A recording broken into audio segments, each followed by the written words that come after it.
Sure feels good to get away from my desk. Now, where's a good spot for a nap?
Traveler, Paimon. It's been a while. As it happens, there is a letter here for you. One moment. Here. A letter? From who? Dear Diary, I'm Kale. I work as a trainee forest ranger under my master, Tainari. I'm also studying at the academia. I've been getting better and better at reading lately. Mr. Al-Haytham says that the written word is a crucial medium for exploring the world and understanding oneself. That's why I decided to start this diary. That said, what should I write about? Things are pretty quiet in Sumeru these days. Life is good. Every day is a fulfilling and happy one. When I think back to the days when I suffered from Elazar, or way back to when I was injected with God remains, I am in a much better place now. I hope it stays that way forever. I'll leave it there for now. Master said he'll take me shopping in Sumeru City today, which is great because I've been meaning to visit the toy seller at the Grand Bazaar for a while now. Kale, time to go. Yes, Master! Huh?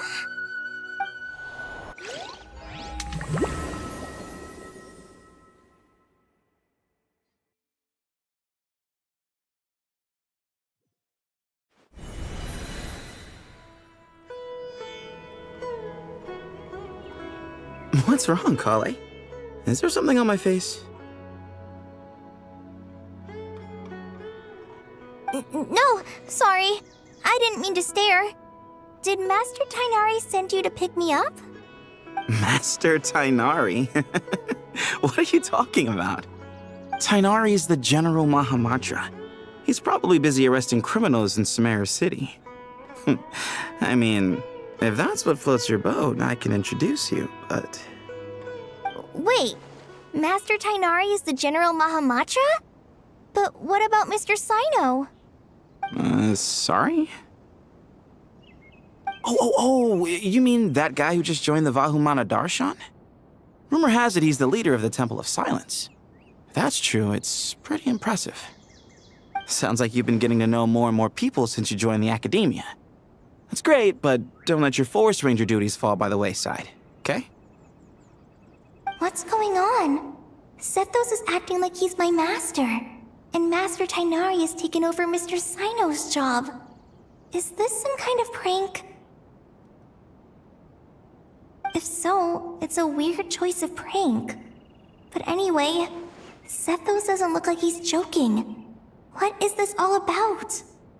Hey, you're zoning out again. I'm gonna buy some tools for the rangers. Why don't you stretch your legs a bit? It's been a while since you last visited the city, right? Wait! He's right. It has been a while since I last visited Sumeru City. Was it always like this? I mean, it feels familiar, yet somehow... something seems different. Is this really Sumeru City?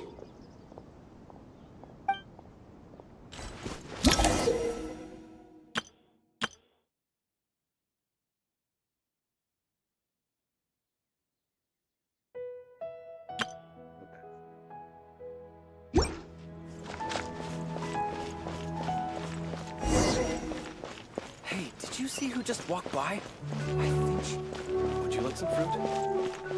It takes How will I courage to ever maintain save a enough peaceful money to buy life, that dude. custom-made axe with...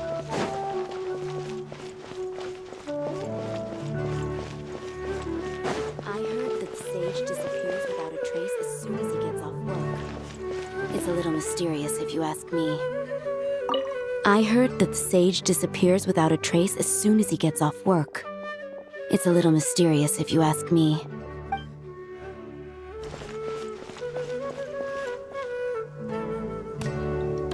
Lord Kabe Bay, did you get a chance to review this month's accounts?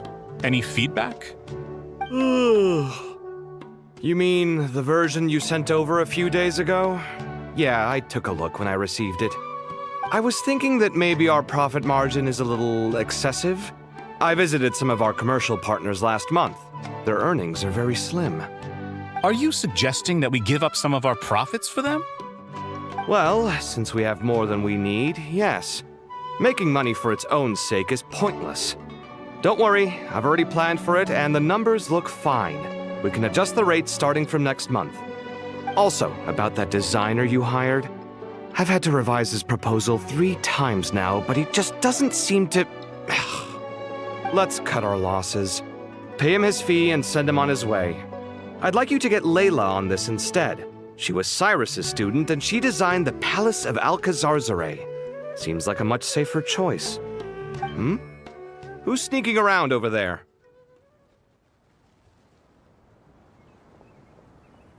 Mr. Cave? Do you recognize this person, sir? Yes, it's all right. We've met. This is Kale, Sethos' trainee. He brought her along the last time I went for drinks with him. What brings you to the city, Kale? Is your master here too? No, this is all wrong! Why is Mr. Cave saying that too? Tainari is my master, not Sethos. This can't be real. I have to ask someone else. There's gotta be someone else out there who still remembers the truth. Hey, wait! Don't run off! How strange. What's gotten into her today? It's like everyone switched places. I guess I'll keep looking around. Would you like... Students are under so much pressure these days. Sometimes I just want to write their papers for them. Lots of visitors today, I see. Welcome all. It's been a while. Hey, Rahman. You know that guy who sells face powder on Treasure Street? I haven't seen him around in a while. Any idea what happened to him? Oh, you mean a Hongar? Yeah, he got into a brawl with Shavirme on Treasure Street. He's been banned from setting up shop there for now. Seriously? Oh, well, that's a shame. I was planning to pick out some makeup for you. Oh, don't worry about it. The legendary Flame Mane discussing makeup with the Zubair Theater star dancer. Now there's something you don't see every day. Flame Mane? You know, I'm not actually sure when people started calling me that. Maybe the other Eremites thought I needed a fiercer title to scare people off? To be completely honest, I think the title would fit you better than me, Dia. You think? Can't say I've never imagined myself as a merc. If I ever give up the dancing, maybe I'll head to the desert and give the Eremite life a try. You would? Is that so strange? Oh, not at all. In fact, I've actually had similar thoughts before. If I ever get tired of sleeping out in the wild, I think I might go look for a job at the Zubair Theater. I've adored the dance of Sub-Zeros ever since the first time I saw you perform it.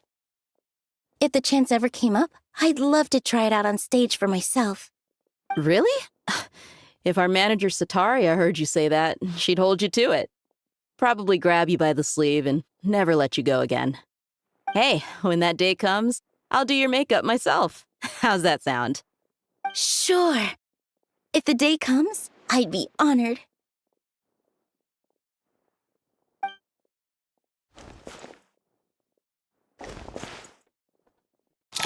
know everything I've ever known. Suddenly, it's all a jumbled mess. The question is, who's right? Them or me? Oh, my head feels so heavy. I can't think straight. Hi, Mr. Sino. What are you thinking about? There's a chapter in King of Invocations where the spirit of someone who died long ago possesses a living man's body. To the outside world, it looks like he's developed a whole new personality. I was just thinking how terrifying that would be for his friends. Imagine waking up one day to find that a friend of yours has suddenly become a different person. Huh? So what got you thinking about that?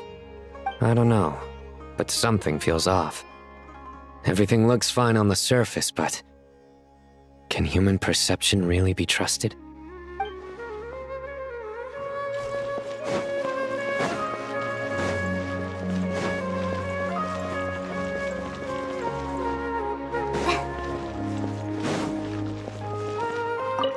All right, not a single Mora short. That covers you for this month's rent. What a relief. I was worried the design fees I received this month wouldn't be enough. Well, next time, don't fret. Just let me know and I'll give you a few days' grace. We've known each other long enough for that. Anyway, how are you settling in? I couldn't help but notice that you're staying up late quite often. Yeah, I can't explain it. I just feel more inspired at night. Once I get in the zone, I can race through a whole bunch of drafts, no problem. But what about you? I keep hearing you sighing these days. Is everything okay? Well, it's just... Don't you think this house is a little small? I guess I should be used to it after living here for so many years. But for some reason, I've been feeling claustrophobic recently. I want to move somewhere bigger. Once I've made enough Mora, I'm gonna buy a huge new house. As big as... at least as big as the Palace of Alcazarzaray. That sounds really expensive. True. I'll never be able to afford it on a scribe's salary alone. I need to find another way.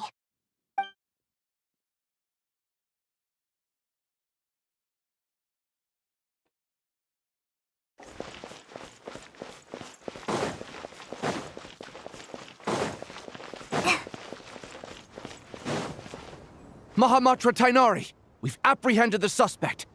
They say that the fool is prone to blind faith, but the wise man is not immune to it either.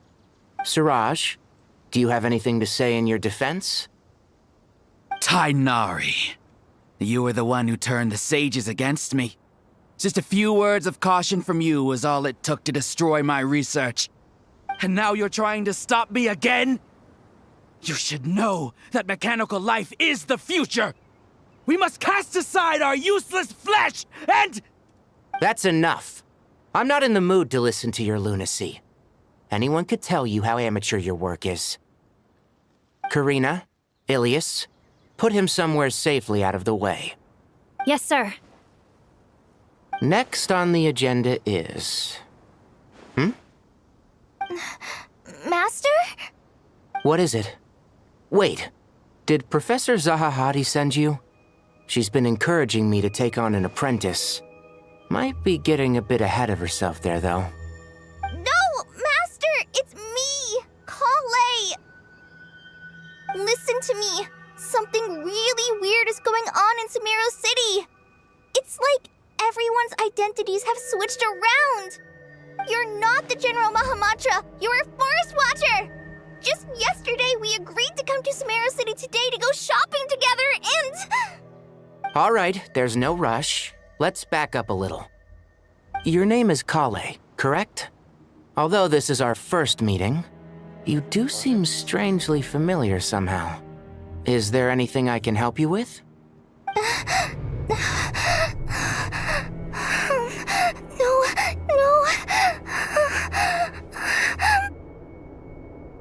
Master!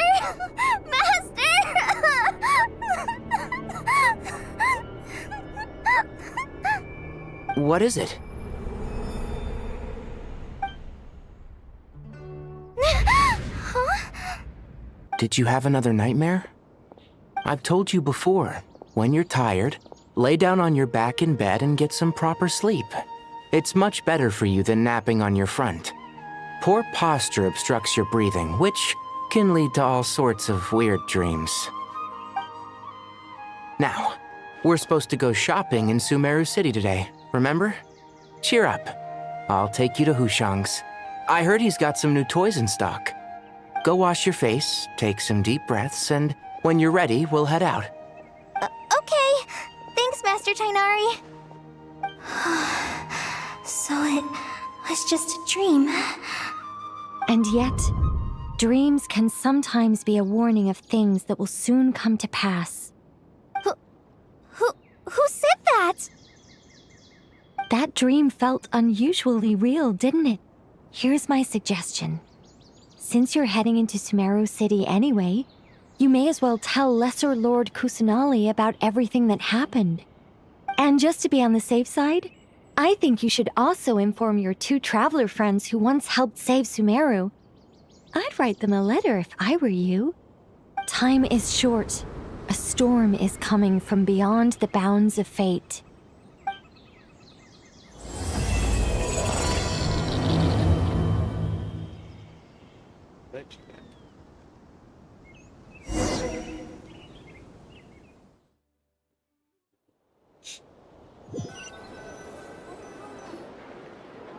What a strange situation.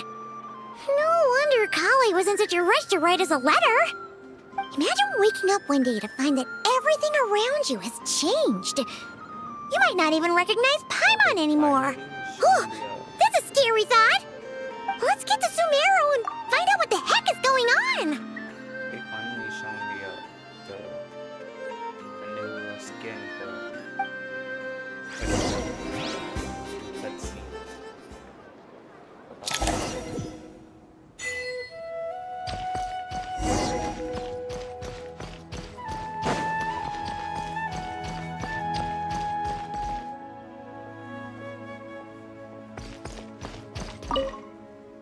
Hey, now's not a good time to visit Sumeru City.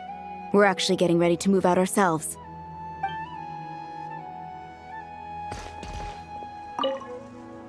Hey, mister. Are you a robot? Shh! Look! He's pretending to be human! He definitely doesn't want anyone to find out he's a robot. I am a robot. I was designed to infiltrate the human world undetected. My mission is to find an opportunity to destroy humanity. I knew it! It's just like in the picture books. What do we do? We're the only ones who know his secret, right? Surely he won't silence us for good. You have discovered my secret. Now I must take you as my prisoners. I will tickle your feet until you join the robot army. Don't be afraid. I'll protect you. Take this, robot! Ow, ow, stop, stop! I was just kidding. I'm human. I'm human!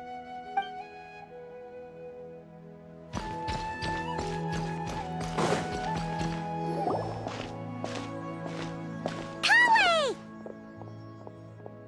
Traveler! Paimon! Thank goodness. I'm so glad you made it. Of course! We won't let anything happen to you, Kale.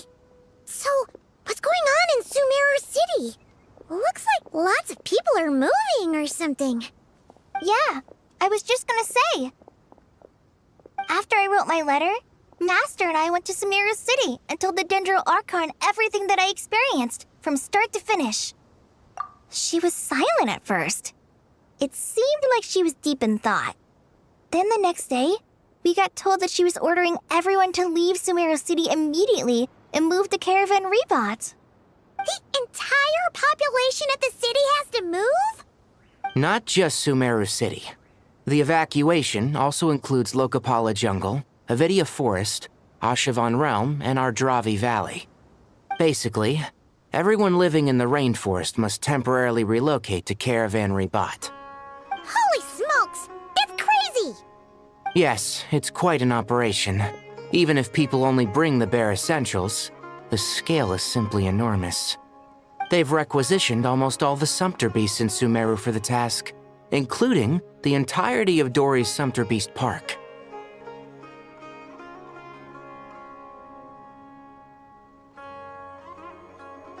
The Dendro Archon said that what Kale experienced was not a dream, but a warning.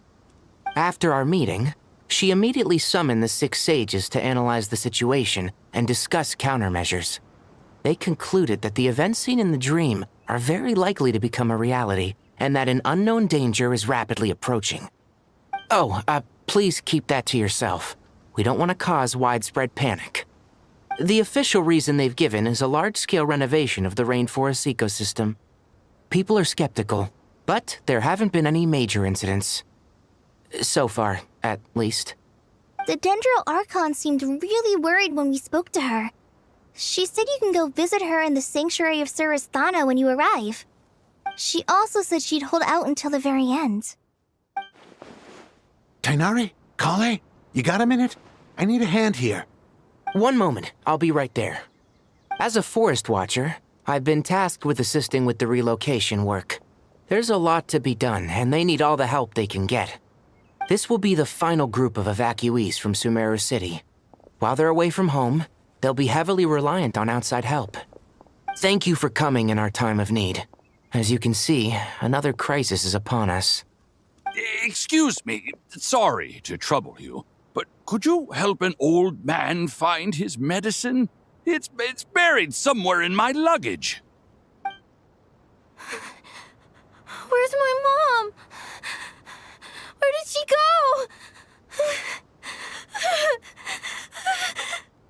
go? Don't worry. It'll be okay. Those items are worth a small fortune. Make sure you store them somewhere safe. You understand? I bet you thought you'd get away with this in the chaos, huh? Guess again. No petty thief gets past me.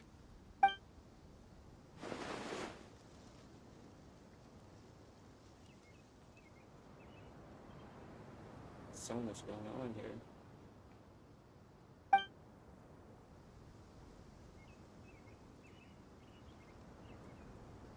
The strange events of college dream took place in Sumeru City. Whatever danger is afoot, and let's stop here, which is why everyone has to leave. We should go help the evacuees. See you around. I'm so glad that you believed me and came all this way to help. It means a lot.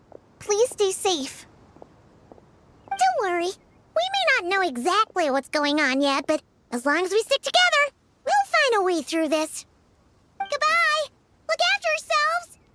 Will do. See ya!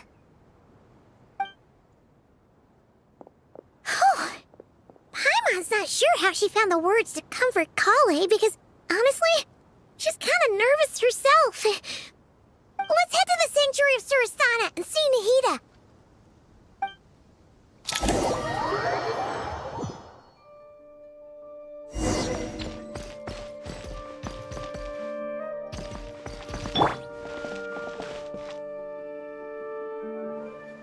Who goes there? No unauthorized access to this place. By order of Mahamatra Sino. Are you blind? It's the Traveler and Paimon. Surely you've seen them before. Huh? Oh, so it is. I'm sorry, I haven't been sleeping well lately. My nerves are a little frayed. The Dendro Archon is in a very vulnerable state at the moment. Mahamatra Sino is concerned that our enemies might choose this moment to strike, so he's ordered us to strengthen our defenses. Just seeing you two again already puts our minds at ease. Please, enter. I'm sure everyone's expecting you.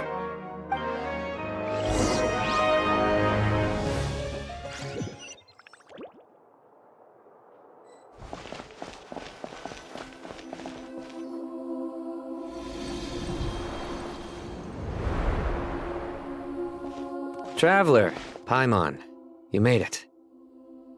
Aha! Perfect timing. Reliable helpers like you are just what we need right now. Oh, it's good to see see everyone again. Kale gave us a rough idea of what's going on, but we still have a lot of questions. What kind of danger is Sumeru City in exactly?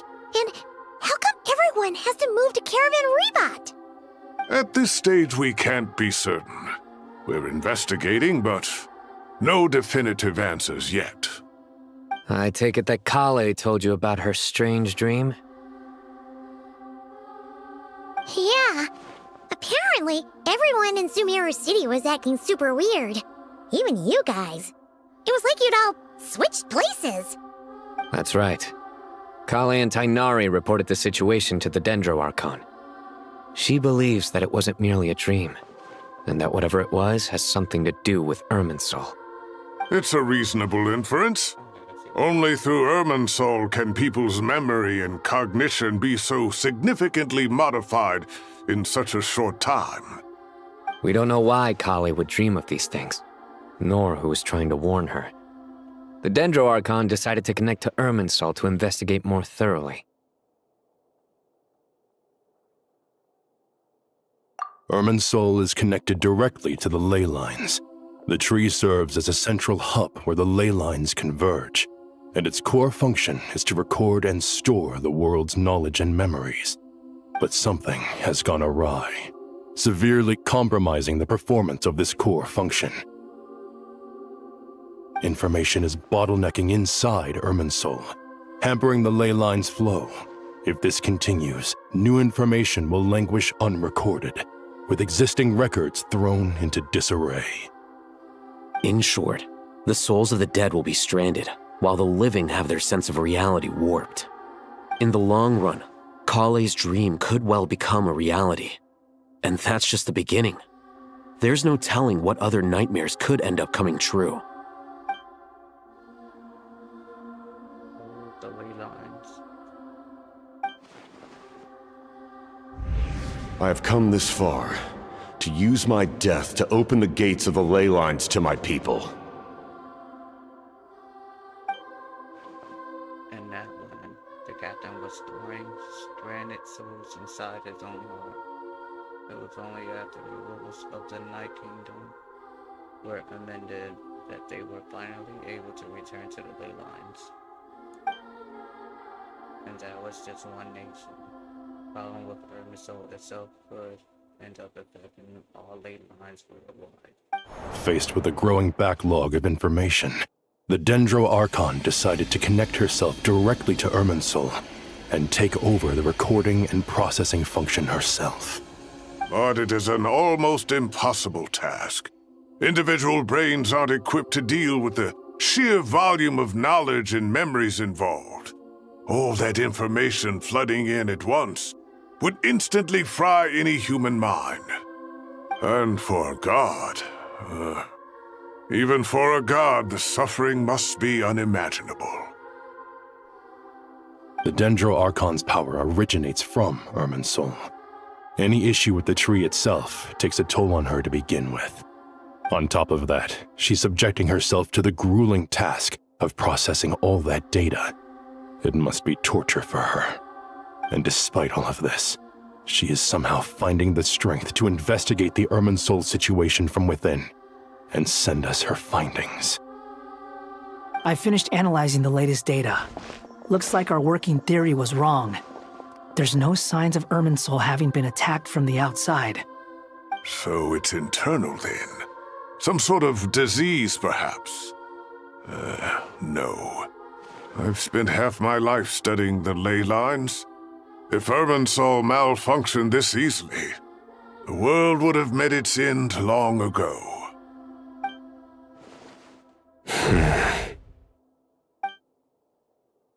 Sino? What is it? Not long ago, I got a tip from the Core of 30 that a large number of unidentified merchant caravans had recently been spotted entering Sumeru through Beta Harbor. At first, I suspected that they might have something to do with all this, so I sent some people to investigate. But if Irminsul wasn't attacked from the outside... Don't you think there are more important things to worry about right now than guessing who's behind all this? It's been over 12 hours with no new intel. If even the Keeper of Irminsul is this badly affected, you can imagine how bad things are in there.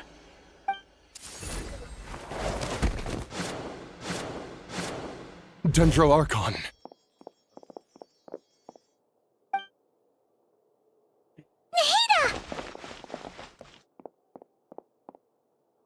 What's wrong? Her breathing is weak, and her elemental energy levels are dangerously low. Looks like it's time to move to the backup plan. What's the backup plan? Get out of the city and take the Dendro Archon with us. The entrance to Irminsul is directly beneath the sanctuary of Surasthana. That means this is ground zero if anything goes wrong. The Dendro Archon has a very strong connection to Irminsul. But theoretically, this connection should grow weaker with distance. Under normal circumstances, she can unleash her full power here. But with Irminsul out of control, our first priority is to get her away from here. The situation is critical. There's no time to deliberate. Everyone in agreement? I'll deal with it. I'll also let the Matra and the Core of 30 know to start evacuating.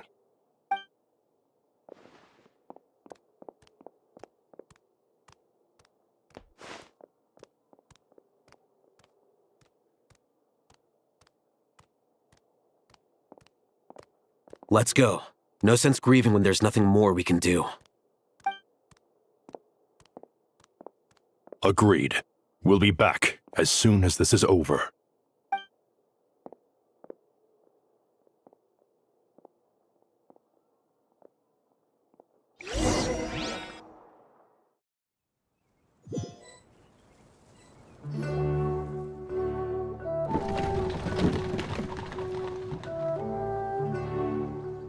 The last group of civilians has been safely evacuated. Dendro Archon's carriage will travel with them. Sino and Hat Guy will protect the convoy. With the Dendro Archon in a coma, we've lost our means of investigating the situation. And with Irminsul still deteriorating, we have no choice but to evacuate Sumeru City. Feels as though we're being pushed along by an invisible hand. Stop moaning, Cyrus. We're the teachers here. We should be showing a little more confidence, don't you think? A wise judgment. Let's move out to Caravan Rebot.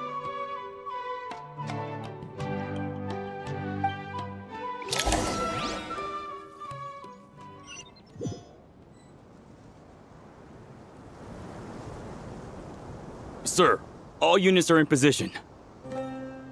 Good. Everything is going to plan. Interfering with Sumeru City is a necessary step, so do not hesitate. The Irminsul situation will not harm you. We need to speed things up here, too. We don't want to keep our client waiting, do we?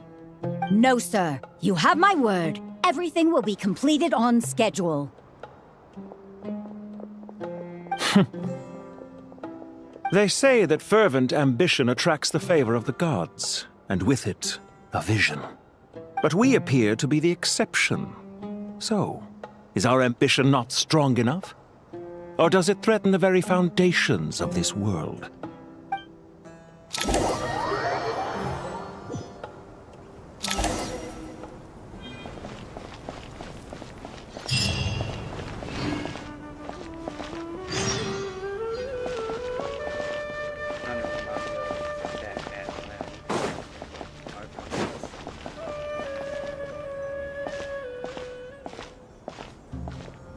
How is the Dendro Archon?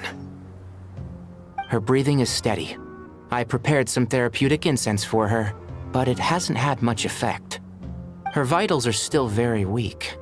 Based on the information you've provided, I have a working hypothesis. Her condition is partly due to Irminsul's influence, and partly due to a physiological imbalance caused by the rapid depletion of her power. Elemental energy usually flows through the body at a relatively constant rate. The body grows accustomed to this rhythm, so when it's thrown out of balance, physical symptoms will appear. Is this similar to the ley lines? Overloading and withering both directly affect their vitality, potentially causing irreversible damage. Correct. From a biological perspective, if you overexert yourself, you pay the price with your life. The Dendro Archon is not only drained of power, but her life force is at a critically low level. Is there any way to restore her health? I know the ley lines have strong self-healing abilities. As long as any blockages or pollutions are dealt with, they can quickly regain their vitality. But what about people? Well, gods. What's their capacity for self-healing? Before we think about that, there's a bigger predicament to resolve. Restoring the Dendro Archon's power requires us to heal Irminsul first. But that will be extremely difficult without the Dendro Archon's power. Paimon's already getting lost here. I know are discussing the current situation at peace. I have to concentrate on it to keep up. Master Tainari and Sino look so serious. I've not heard Master speak in this tone for a long time. Tainari.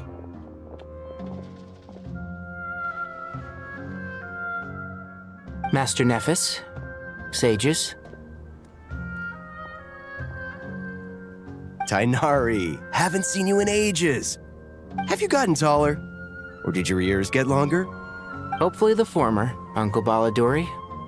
Sino, where's Professor Cyrus? I thought he'd be with you. He went out into the wild to investigate the situation. He said that the Irminsul anomaly will likely start to affect the real world soon. He shouldn't be trotting around alone at his age.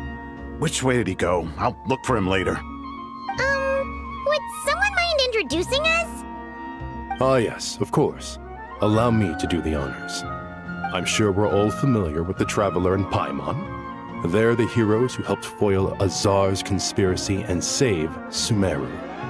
These gentlemen and I are the 6 current sages of the Academia. Balduri and I are part of the Old Guard, while the other 4 took office after Azar and his clique fell from power.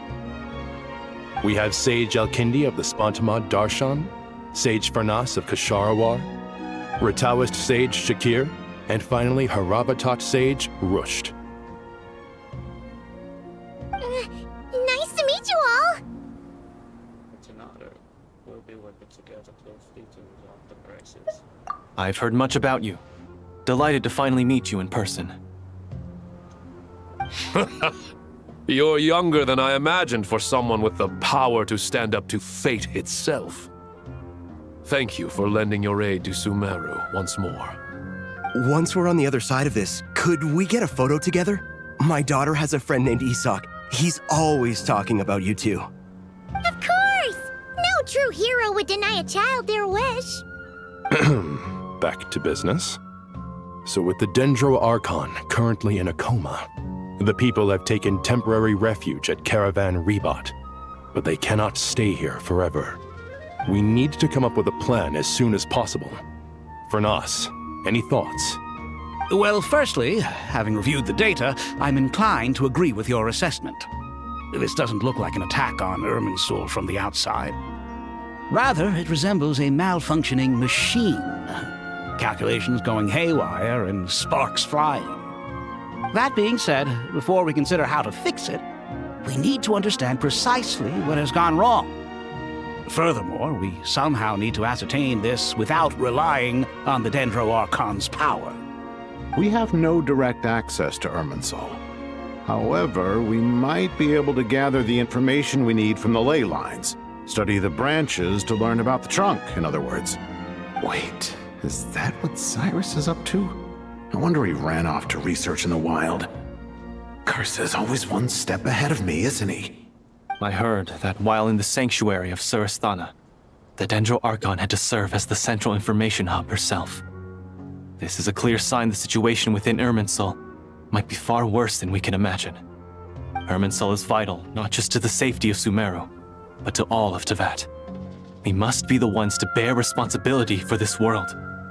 To be on the safe side, I think we need to consider some backup plans.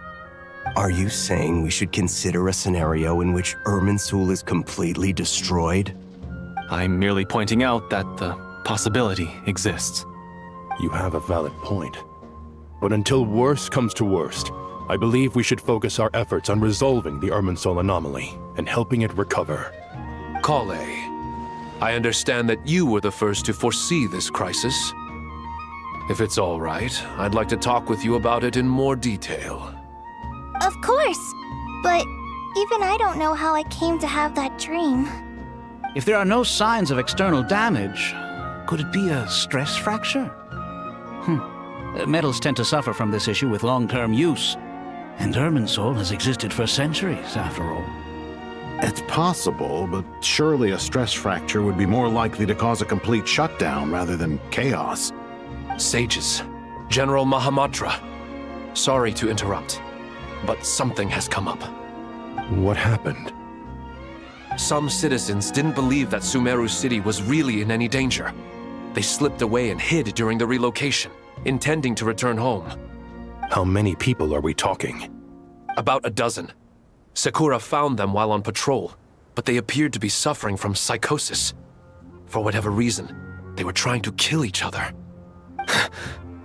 By the time we arrived, there were only 2 survivors. One was unconscious from their injuries. The other tried to attack us, but was subdued. Where did this happen?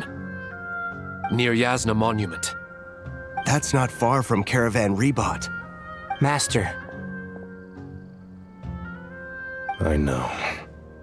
The Irminsul anomaly is beginning to have effects in the world. I didn't expect it to spread to Yasna Monument so soon. It almost feels like we're being chased relentlessly, with no time to catch our breath. Sir Cyrus said the same thing. He sent me back to report in, while he continues investigating. I'll go join him. Count me in too. Don't let my age fool you, I can still fend for myself. Very well. Meanwhile, the rest of us will continue discussing our next steps. Get back soon. Take care of yourselves. It's getting dangerous out there.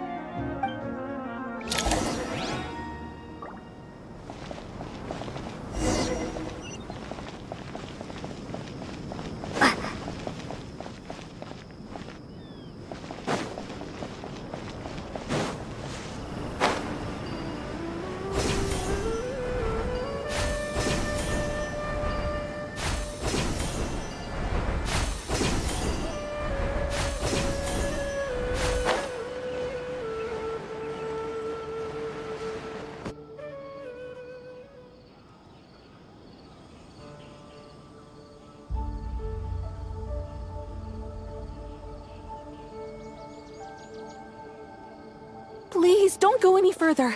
As you get closer to Sumeru City, there's no knowing what dangers you might encounter. So this is our mentally disturbed man? I'm going to gut you all! Okay, calm down, Joker.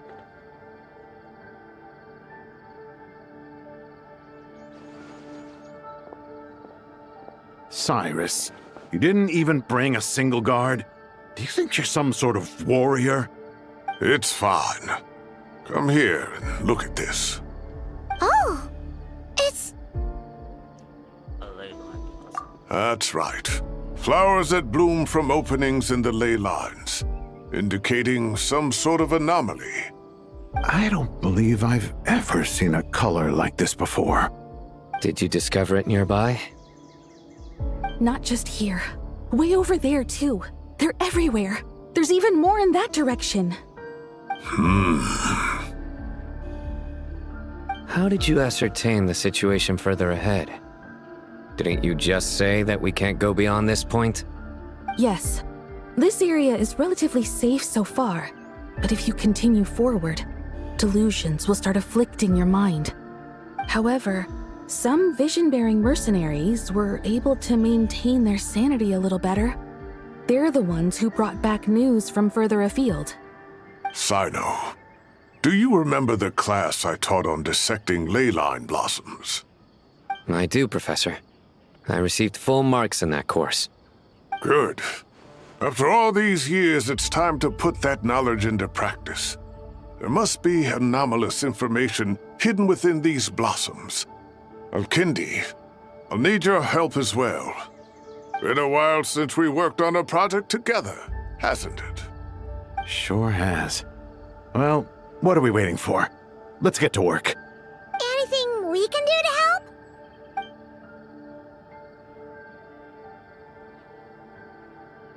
Will you need my help? All right, well, don't go too far. There's too many unknowns at this stage. Let's regroup at Caravan Rebot later. Don't worry if you don't show up. I'll come and find you.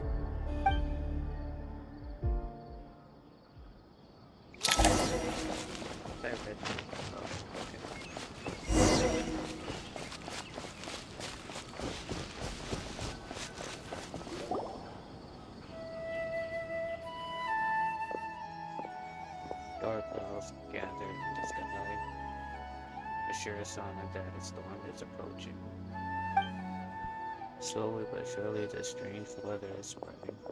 The rainforest creatures must have sensed that something is wrong, because they're beginning to flee, too.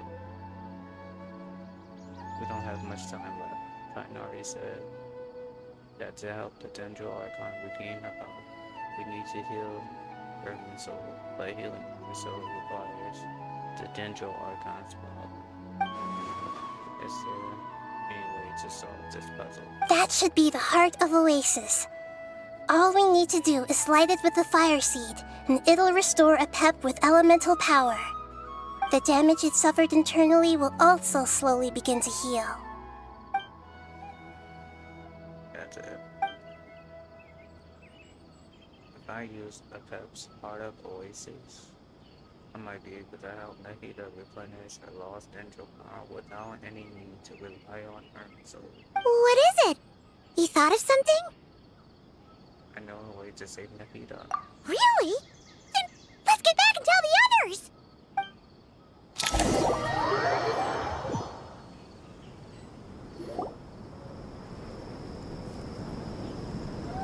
Whew. Glad to see you've returned safe and sound. Any longer and we would have gone out looking for you. Well, this is a nice surprise. Paimon sure feels better with everyone we know here. It's great to see you all. We've made some progress, so let's start by giving you and Paimon a quick update. By dissecting the ley line's blossoms, we've been able to deduce that although Irmin's soul is experiencing an anomaly, it has not completely rejected access from the outside. The Dendro Archon has the power to connect to Irmin's soul, but there's also another way. I assume you recall the devices everyone was wearing when you first arrived in Sumeru? Devices? Oh, wait. You mean... The Akasha terminals? That's right. Of course! It's been so long, Paimon almost forgot all about the Akasha. Wasn't it shut down, though? Yes, but although the system isn't currently operational, the technological infrastructure is all still there. And it turns out that a certain someone gets so bored at work that he's actually read through every single one of the instruction manuals. No prizes for guessing who that was. If praising others is that embarrassing for you, you can simply spare yourself the ordeal. As much as it pains me to say anything nice about him, there's no denying his intelligence. He rarely forgets anything he's read. The Akasha is exactly what Sumeru needs at this moment. Between us, we should have all the knowledge and expertise we need to get it up and running again. But if I recall correctly, doesn't the Akasha need a Gnosis to function? That's exactly right. The Akasha relies on the Gnosis as a power source, and in its absence, we'll need to find an alternative. To tackle this problem, it looks like we'll be relocating once again. Namely, to the Temple of Silence. Ring any bells? It's the only major institution in Sumeru dedicated to preserving the knowledge of King Deshret's civilization. You might find the answers you're looking for hiding there. I agree. There's a good chance. Master Nephis and the other sages have discussed it. As the chaos from Irminsul continues to spread, Caravan Rebot won't be a safe haven for much longer. We have to move into the desert next. The scholars and sages will head to the Temple of Silence, while the civilian population seeks refuge in Aru village. The Eremites will keep everyone safe during the journey. And Candace will be there to receive us at the village. This leaves us just one thing to worry about. That Dendro Archon. She's very weak. We can't afford to wait until Irminsul is fixed. There has to be another way to help her. Huh. Wow, luckily, the Traveler had a eureka moment while we were out investigating. Really? Wow, nice one, Traveler. Let's hear it. What say our Amorta experts? Theoretically, it's feasible. From what you're saying, although elemental life and elemental energy have their differences, the Dendro Archon has explicitly stated that she can imitate the power of the former. In which case, as long as a Pep is willing, she should be able to convert her own power into a form that the Archon can use. It wouldn't be difficult for her at all. The only problem is convincing her to help. Yeah! Even though she wasn't exactly friendly the last time we met, she didn't refuse to talk with us. When she realizes the danger that Nihida is in, surely she won't turn a blind eye to it. Well, hopefully not. Either way, we're not exactly spoiled for choice here. Hey, it's better than having no options at all. I agree. Without Irminsul's aid, the legendary Dendro Dragon Apep may well be the only living thing in Sumeru who can help our Archon recover her power. There's no time to lose. I'll bring this proposal to Master right away. If he and the other sages agree, we'll split into 3 teams.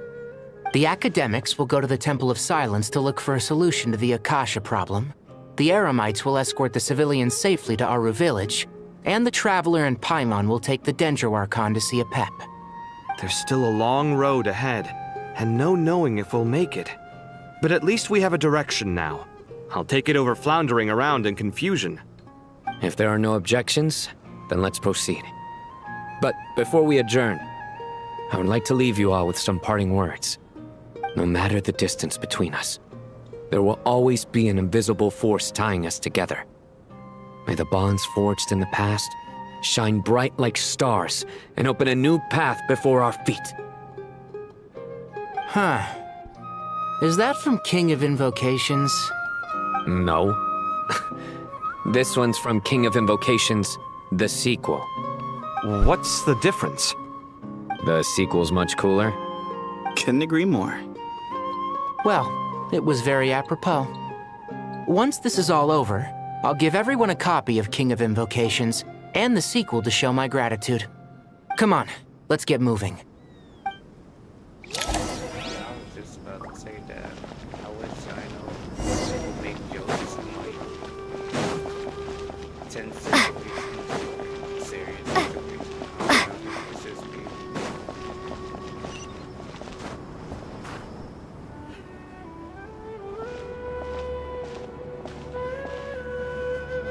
Tainari has brought me up to speed.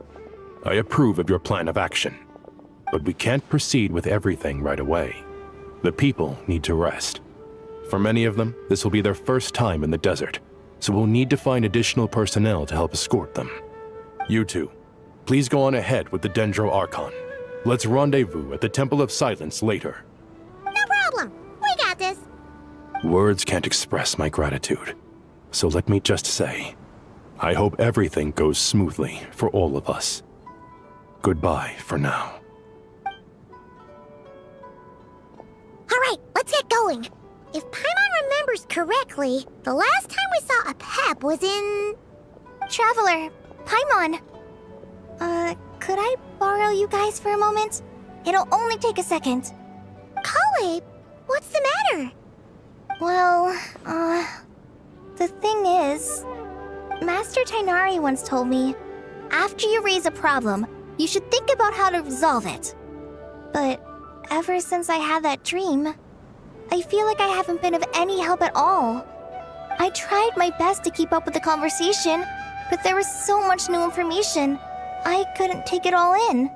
So, I just wanted to ask, do you have any tips for me there? Paimon knows exactly how you feel. But fear not, everything you need to know is right here in Paimon's notes. Sumeru chapter! It's got tons of info about all the things we've seen and heard on our adventures. Some parts are a little simplified, but hopefully it all makes sense. You see? Being the greatest guide in Tibet isn't just a fancy title. It takes a lot of hard work. Paimon doesn't always understand the things you're talking about with other people. Whenever that happens, she notes down the confusing parts and goes over them in her own time. This is perfect. Could I borrow it? Sure. Matter of fact, you can keep it if you want. Paimon has another copy. The spare copy was originally meant for the Traveler. Paimon used to worry that one day she might not need a guide anymore, so she wanted to have a gift for her, in case we ever parted ways. But it doesn't seem so necessary nowadays. We have so many more places to see together. One copy will be enough for both of us. Thank you so much. But still, these are your treasured memories. I think I'll make my own copy and then return the original to you. Anyway, that was all. I won't keep you any longer. Have a safe trip. See you again soon. See ya!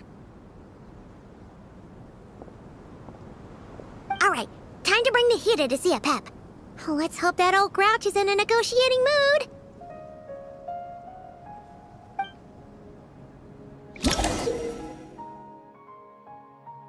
New view, guiding notes on the plus or view screen. Okay. You can also view guided notes directly during certain conversations. Hey, here's a thought. If we brought Nervalette along, do you think he could help us persuade a Pep to help? Actually, never mind. In a Pep's eyes, Nervalette's probably one of those dragons who's grown too close to humankind. They might end up fighting for all we know.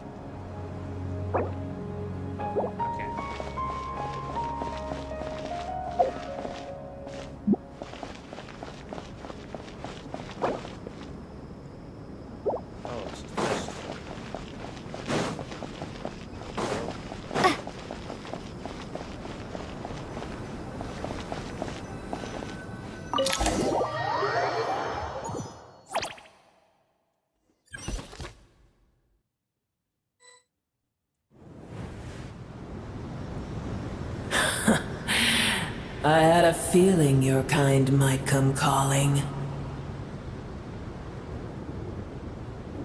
The ley lines are in disarray. Something has gone wrong with Irminsul, yes.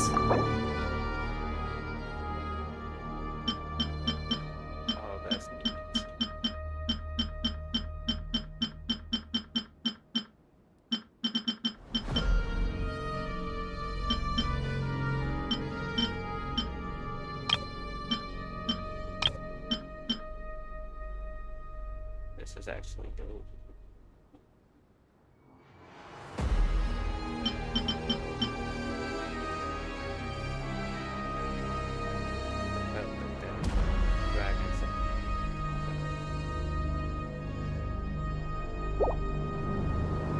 Even from a great distance away, I can sense that Sumeru is headed for destruction. You who took our home from us, prepare to watch as your own world is plunged into oblivion. Oh, how the cycle of history comes to a poetic conclusion. This isn't a joke, Apep! Nahida's in grave danger! Can you please help her? Is she now? Then do explain. For what reason should I lend Boer my assistance? The age of the dragons ended long ago, and the world that replaced it is under the dominion of the heavenly principles. In choosing not to side with your enemies when the heavenly principles' rules began to relax, I have been merciful enough. Do not forget that I have no love for this world you hold so dear. Be not mistaken. The fate of Sumeru is of no concern to me. I am neither the god of this land nor its guardian. I may have given my tacit agreement as your kind built homes here and multiplied for generation upon generation. But that does not mean that I bear any responsibility for Sumeru. Tiny boor, puny humans. In my eyes, all of you are but intruders who followed in the wake of the heavenly principles. I am not obliged to be your savior. Apep, if you truly despise gods and humans so much, well, after the great humiliation of being helped by a god in the past, shouldn't you be jumping at this chance to balance the scales? Now that is a compelling reason. When El Ahmar plotted against me and I was tortured by forbidden knowledge, it was Boer who saved me from agony. And though I regard with shame the pity of my enemies, to receive aid without repaying it would likewise tarnish a dragon's dignity. Oh, tiny Boer, puny humans. Just this once I shall deign to show you the true power of dragonkind. Whoa! It's happening again! We're gonna get sucked in!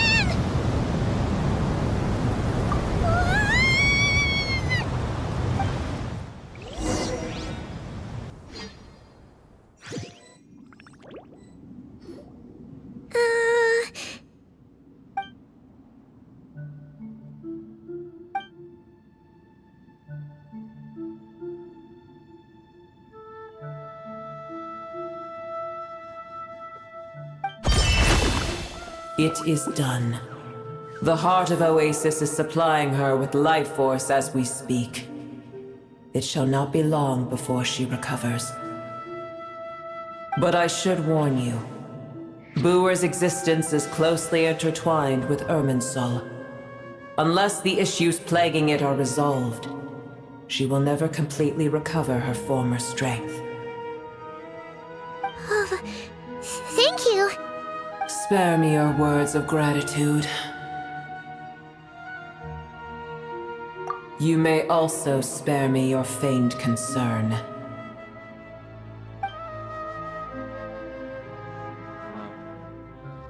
Just like the last time, it's impossible to have a normal conversation with this dragon. A dragon's sovereign's power is far greater than you can imagine.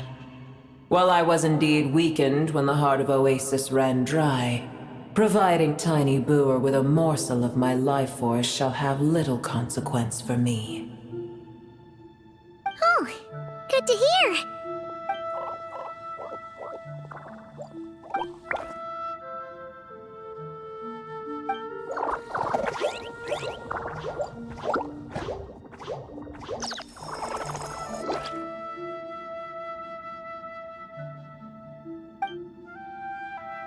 The knowledge, memories, and emotions they once had are gone.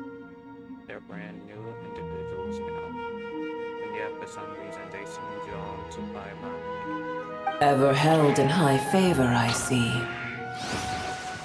Oh, well, you know. The compliment was sincere. Simply accept it.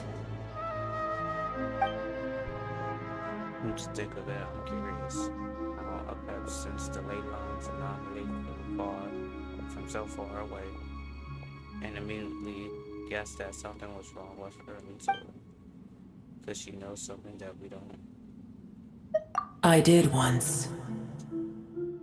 That tree was not planted by the heavenly principles. Irminsul existed before they ever arrived in Tevat. What?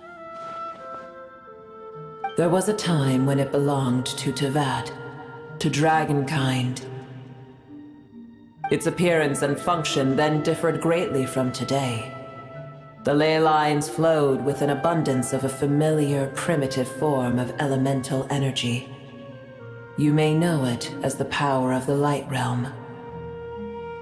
The heavenly principles usurped and refashioned Irminsul, made it serve humanity, and used it to anchor the fate of the world. Yet in the end, Humanity has failed to protect it. Heavenly principles, God of gods. It makes me sick. The enmity between your kind and mine can never be bridged. As things stand today, holding a grudge against you would serve no purpose. But there will come a day when we reclaim this world for ourselves. The opportunity will arise no matter how long we must wait. I can already sense that far away from here, the Hydro Dragon has wrested his authority from the hands of the usurpers. Though we have yet to meet, I know that we are both preparing for our revenge day and night. Uh-huh. Probably best if we don't tell the pet that we're on such good terms with the Hydro Dragon. I hear a great disturbance out there. Huh? What is it? Sandstorms come. The Jinn. I see. Another calamity approaches. You both seem restless. Let us part ways here. Boer is safe with me. Once she has recovered, I shall return her to your side. Oh, thanks again. Take care, all right? I told you already I have no need of your feigned concern. Here she goes in a fight. So ungrateful. We've done what we came for.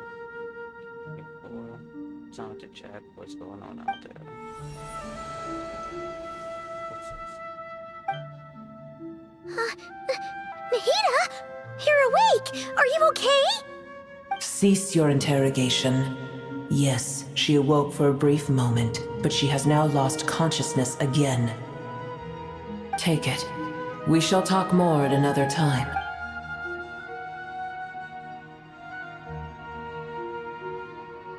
Statues of the god being inverted from the heavens, but one alone is unique among them.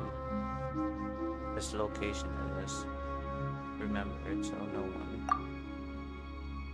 The moment I touched the key, Nahida handed over. A mysterious piece of information appeared in my mind. I don't know what it means, nor how to decipher it, but I will firmly commit it to memory. This must be incredibly important information. I don't know why Nahida would keep it a secret from everyone, but it's probably best that I do the same for now.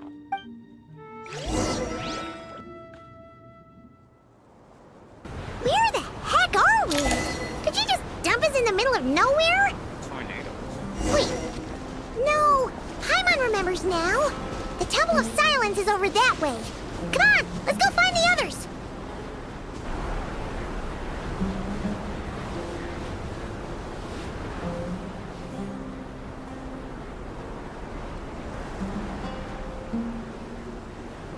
There's no need for everyone to stay here. I'll protect the sages. The rest of you, return to Aru village. Yes, Mahamatra Sino.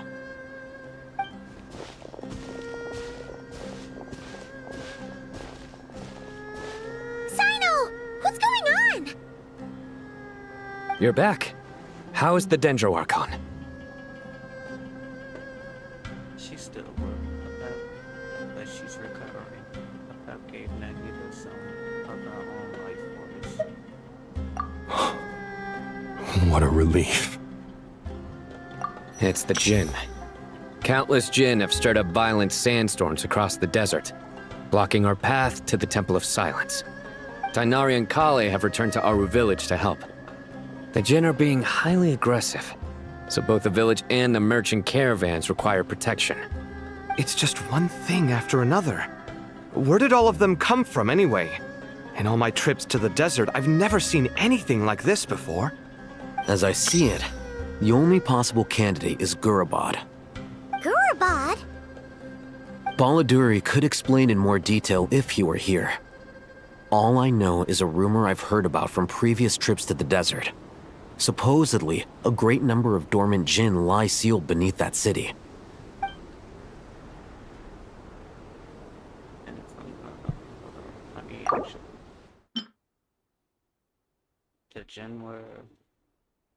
The Jinn were familiars created by the goddess of flowers, Nabu Malikata, for herself. After her passing, they pledged their loyalty to King Destrid until their civilizations too were swept away by the storms. A legendary race they live on in the tales and songs of the desert people, and even now their kin may still be encountered amid the sands.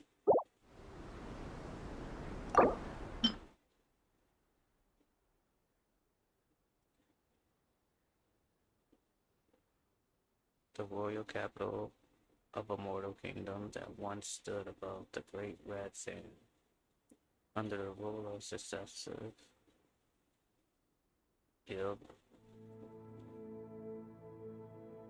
gilded dynasties, it was destroyed and rebuilt time and again, bearing witness to the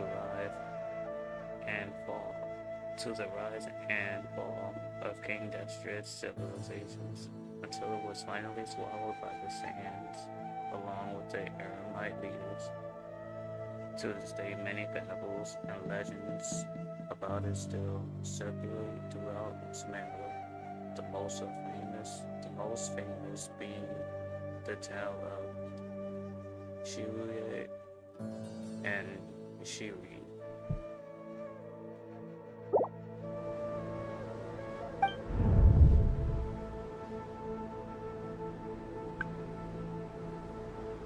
Gorobod is, for me, a fated land. I must therefore return back to this city, where my destiny awaits me still. My master, I am sorry that I couldn't stay by your side for long, and that I could not have more time to get familiar with you. Lilipar.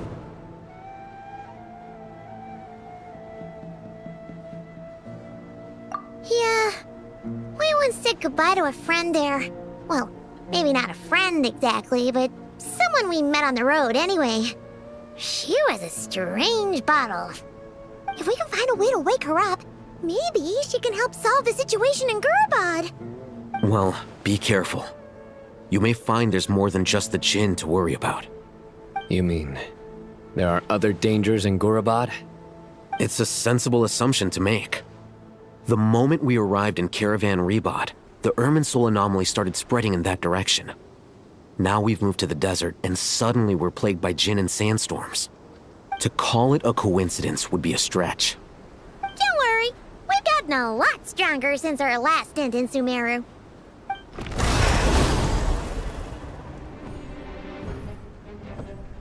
Ah! When did they show up? It appears the monsters native to the desert have been stirred by the Jinn's activity.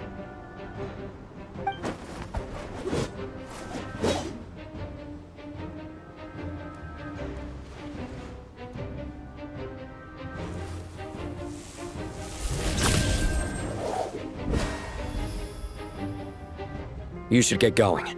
We'll take care of things here.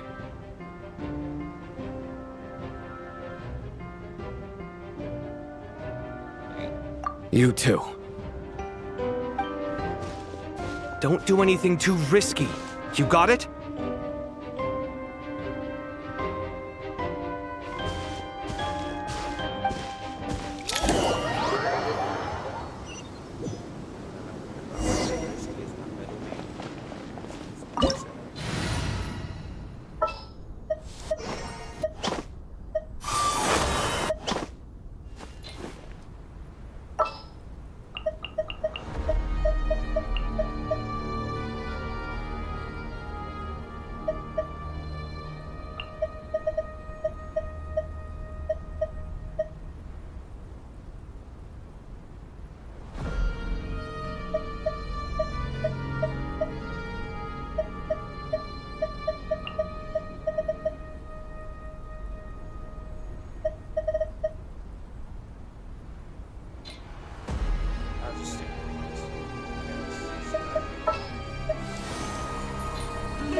things are there?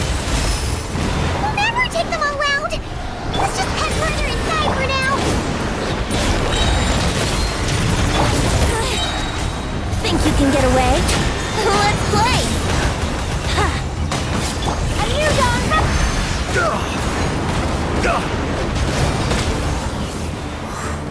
On me!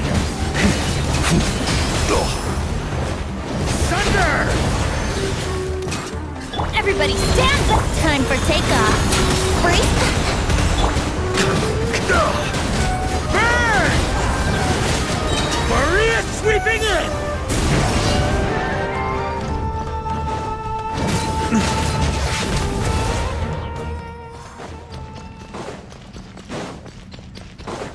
Target Looks spotted! like All units at the ready.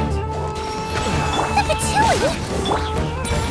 They must be using this place as a stronghold! Are they the ones behind all this?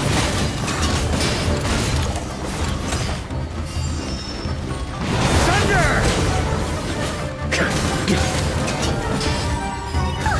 Fighting Jin with one hand and Patchouli with the other? This is pure chaos!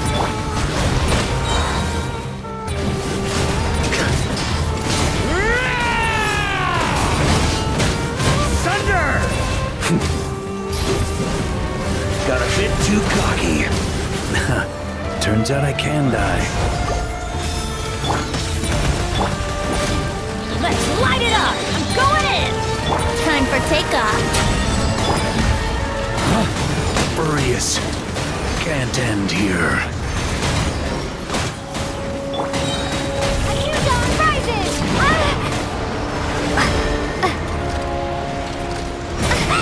Everybody stand!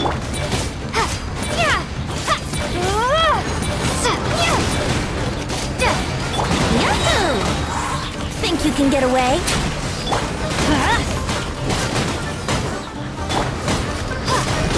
Teamwork is dreamwork!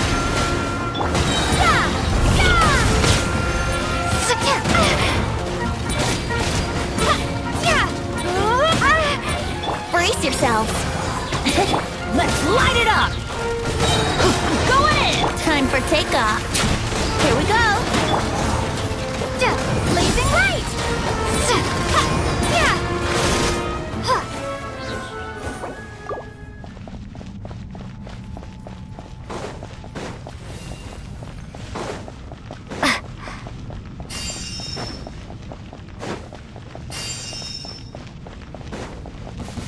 I'm gonna fix your Brace yourselves! A new dawn rises!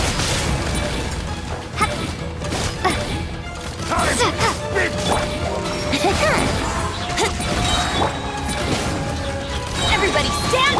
Think you can get away? Guardian flame!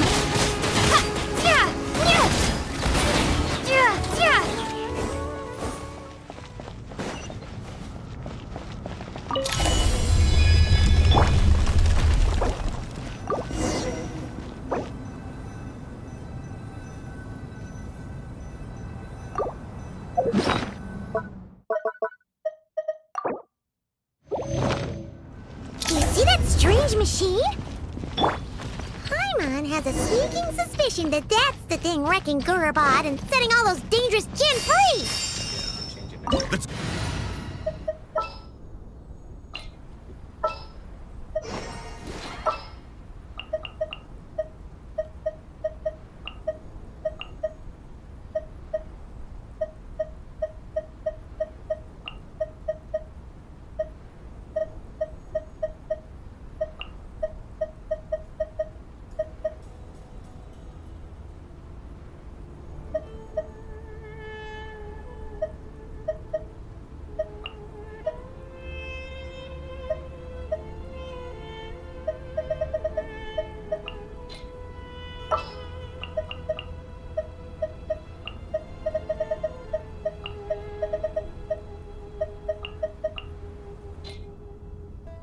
Is it time to go? Back up en route! Stop her at all costs!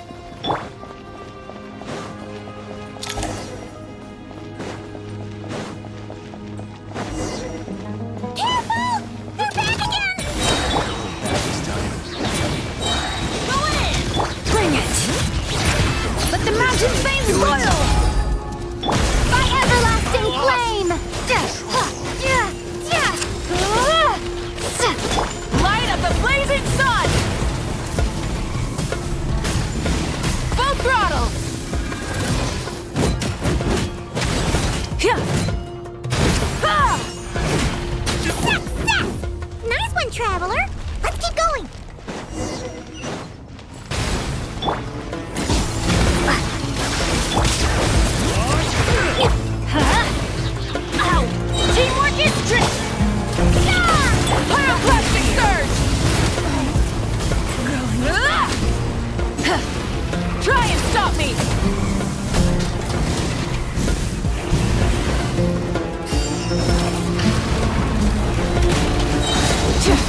It seems my subordinates failed to stop you in your tracks. Apologies, sir. There is no need to apologize. You did well to hold your ground against such a powerful adversary for as long as you did. I must commend your courage and perseverance. So, you're in charge here, huh? First the problems with Irminsul, now this mess in Gurabad? Are you the ones responsible for all this? I'm afraid I cannot answer that.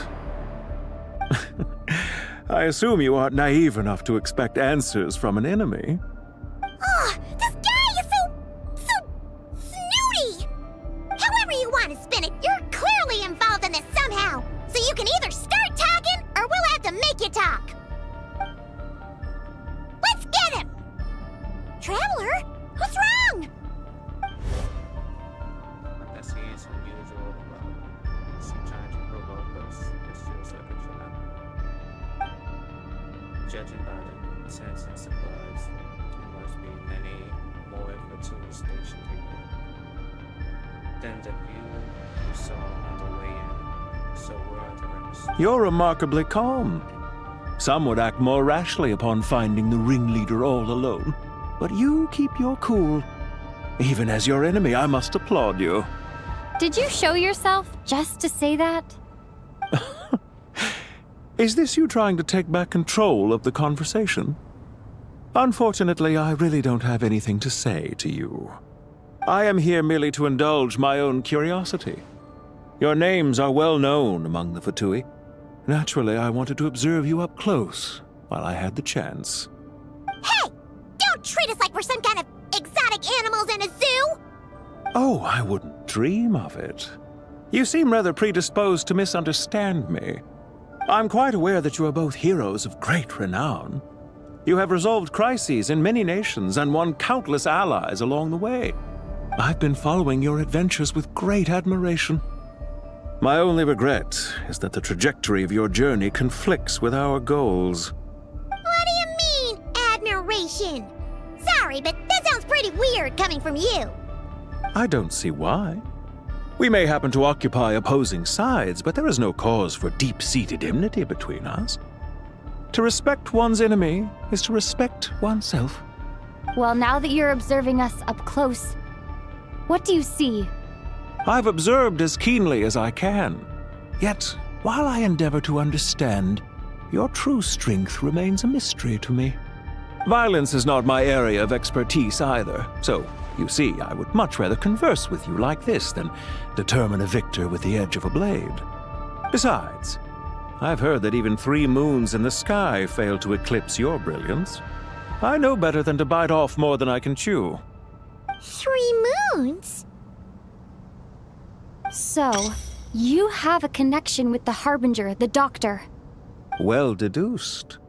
Our commander, Dottore, died in Nodcry, but there are things that do not end with his departure. We must... Look at me. I almost divulged more than I should have. What are you after? Revenge for Dottore? Or are you plotting something else? I've said quite enough, I believe. There's no point in continuing this conversation, except to say, I've noticed that you seem to know your way around here quite well. A repeated visitor to Gurabad, are we? Ugh. I'll take that as a yes. Then I'm sure you'll have heard the story of this place. The mother of the Jinn, Lilupar, and the tragic tale of her vengeance that spanned 3 generations. It was right here that Lilupar once helped the wise to ascend to the throne. But from that moment on, every king who sat upon it was corrupted by power. These degenerate rulers lost control over their nation, and with it, the right to occupy that exalted seat. What are you trying to say? I once admired you for your adventures. That is the earnest truth. But it appears to me that your journey serves ultimately to uphold the rules of this world. Are these rules truly just? Does the heavenly principles rule with wisdom or folly? And how can we be sure that the 7 who wield authority over the world will not be corrupted? Do you seriously think you're gonna convince us of anything? Convince you? I'm sure my commander already tried that. Why would I waste my breath doing the same? If a few words from a stranger were enough to make someone completely change their stance, it would only prove that they never had a firm will to begin with. I am merely stating my position, so that we might understand each other better. One's enemy in the present may not necessarily be an enemy for life. As for what game I'm playing here, I'm simply buying some time. But now I must bid you farewell. It was a wise decision not to attack me immediately. Since you did not fall for my ambush, I will now have to ask those in hiding to reveal themselves. Leave this to us, sir. Very well. I trust you to do what is necessary. Stall her while I execute the next step of the plan. Sumeru City, Irminsul. Hey! Stop right there! Don't you dare leave without explaining yourself! All units, stop them! Protect the commander! Did you hear that? He mentioned Sumeru City and Irminsul! He definitely knows something! We can't let him get away! Get rid of these pesky soldiers, quick! Rear guard to the front! Don't let them through! Get that thing in position! Hold on! Just a little longer! Everybody stand back!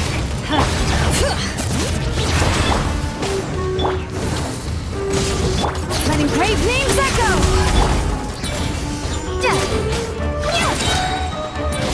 A new dawn! Pyroclastic surge! We finally beat them! That mysterious guy can't have gotten far! Let's catch up with him!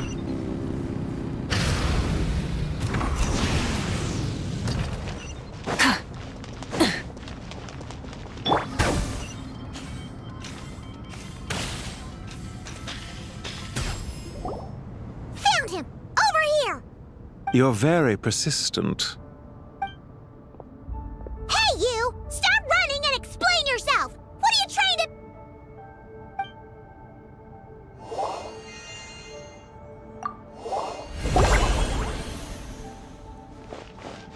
What's this? Relax. A small trap like this won't be enough to hold you. The sandstorms from Gurabad will die down soon enough, but this small window of time was all we needed to launch the next phase of our plan.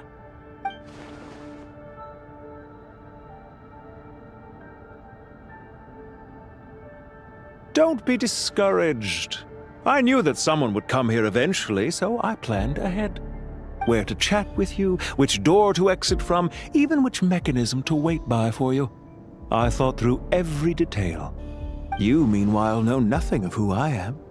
So far, you've only heard my voice, and for all you know, it may not even be real. But not to worry. This is only our first meeting. It shan't be our last. Just answer me one last question. Why do you continue to follow Dottore? He has conducted countless cruel experiments, even on his subordinates. Follow isn't quite the right word. Let's just say even those you see as villains have their friends, even if they aren't the most sincere of friendships. When any set of rules is established, there will be those who benefit and those who lose out. People will do anything to justify what they have gained or escape from the hardship imposed upon them. Neither he nor I are tolerated by the rules of this world. We were both searching for a new order. Our ideas of the final form that should take may have differed, but our journeys took a shared path. Goodbye, Traveler and Paimon. I wish you a timely escape, albeit not too soon.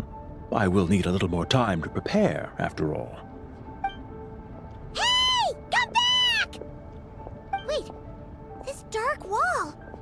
We've seen these on our adventures before. It swallows people up! Oh, I'm sorry. She shouldn't have jumped the gun! Oh, okay. He may have fooled us this time, but we'll get him back!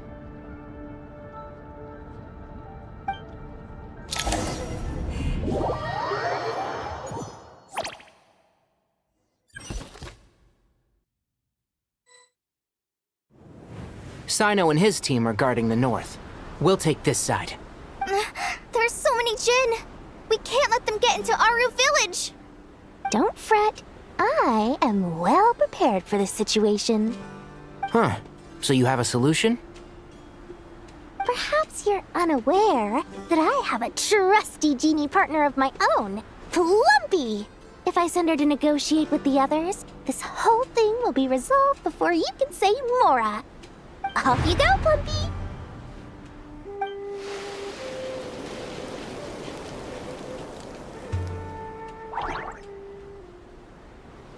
Come on, what's the holdup? 5,000 Mora. 20,000 Mora.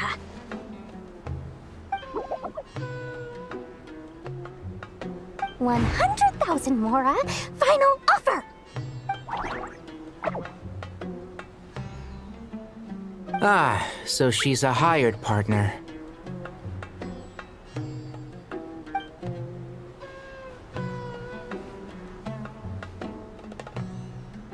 Hired partners are reliable too. Plumpy here is a highly skilled negotiator. You'll see. Just a few words from her and...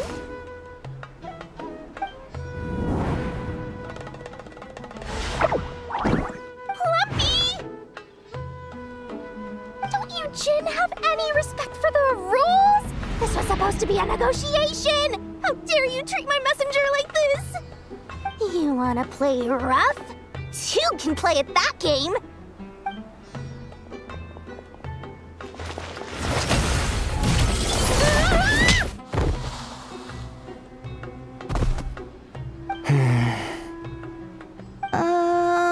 Looks like it's up to us now.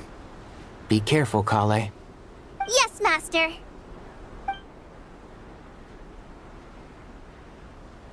What happened? How did I pass out? Never mind. Plumpy, it's time for revenge. You know, this reminds me of when you first arrived in Avidia Forest. You were trying to help a child retrieve a lost toy when you stumbled upon Spino Crocodile territory by mistake. Yeah, I remember. Our first time fighting side by side. Fighting side by side? I seem to recall swooping in to rescue you with a team of forest rangers.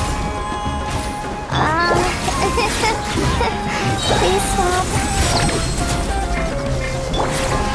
Let's nip that in the bud.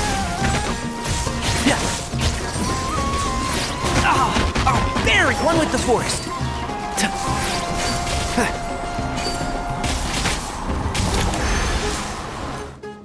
There's too many of them! I can't believe I used 12 rare items in one battle! Ugh. I shudder to think how this is going to affect this month's accounts. The sight of that glaring deficit might be more than my poor heart can take. Tainari, how's the situation on your end? We held the line, though it was a close call. But it looks like they're preparing for another attack. Has something happened? They've breached our defenses in the south. The Jin are pouring in. We're moving the villagers to the north as we speak. We're hemmed in. This is getting precarious. Our margin for error just got a lot smaller. That's why we wanted to confirm your status. We need to consider our next move carefully. Bad news! Another line of defense has been breached. Kale, go with them and assess the situation. Dory and I will hold the line here. But Master! Even with 3 of us, we barely managed to. This is not a discussion, Kale. Don't worry about us. She clearly still has plenty of tricks left up her sleeve. Wait, you can't pin all your hopes on me? Oh, great. I've almost run out of the things I brought with me, and the rest is back at the caravan. I should be able to hold out for a little longer, but still... Master! Need any help? Huh? What is it, Kale? If things continue like this, it won't be long before Aru Village is overrun by Jin. and the sandstorms are sure to follow in their wake. I do have a plan, but I can't guarantee it will work. I don't care. Whoever you are, please just help us. The only one who can help is you. I am merely here to guide you along the correct path. I am a spirit created at the beginning. I am a flickering illusion. I am the shimmering light that flows from the eyes of the Creator. What do you mean? It doesn't matter. You don't need to understand it. Just repeat after me, one line at a time. Watch out! Jin incoming! I am a spirit created at the beginning. Here goes nothing. I am a spirit created at the beginning.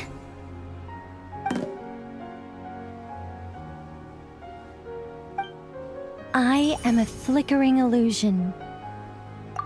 I am a flickering illusion.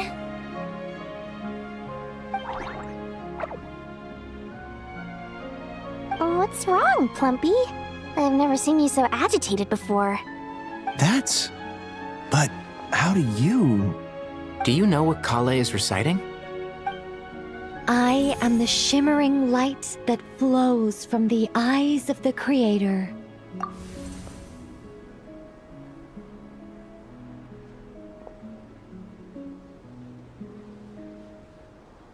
I am the shimmering light that flows from the eyes of the Creator!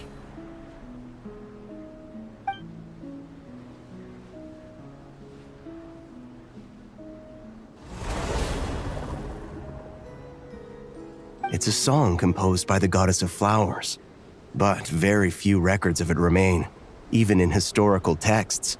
All we have is a few fragments. Is Kale an avid historian? Not to my knowledge. The Jinn have actually quieted down. Although... no, it's more than that. It looks like they're showing... submission. Clearly the songs left by the goddess of flowers have a soothing effect on them. At the very least, they're much calmer now. Really? Let me try. I am a spirit created at the beginning.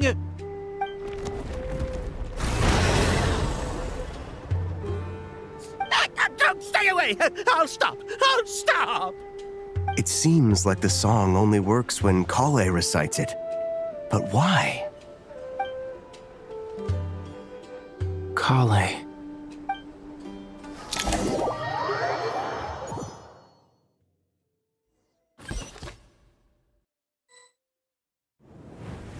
Yeah! Any luck?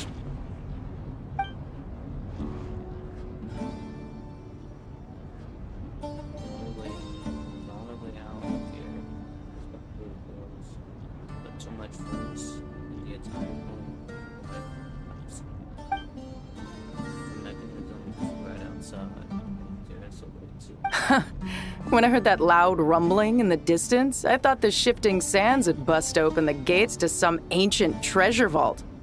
Turns out it was just you guys. Huh? Wait! That sounds like... It's been a long while. Did you miss me? I've never actually heard that voice. Jet! Batman! Let's save the catching up for later. First, I gotta get you guys out of there. This should be the right mechanism. Ben, can you handle it?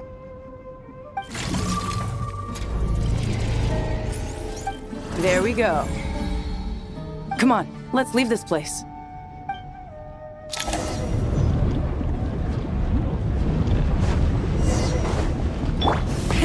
Rev the engines!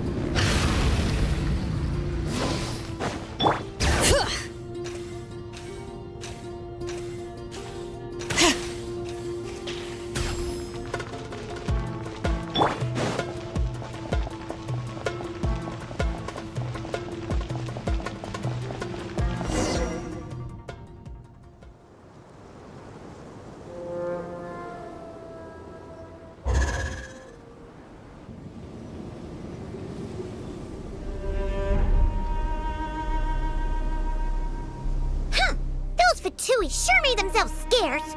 It's like they were never here. The Fatui? They came to the desert again? Yep. No idea what they're planning this time. They were being very coy about it. How have you been, Jet? Well, since we last met, I've started my own band of mercs. We've actually made quite a name for ourselves. Oh, yeah. On a slightly different note, I have some good news. I finally took care of Masaira. Not much to write home about. It was just another day. Found his hideout. Dragged him out of his cozy little bed. He tried to talk me into seeing his point of view, as usual. But I'm way past that by now. There was nothing he could say to save his life. What about you guys? Bet you'd forgotten all about me and Ben, huh? Of course not! We're super duper best friends! Wow. Sounds like I should make time to visit some other nations too. Anyway, what brings you to Gurabad? Oh, right. I almost forgot. We're here to look for Lilupar. That bottle? Seriously? Yeah! We need her power to calm the Jinn and stop the sandstorms. Here's hoping we actually manage to find her, after all the trouble we've been through. Surely, with everything's been going on in Gurabad, she must have woken up, right? Only one way to find out.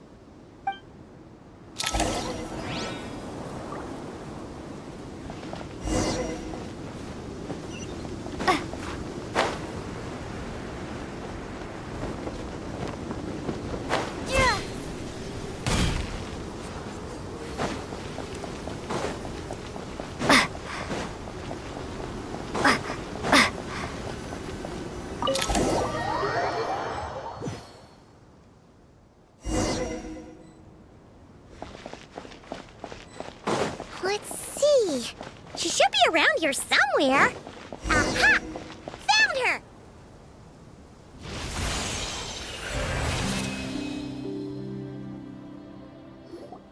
Lilupar!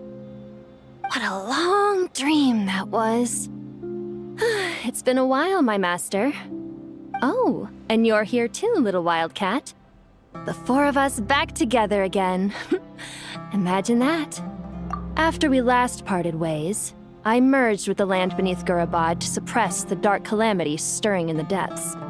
It rekindled the flame of vengeance within the Jinn, depriving Gurabad of any hope of peace.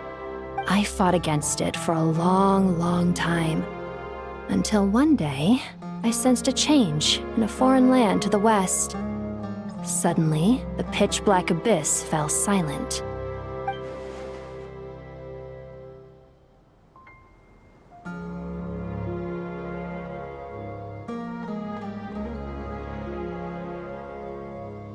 Once satisfied that that dark power could no longer bewitch the Jinn, I too fell into a deep slumber, from which I have only now awoken.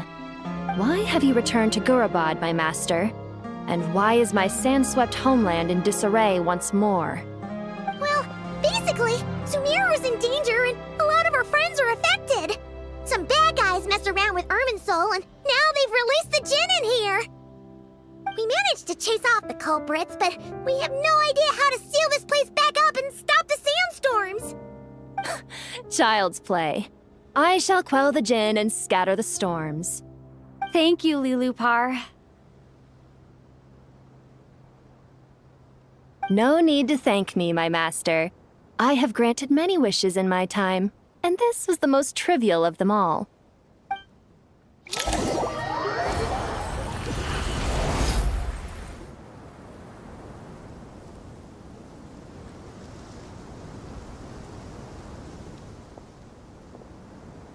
The sandstorm's gone. The sun shines bright again.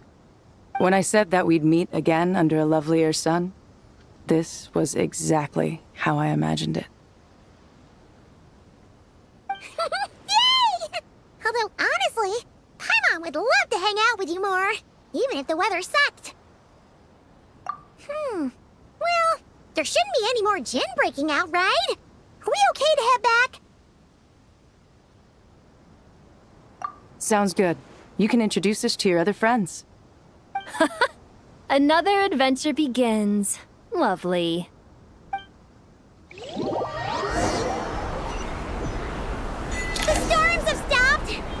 should be able to get to the Temple of Silence without any problems now.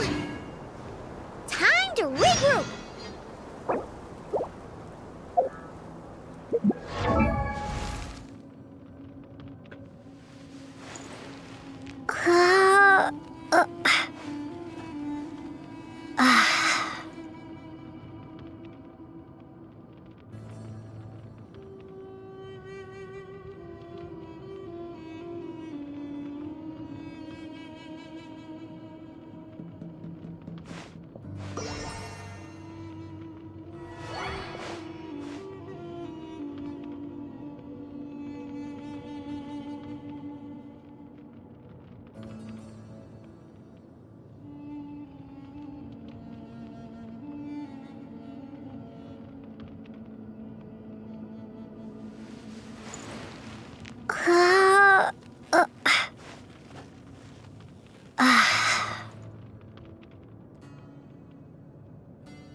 So, this is the Temple of Silence. I've heard the Nagarjanites mention it in passing, but I never imagined it would be this big. It's colossal. I thought the temple moved to the rainforest ages ago. When did they scamper back into the desert? I don't know. This plan sounds a little too risky for my liking. Even in King Deshret's day, this was experimental technology. We have no idea what could happen if we activate it. Well, unless you know of another viable alternative for the Akasha terminal, I'm afraid this is our only option. The plan is sound, and the risks are manageable. However, if we are to proceed, we must act quickly. The scale of this project is enormous. Even with Kaveh, Faruzan, and every other scholar of mechanics working on it full-time, the proposed modifications won't happen overnight.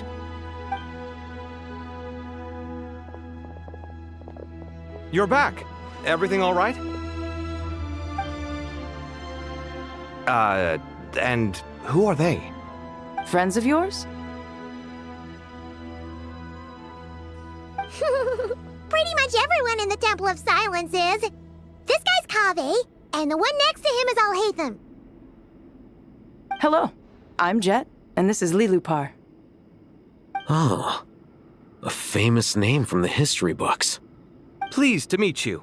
A friend of a friend is a friend of mine, as they say. Who's they? Huh? Do people not say that? Not in the desert. Friends you can trust, but friends of friends? Gotta keep an eye on them.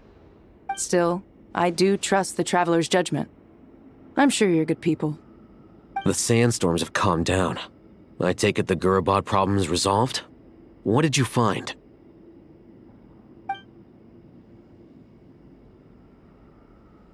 And after getting all smarmy with us, he trapped us there. Luckily, Jet used the mechanism outside to free us, and then we got Lilupar to put a stop to the chaos. Wow. Thanks for being there to help them.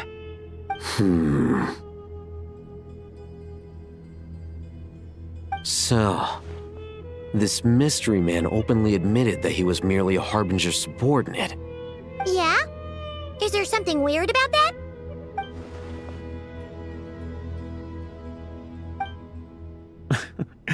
I assume you aren't naive enough to expect answers from an enemy. Well deduced. Our commander, Dottore, died in Nordkrai.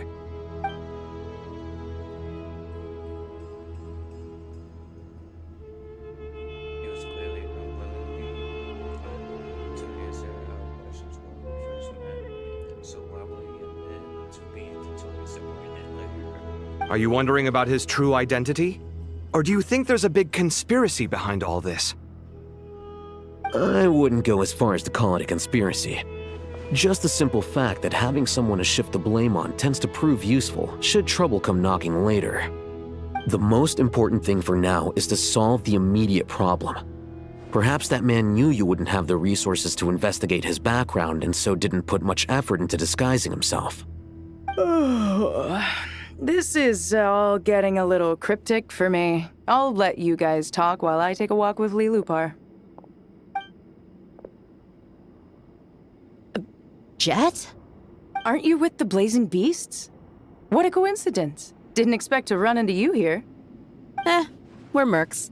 You can run into us anywhere. Who's this with you? So, did you find the solution you were looking for in the Temple of Silence?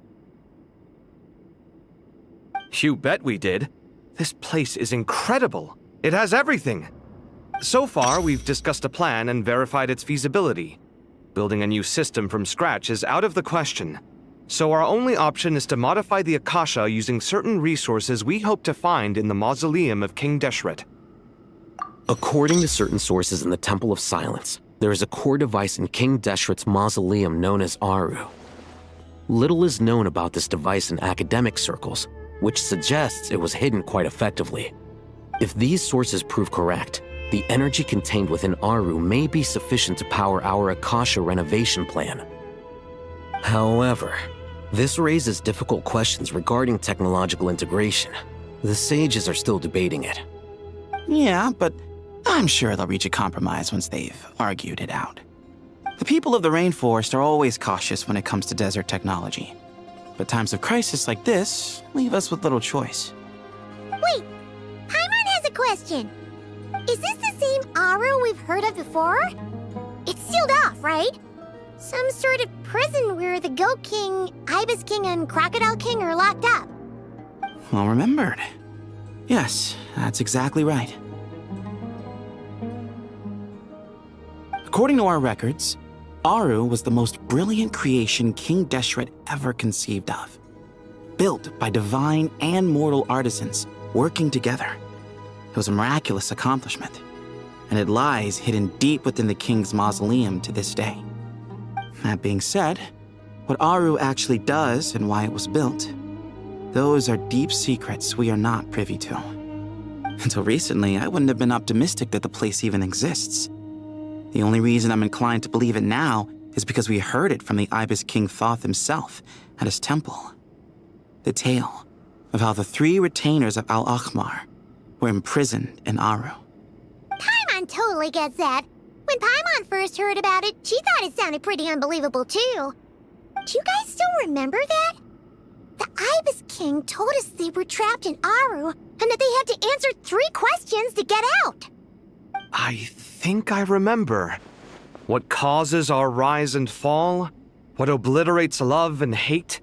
And what determines truth and falsehood? Those were the 3 questions, right? Yeah. If only Nefer were here. She's dealt with the Ibis King before, so she might know more. Oh, Nefer is a friend we met in Notcry. Notcry? Funny. She showed up here earlier. Huh? Yeah. Had another lady with her too. Both said they knew you.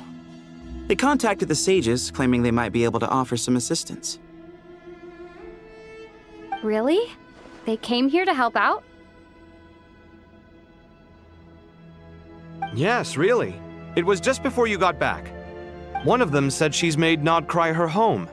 If she's the person you were talking about, then... Looks like betting on Aru was the right choice. See? They're right over there.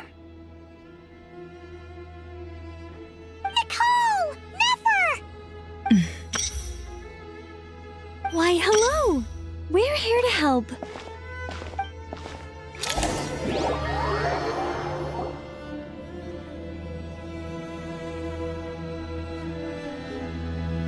It's a good thing we left early. We almost got locked out. Locked out? What do you mean? Oh, you haven't heard? An invisible barrier has appeared around Sumeru's borders, cutting off all travel in and out. No one can leave and no one can enter. Sumeru has become a lonely island. Are the Fatui behind this too? Actually, no. This has nothing to do with them. I suspect it's a defense mechanism within Irminsul itself. Irminsul is the source of Tevat's ley lines after all, and Sumeru is the nation closest to it. I imagine this function was put in place to seal the entire region off in the event of serious damage, preventing the disaster from spreading to the rest of Tevat. It may have been implemented long ago. But doesn't that mean that the people here won't be able to escape to other nations if the anomaly keeps spreading? Currently, that does appear to be the case, which is precisely why I am here. This is a critical moment for the world, and Sumeru is the eye of the storm. Paimon's surprised you managed to convince her to come back to Sumeru. Indeed. Even for someone of my wisdom and eloquence, this tested my skills to the limit. And why should it concern me that Sumeru's in trouble? Surely you don't think I still have feelings for that place? Judging by your tone, I suppose you don't. Sounds like you don't know much about my past. And here I thought you knew everything. All I know is that the Ibis King is the source of your power. He was quite a prominent moon envoy once upon a time, so I do know a thing or two about him. As for your past, I have ways to learn the full story if I wish to. But everyone has secrets they'd rather keep to themselves, wouldn't you say? I'm glad you see it that way, Miss Nicole. I've chosen to call Nodcry home, which is why I did my part in its hour of need. That doesn't mean world savings become a habit with me. I have no particular desire to play hero in Sumeru, thank you. I understand. Human emotions do not appear and disappear without cause. There is always a reason to be found behind both salvation and destruction. Still, if time has taught me anything, it's that human emotions are often complex and in conflict. That's why people change their minds about things all the time. But that's where we angels come in. Our duty ultimately is to guide people towards their deepest, truest desires and help bring them to fruition. So I wish to hear about your past, because I do not believe you are motivated by hatred alone. And if we still arrive at different conclusions in the end, that's okay.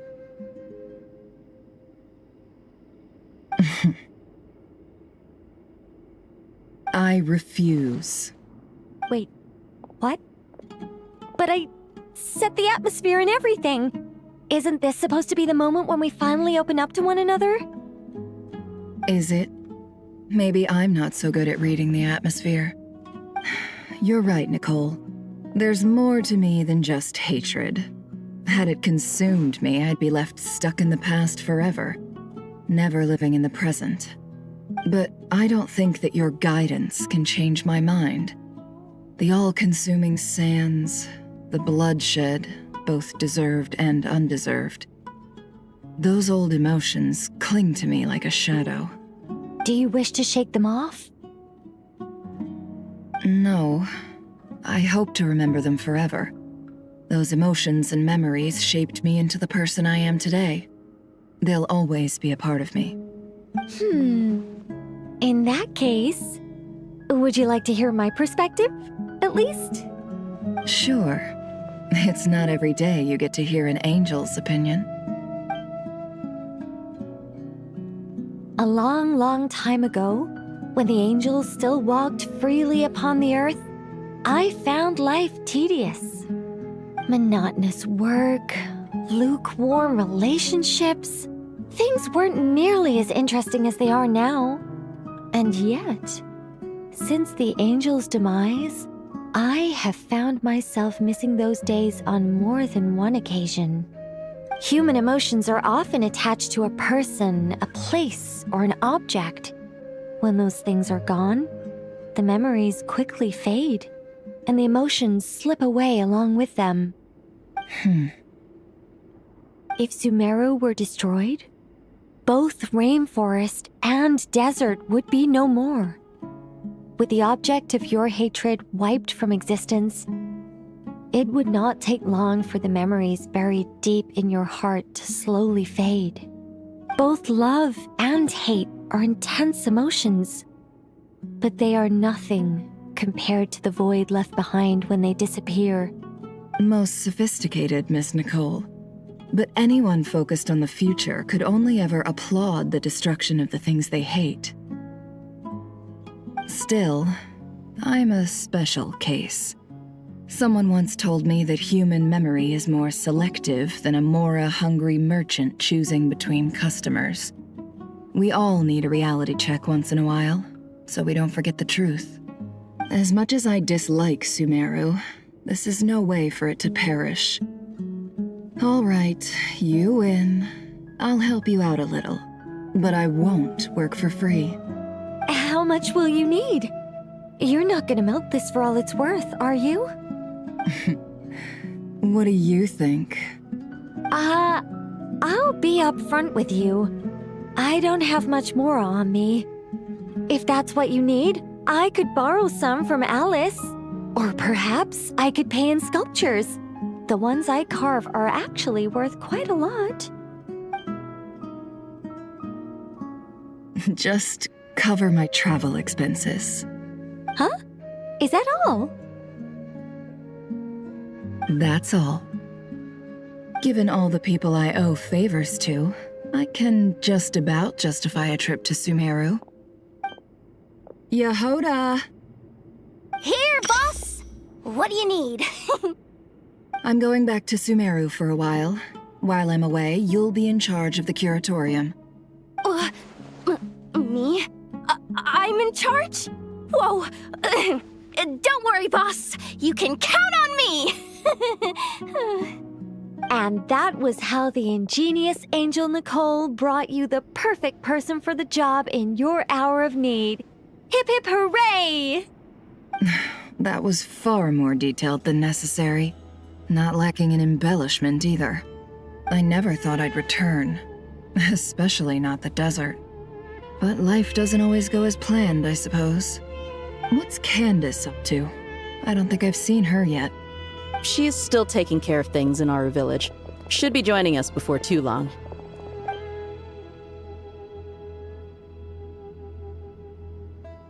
Oh, and sorry. Hope we're not interrupting anything. We have some good news, though. We're planning to go to the mausoleum of King Deshret to look for the legendary Aru, then use it to try and restore the Akasha system. According to records in the Temple of Silence, the mausoleum houses something called Aru's Chute, which can be used to establish connection with Aru. We still have some time before we leave, so there's no rush. By the way, who are these two new faces? Just call me Nefer. I'm based in Nodcry. Did I hear you mention Aru? Correct. Well, I happen to have a connection with one of the 3 retainers imprisoned inside, the Ibis King. I'm here to get things done, so if you don't mind, I think I should come with you.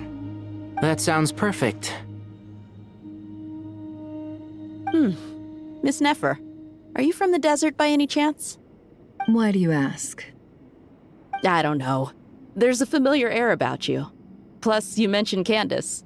Sorry, I don't mean to pry. It was just a random thought. I'm Dia, an eremite mercenary. My work usually keeps me out in the desert. I'm on good terms with Dory, and she's mentioned you all before. It's nice to finally put faces to the names. However, my associate here is probably less well acquainted with you. Why don't you all introduce yourselves? Actually, I'm a little better acquainted than you might think. Huh?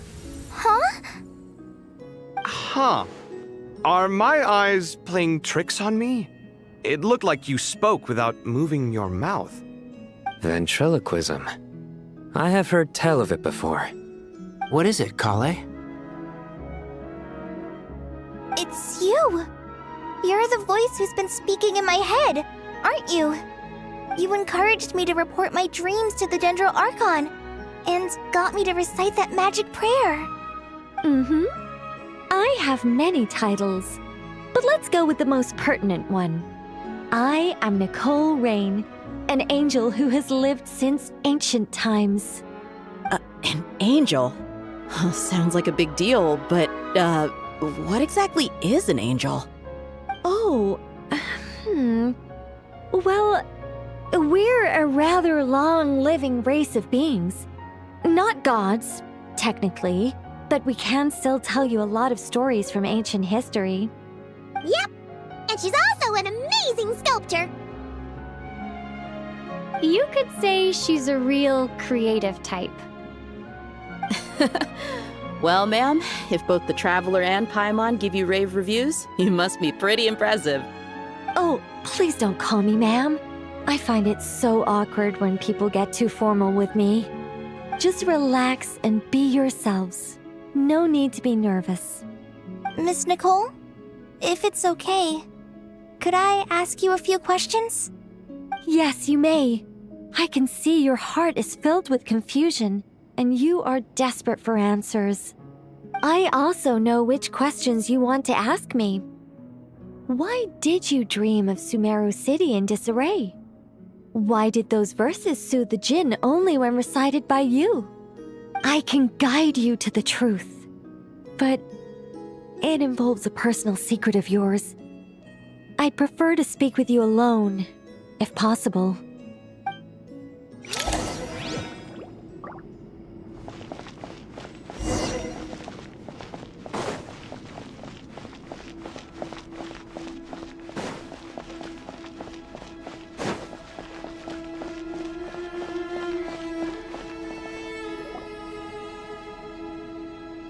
I thought we were going to speak alone. This is a lot more people than I was expecting. What's wrong with it? Even the doctors at Dar al-Shifa allow patients to be accompanied by family members. Well, if Kale doesn't mind her secret being revealed, I have no problem with it. Thanks for being so considerate, Miss Nicole. I don't know what secret you mean, but whatever it is, there's no need for me to hide it from my closest friends. Closest friends? It's so nice to hear that. All right. In that case, I'll get right to it.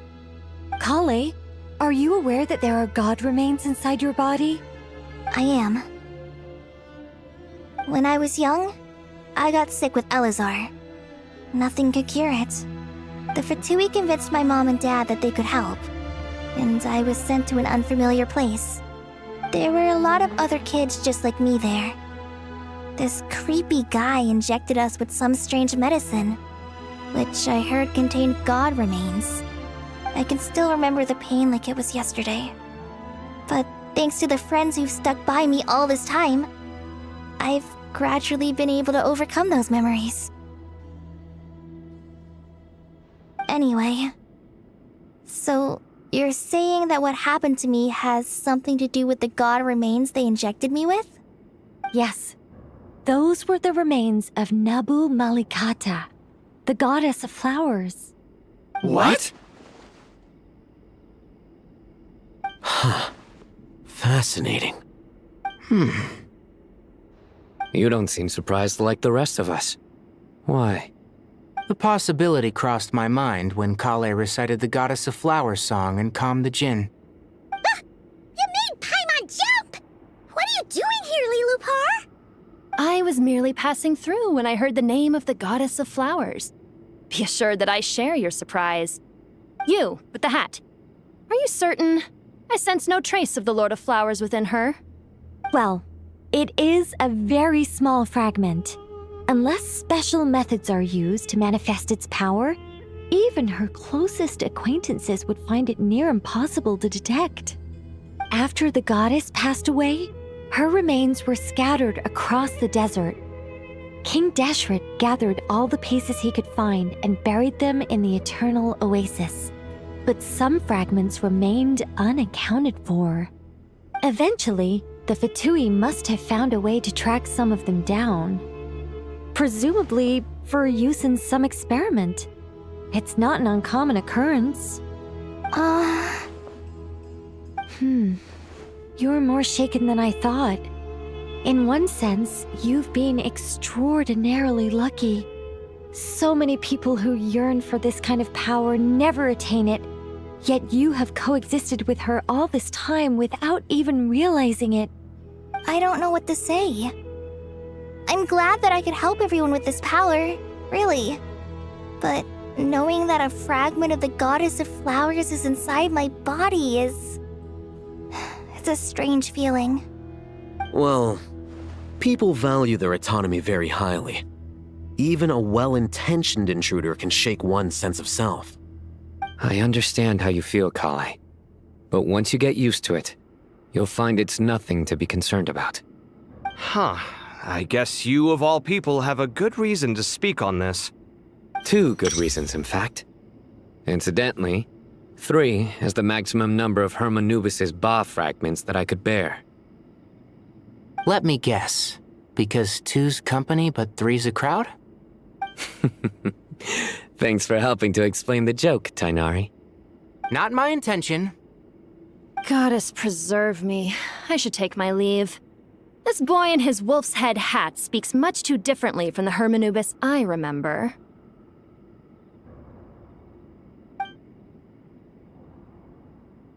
Kale, all I'm trying to say is, no matter how many Hermanubis fragments there are within me, you wouldn't think of me as Hermanubis. In the same way, you are simply you. Yeah, I know what you mean. So about that dream I had, was it a warning from the goddess of flowers? Yes. Just like me, she was an angel created by the primordial humans, born with the instinct to guide living beings. Though her body and soul have perished, her essence retains its natural instincts. Even her smallest remaining fragments would do their utmost to send you that warning. The Mother of Dreams? Lord of Flowers and Oases? She must have had a premonition. That is why she gave that dream to you. We won't let our efforts go to waste. But I still don't understand. Why me? Yes. Why indeed? You weren't the only one injected with god remains, but only in you have her fragments persisted. I suspect it may be because of the firm will you showed in the face of suffering. She was likely assimilated by that will. Of course, this doesn't mean you have to shoulder any extra responsibility. As this young man said, you are who you are, and that will not change. All right, any further questions from the family members of the patient? If not, we should head to the mausoleum of King Deshret. Let's move out. Time to put our plan into action. We all hope it'll work. But will we really be able to open Aru? And even if all 7 pillars of King Deshret agree to let us proceed, the scale of the work to follow is daunting, to say the least. Haven't you handled other big projects before? I mean, the biggest project I've worked on to date is probably the Palace of Alcazarzaray, I guess? But this is orders of magnitude beyond that. It's a total nightmare. Look on the bright side. At least this time you're actually here when Sumeru needs you most. You won't have to come asking me for details after the fact. Mock me all you want. But now that I'm here, things will be resolved far more quickly and smoothly than last time. Kave's self-doubt disappeared in an instant. Like magic. Well, this confidence is most gladdening. Now, go and pack your things. We'll head to the mausoleum as soon as you're ready.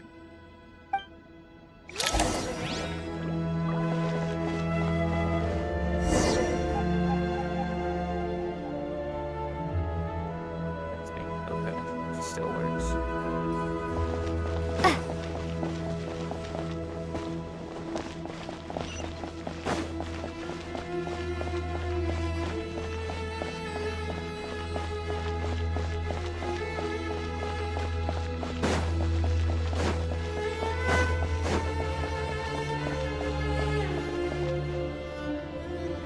Oh, Miss Nicole. I heard you're a very talented sculptor. Is that true? Oh, I don't know. I wouldn't want to blow my own trumpet. Honestly, even though Kasharawar is best known for its focus on mechanics, plenty of Kasharawar scholars are quite serious about sculpting as a hobby. So if they rate your work, that's enough for us. We just have to take a look. Who's we? Myself and a few other scholars. Kashif, Daneshvar, come take a look. Oh, well, if you insist, I suppose there's no harm in showing you.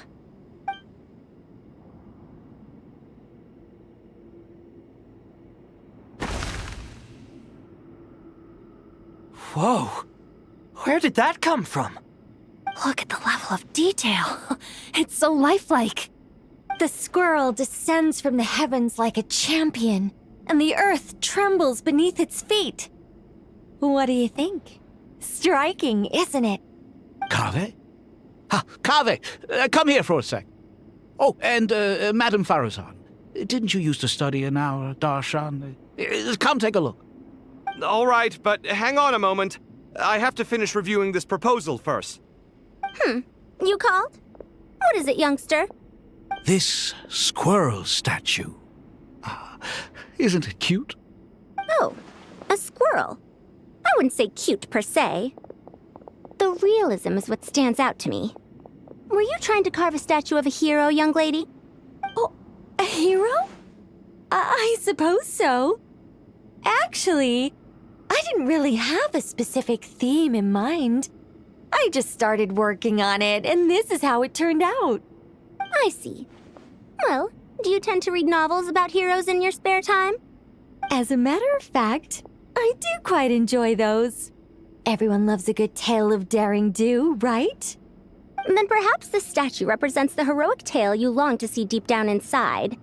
Also on the subject of heroism, I feel that if the subject posed with a finger raised towards the heavens, it would lend a greater gravitas to the overall image. I'm beauty about it. Kaveh! Sorry, Madame Faruzan, I'm a little busy right now. Don't wait up for me. What a pity. That young man has excellent aesthetic tastes. I was hoping to ask him for his opinion. What a genius idea! Why didn't I think of that? Classical beauty is a great direction to explore. That's it. Once I get back, I'm going to sculpt a heroic squirrel pointing its finger towards the sky. Precisely. A declaration of victory. You understand my vision. Then place the two statues face to face. Yes! That's exactly what I was thinking. It'll be a masterpiece. Miss... I'm sorry. I didn't catch your name. Just call me Nicole. Madame Faruzan? Was it? What? Oh, no. That wouldn't be right. Why ever not? Madam is a state of mind cultivated from within. Anyone may call me Madam if they so desire. My dear Miss Nicole, once we make it through these trying times, should we have the pleasure of meeting again, I shall look forward to seeing your new work. In this day of age, it's rare to find people with an appreciation for classical aesthetics. Meeting you was truly a pleasant surprise. Honestly, I feel the same way. It's been a long time since I met anyone interested in this style of statue. Clearly, they don't call you Madam for nothing. Also, I have to say, you're a very good judge of character. Because when I think about it, I really am someone who likes stories about heroes. That must be why I've quietly kept watch over generation after generation of them. Sorry, keeping watch over heroes? What exactly do you do for a living? Oh, never mind that. Let's not tell Madame Faruzan about Miss Nicole's true identity for now. Good idea. Let's limit the conversation to aesthetics.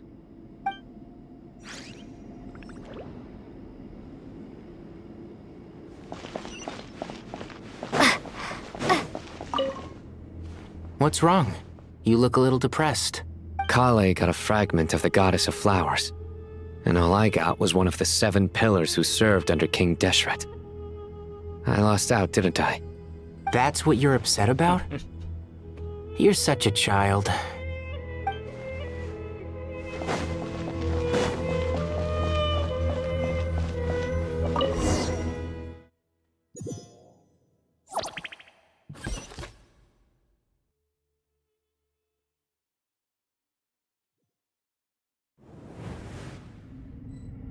I hope everyone's ready. We'll be arriving at our destination very shortly.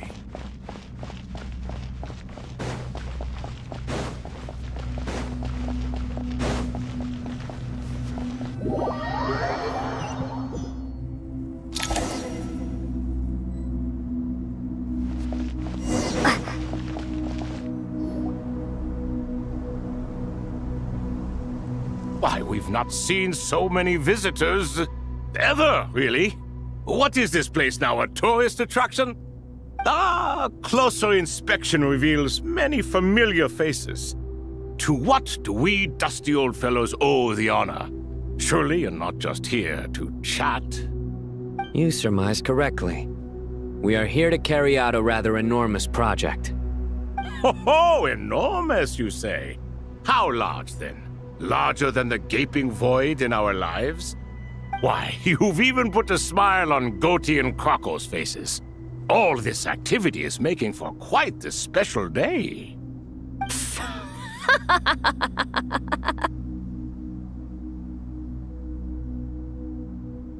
I know that laugh. Lilipar? What on earth are you doing here? Oh, this is hilarious. Turns out good things really do come to those who wait. As long as you stay alive long enough. When did you three get locked up in here? And still you act all high and mighty, putting on a show for the younglings. Truly hysterical. Why, you... Yes, I know. No need to shout. You're right, Lilipar. Goatee, Crocco, and I all have the same problem. But didn't King Deshret seal you away? How did you break free, and how did you get in here? Who knows? Perhaps you can ask my master one day, should you ever get the chance. Behold, the executioners of old. Some have turned into fragments residing in human bodies, and others are imprisoned eternally, leaving not a single shard behind. It's almost tragic, watching lowly prisoners like you act all self-important. Curiosity gnaws at you, doesn't it? Your interest in the outside world threatens to burst you at the seams. Turf. I'm starting to take a liking to this magic bottle lady. Time is of the essence. Let's get down to business.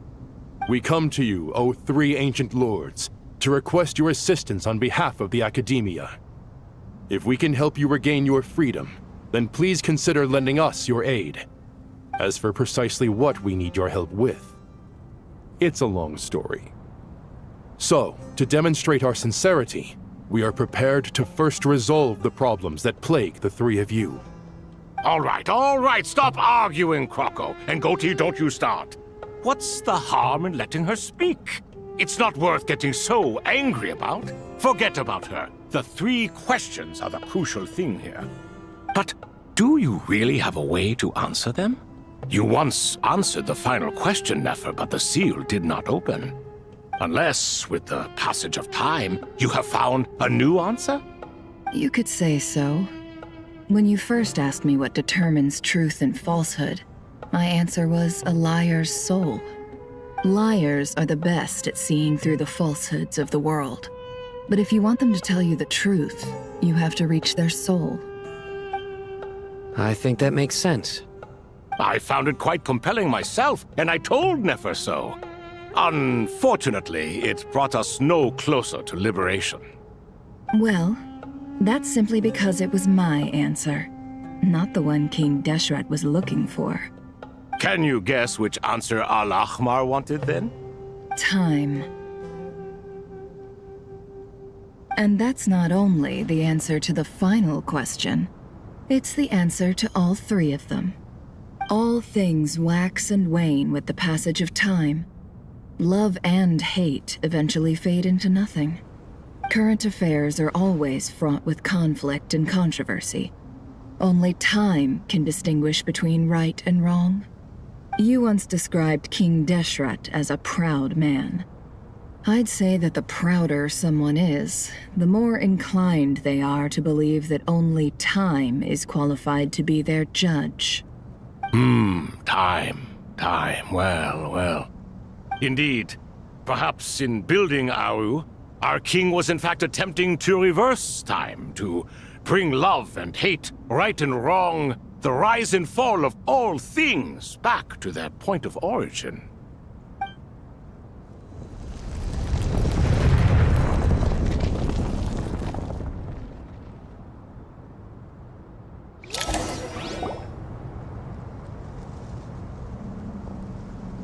Oh, this is it.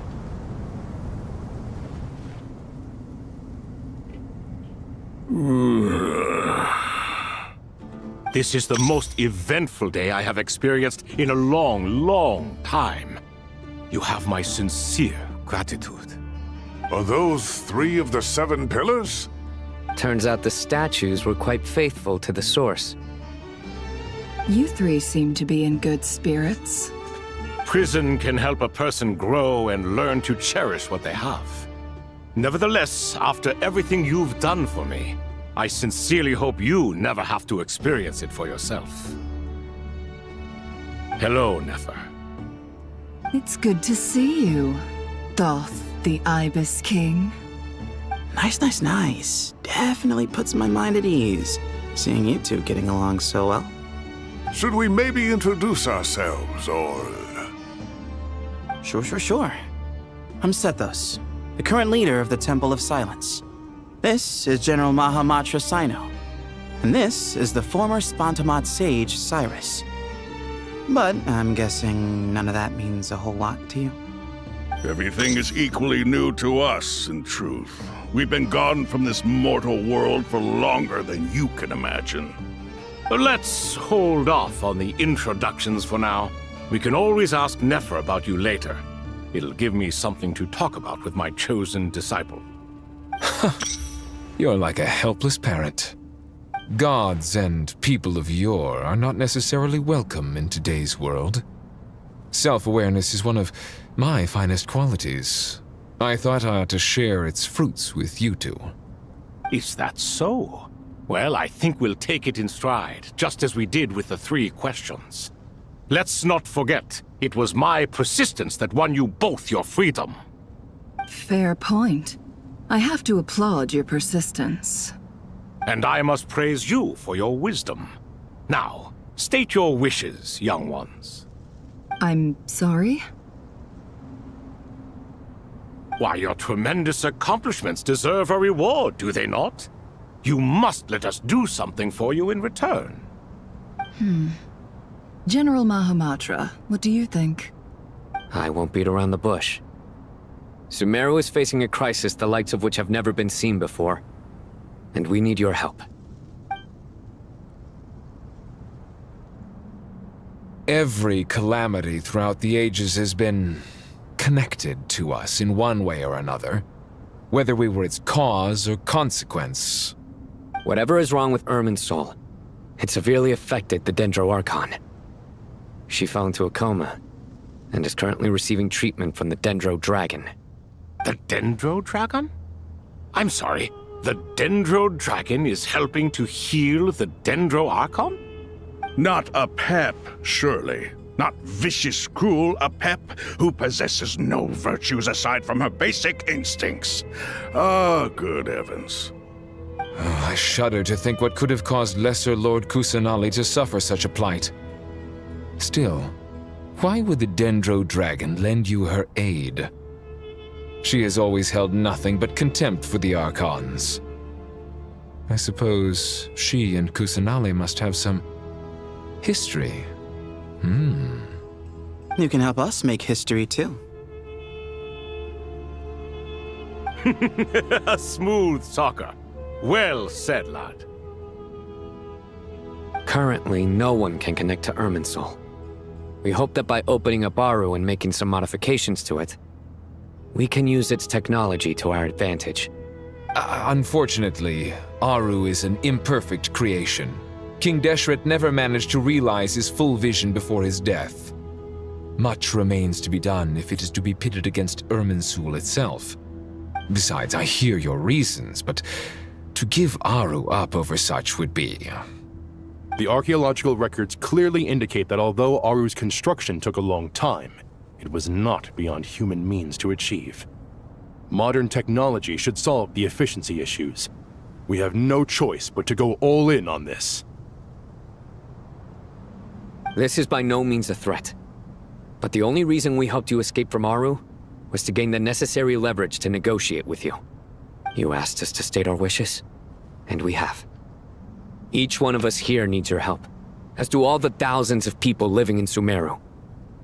They need you, and they need Aru.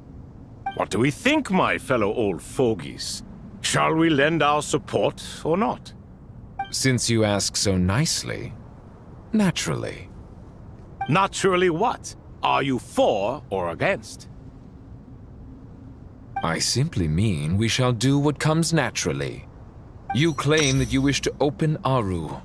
Know you then that the golden slumber created by King Deshret is preserved within? We do. We understand the risks involved. In all likelihood, the mortal world will never again be able to replicate King Deshret's work. Never will there be another chance to come so close to creating a utopia. Knowing this, are you sure of your decision? We are sure. Before people can dream, they must first live. If your minds are made up, very well. We shall summon our erstwhile colleagues to discuss this further. Saint Shezepank, Saint Bennu, once you surrendered to silence and were buried with King Deshret. But now, we invoke the right to awaken you with our voices.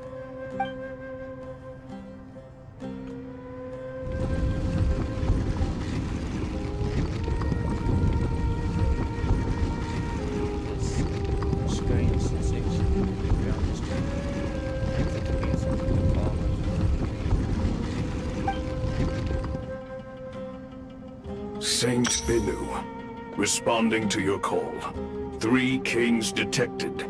Initiating autonomous will. Saint Shezbank, responding to your call. 3 kings detected. Initiating autonomous will.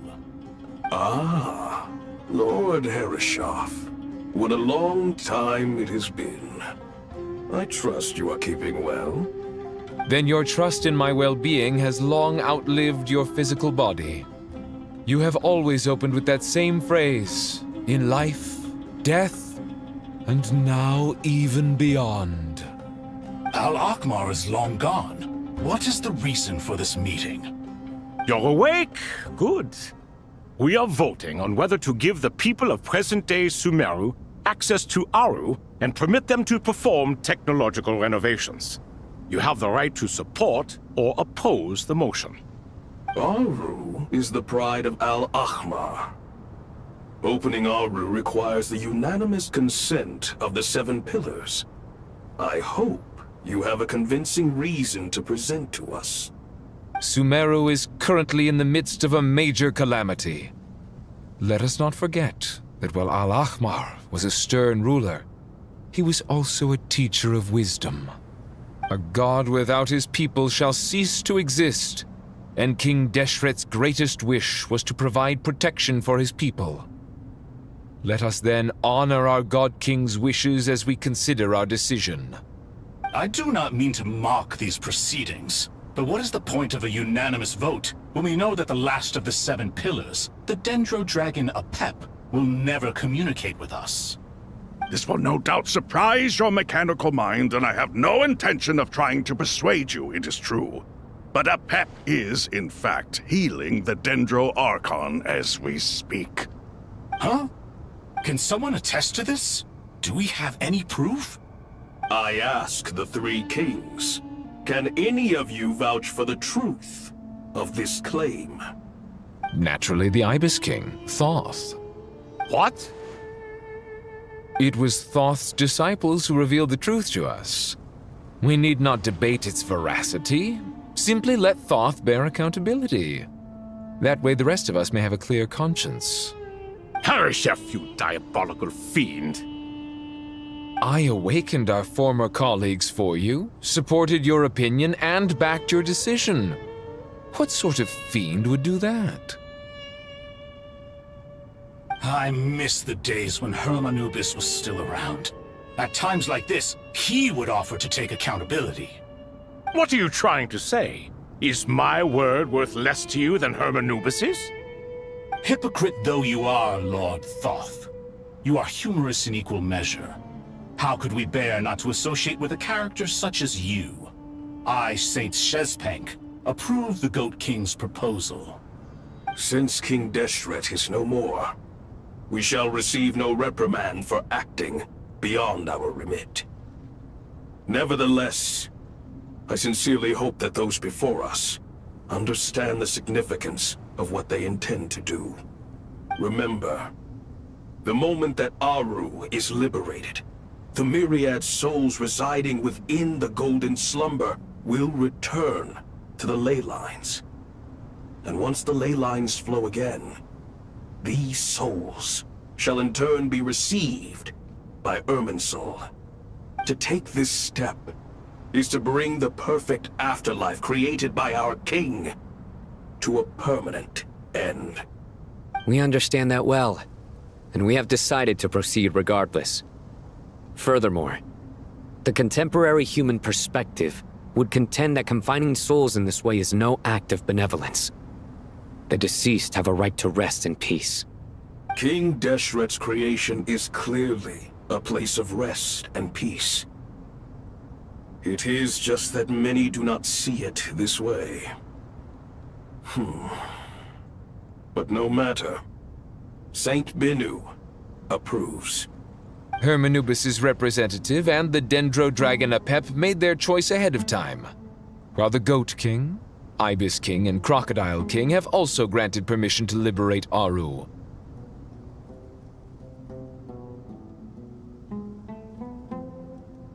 By the grace of His Majesty, guided by his wisdom and will, let the gates of Aru be reopened.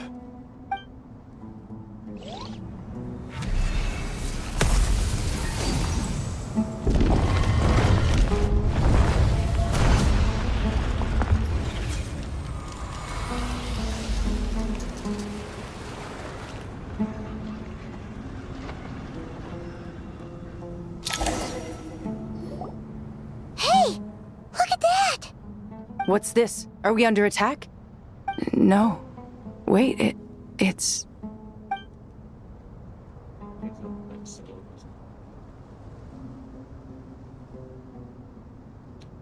Here you are. Through the sands of time. I see you. Father. Father, is it really you? It's Chet's father, Jibriel! That's right! He entered the Golden Slumber, didn't he? I smell blood and sand on you. You've grown. Strong as a wild beast, and without shedding a tear. You have to leave, don't you? Please, just answer me this. What should I do for you? This meeting is a blessing from the gods. My soul, once imprisoned along with that of Semail, is finally free. I am truly grateful for the chance to see you again. That the dead should meet the living is itself a miracle. One brief, precious moment is enough. Enough to set my heart at ease. Do not weep for me, Jet. I know you will accomplish many great things in your life. You will go further and climb higher than I ever did. All I ask is that you take good care of yourself.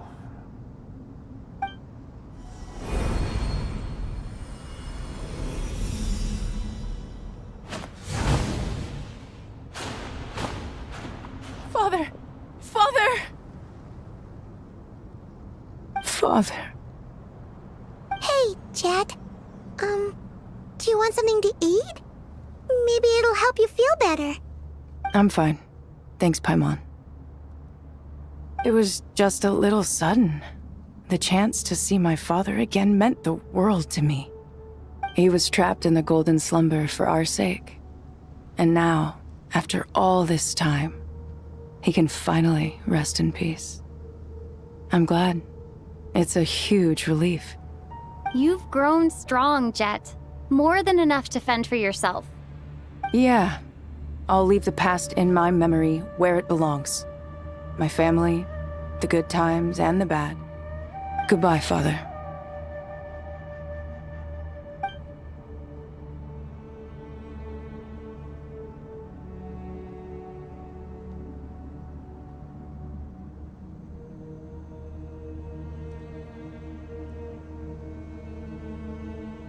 Ah, me, what a touching reunion that was.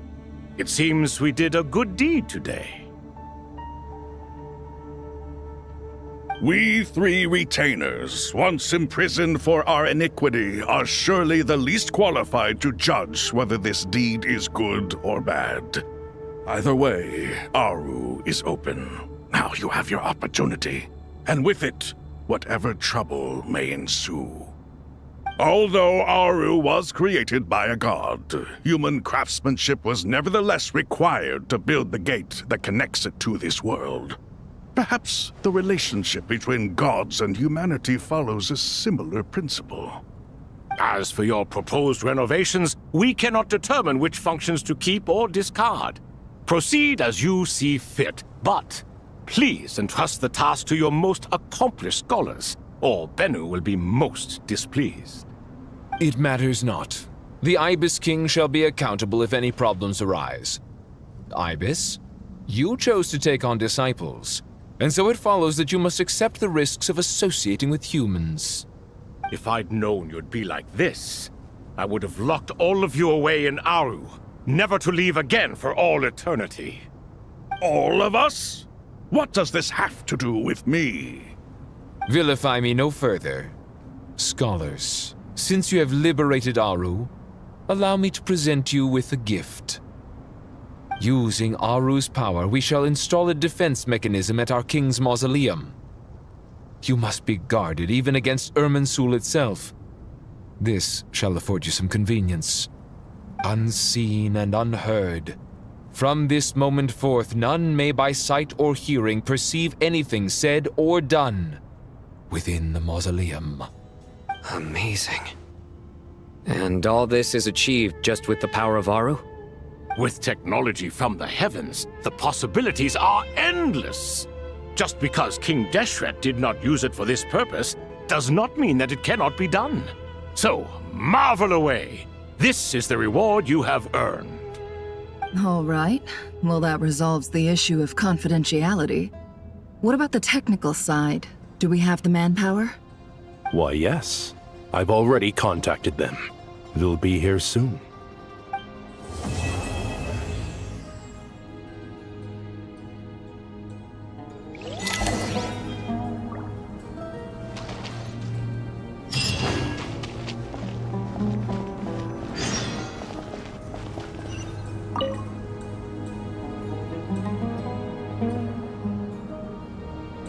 You must be the ones tasked by the Academia with renovating Aru? That's right. Good afternoon. I'm Kaveh, and these two are Termezi and Naisaburi. Hey, I'll hate them. Come and introduce yourself. We've met before. This is Thoth, the Ibis King, and everyone knows these two. Afternoon, gentlemen. I've only ever seen these two in murals. Ah, the paintings in the temple. They show us chatting, playing cards, playing chess. Precisely the activities we most enjoy, funnily enough. No, only you enjoy playing chess. We were just humoring you. I wouldn't go that far. Back to the matter at hand. A preliminary assessment by the Academia indicates that this project requires expertise in various disciplines, including the deciphering of ancient texts, mechanical engineering, the restoration of ancient ruins, and elemental theory. The most capable minds in their respective fields are here before you. If there are no objections, we'd like to begin our work. The artisans who built Aru for Al-Ahmar gave their very lives to create this splendid work. Follow their example by giving your utmost devotion to this project. I didn't know that. We'll do our best, of course, but we certainly won't be sacrificing our lives.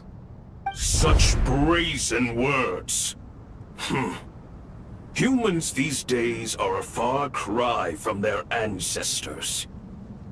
What little respect you show for King Deshret. No, that's not what he meant. Please, don't mind him. He shares your sentiments, just not your, penchant for hyperbole. Assuming that's what you were going for? I just think it's important to manage expectations. Forgive my lack of courtesy, but we simply can't sacrifice our lives to the gods on completion of the project like people in the legends of old. Here's a first draft of the project proposal for your perusal. Please let us know if you have any requests. Normally, I'd have made it look a lot more visually appealing, but we were really pressed for time on this occasion. I hope you'll forgive me if it's a little rough around the edges. Naturally. If my fellow ministers deem this meager display of respect sufficient, I suppose I can consider agreeing to their proposal. Why are you so preoccupied with the ostentatious displays of respect to Al-Ahmar? We should be trying to make things easy for them. You never know. We might have to rely on these young people to look after us in our old age. Exactly. This is Aru's mainframe. Be reminded to use it with great caution. We certainly will. Thank you for your assistance. You may attempt to lay out punishment should you so desire, though I'm afraid it would be futile. You and I both know that certain components of Aru can only be operated by humans. King Deshret always believed in humanity. Still, the reason that Aru's modules are designed that way is not so much because he trusted them, but more because he was wary of you. Is that true? No wonder human artisans helped to build Aru then. He actually required human assistance to create his greatest work. Naturally. Have you noticed that the Goat King keeps giving superficial responses? It's like he's just going through the motions and leaving the real debate to his colleagues. He understands the art of perfunctory speech. That's what earned him his position as the Minister of Ministers. It seems the rumors about King Deshret being a poor judge of character are baseless after all. Excuse me for being blunt, but it sounds suspiciously like you're putting yourself on a pedestal and mocking me. You're mistaken. And while there's nothing strictly wrong with making every conversation about yourself, it's not exactly a positive tendency either. You? Whatever. I knew it'd be like this working with you. All right, let me past. I need to look at this console. It's your job to activate it after all. Let's begin. Everyone, please proceed with the external checks and preparations as per the procedures outlined in the engineering plan.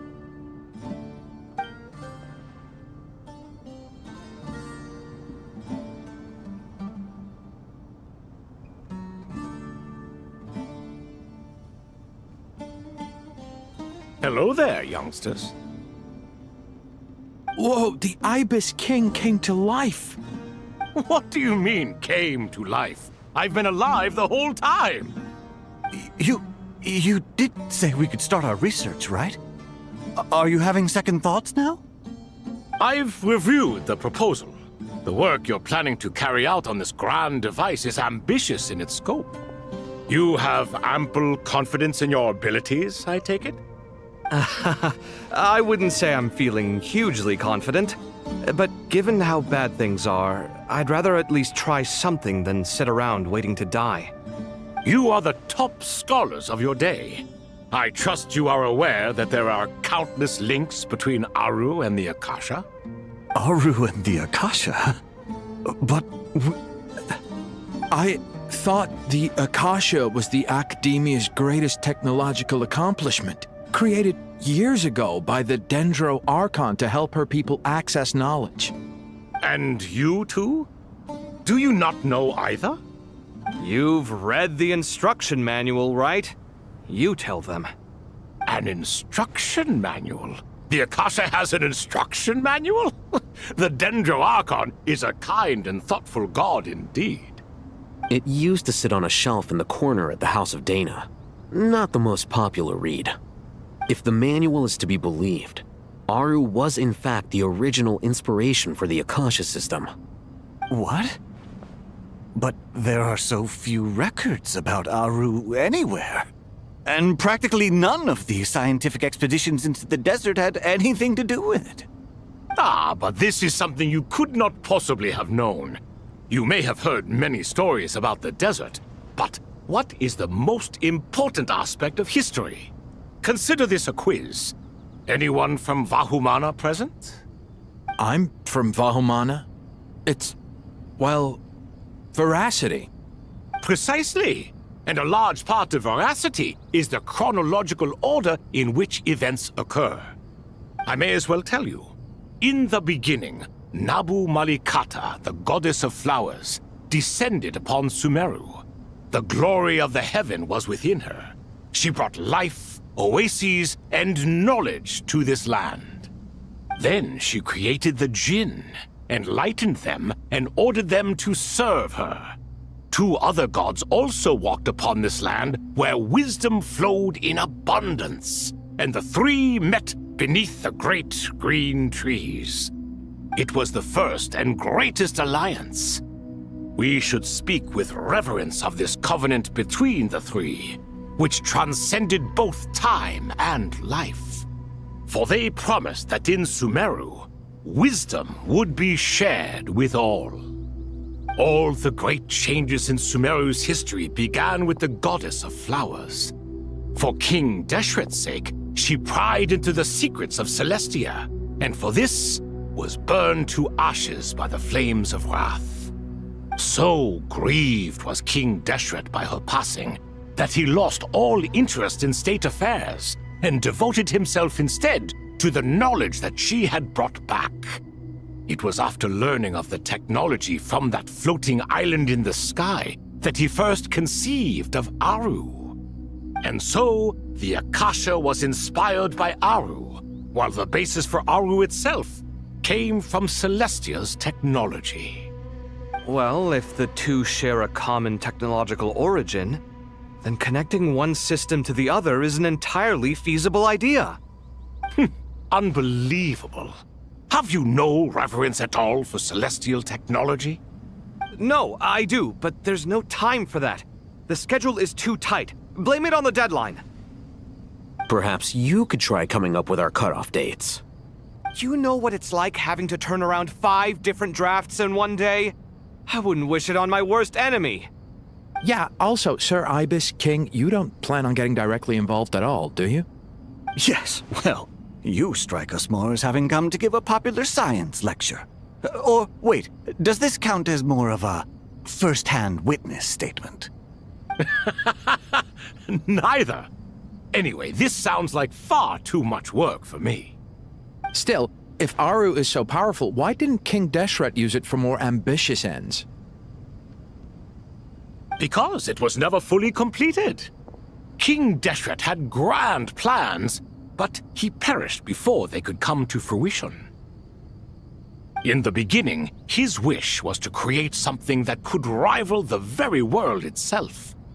The Lord of Flowers sacrificed everything for that ambition. What he desired, she bestowed, and thus was knowledge brought into the world. Her courage and sacrifice had to be honored with the most splendid of monuments, or King Deshret would surely have deemed it a grave injustice. And that monument, built from knowledge and technology, etched with a sacrificial and courageous love, even in its unfinished form, it deserves to be treasured. At that time, King Deshret said the following to the Lord of Dendro. Since we share an eternal covenant, I shall never be your enemy. Hence, the fruit of wisdom from the heavens is not to be devoured. Remember, it is not that I lack the power to become the enemy of wisdom. Yet you and she have taught me much and shown me kindness. For this, I cherish you both. In the end, Aru was only used to store a portion of the souls. It was but a primitive form of the masterwork the king had envisaged. His final hope for Aru was to return to the past, when she yet lived. So the point you're making is, King Deshret was both powerful and ambitious, and he only ceased his imperious ways out of affection for the goddess of flowers and the Dendro Archon. You could see this as an act of mercy, but you could also see it as the sentiments that lay between these three gods placing constraints on him. This was, after all, the foundation of the alliance between them. This explains why Aru was both a prison and a monument, and why the answer to the three questions was time. You have to be careful who you get involved with, or you invite all manner of misfortune. This is as true for gods as it is for humans. Love is the same. It is both a prison and a monument. All right, let us pause the story here for now. Seeing as you've been so diligent, I'll offer a little help. Who's in charge again? Is it you two? Ah, yes, me and him. Now then, close your eyes. Wisdom hides in the space between the tangible and the intangible. It is to convey the incommunicable through the simplest of mediums. By the power of King Deshret, I shall grant you a glimpse into the unseen secrets that lie at the threshold of existence.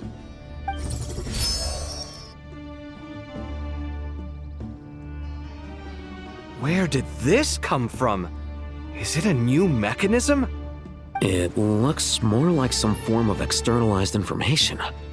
You've rendered it visible? Just as the Akasha allows you to access a greater range of knowledge, the power of our king permits one to perceive ingenuities that do not belong to this world. This is no ordinary mechanism. It reflects the internal structure of Aru. Whether you choose to increase or decrease, keep or discard. Come, use these to achieve the outcome you desire. Looks mechanical to me. Better let me handle it just in case. But wait, how do I get up there? Turn around. So that's where the elevator is.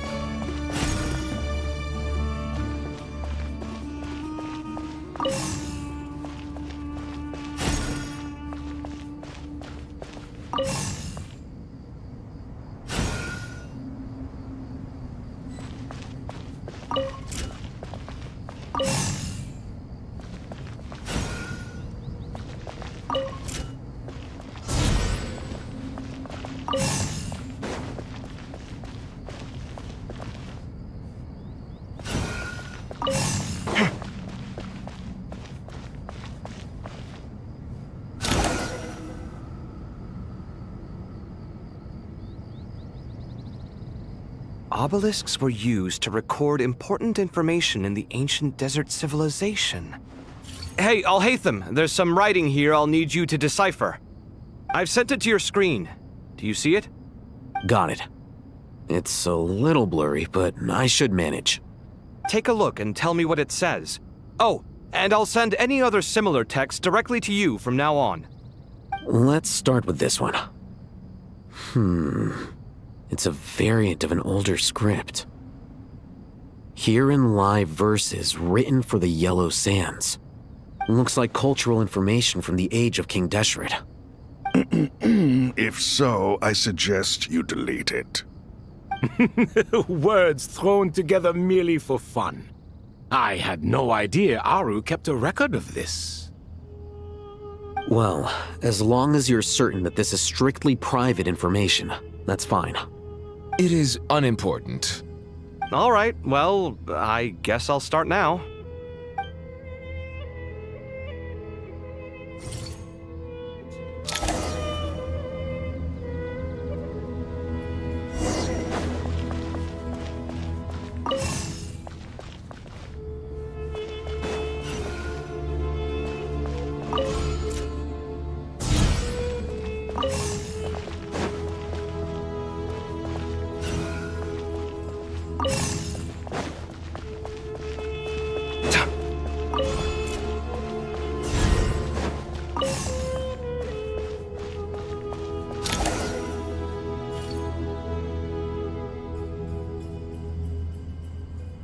Found some more. Sending them over to you now. These are all reports about the Gurubad conflict. Can we delete them? I'd say so. Most of this information has already been archived anyway. What if there are details in there that Vahumana missed? What are we supposed to do if they come after us in the future?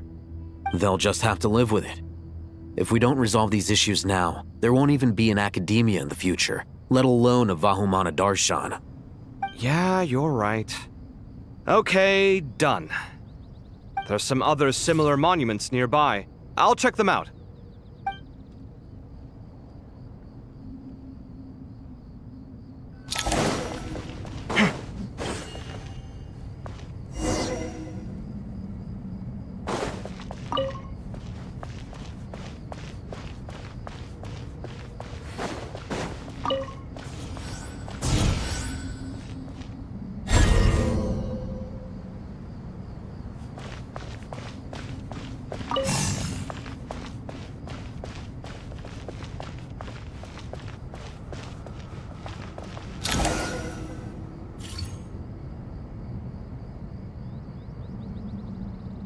Another monument. Hold on.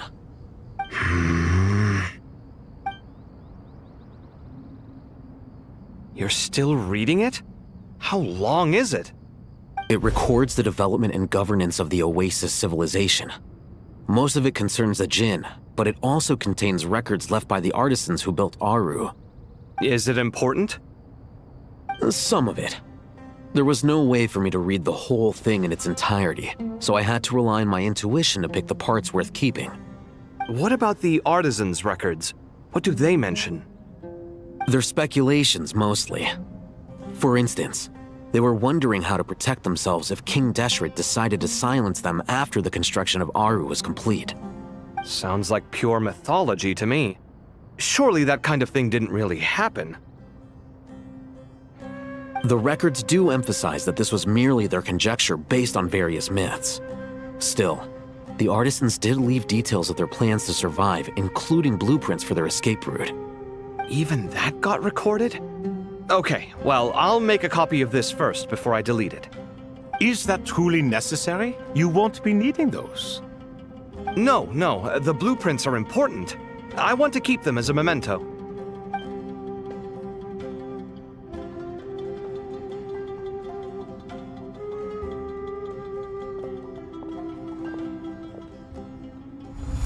I think that should just about do it. It meets the requirements of the contingency plans, so we should be good. I gotta say, it's the strangest feeling, this cross between reality and the intangible. It's like drifting between life and death, or in and out of a dream, using my own hands to manipulate illusions that are forever out of reach. Chasing dreams in the most literal sense. Definitely a novel experience. What happens if my spirit just floats away? That won't happen.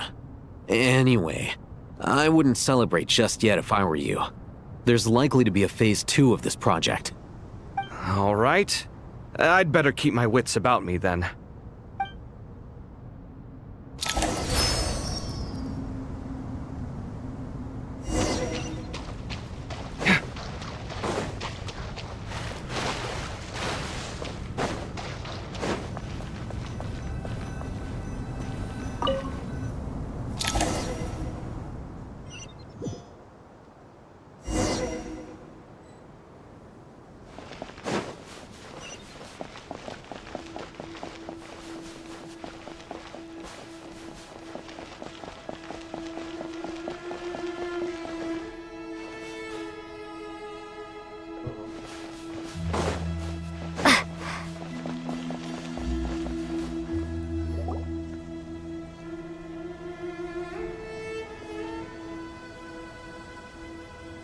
Traveler from afar, do you worry for the fate of Sumeru as well?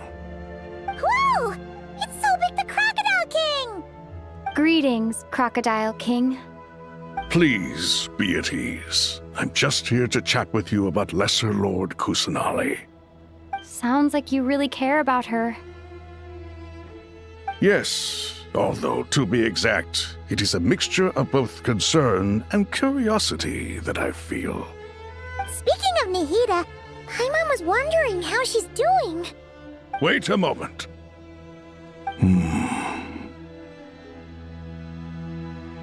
What is it? I tried calling out to a pep, but there was no response. This can only mean that she is focusing all her energy on taking care of Lesser Lord Kusanali. All the gods who served King Deshret seemed super surprised to hear that Apep agreed to help Nahida. Guessing she made a bad impression on you or something. Are you aware of the history between her and our king? The story begins a long time ago. Al-Ahmar was always a wishful thinker where the Dendro dragon was concerned. Without consulting her, he decided to list her among the 7 pillars and declared his own power to be far superior to hers. That was when our king was at the height of his power. Ibis Goti and I were no match for him, and so we chose to submit and serve as his ministers. But not Apep. No, she never thought much of him. To Apep, Al-Ahmar's pride and sense of superiority were nothing but ignorance and hubris.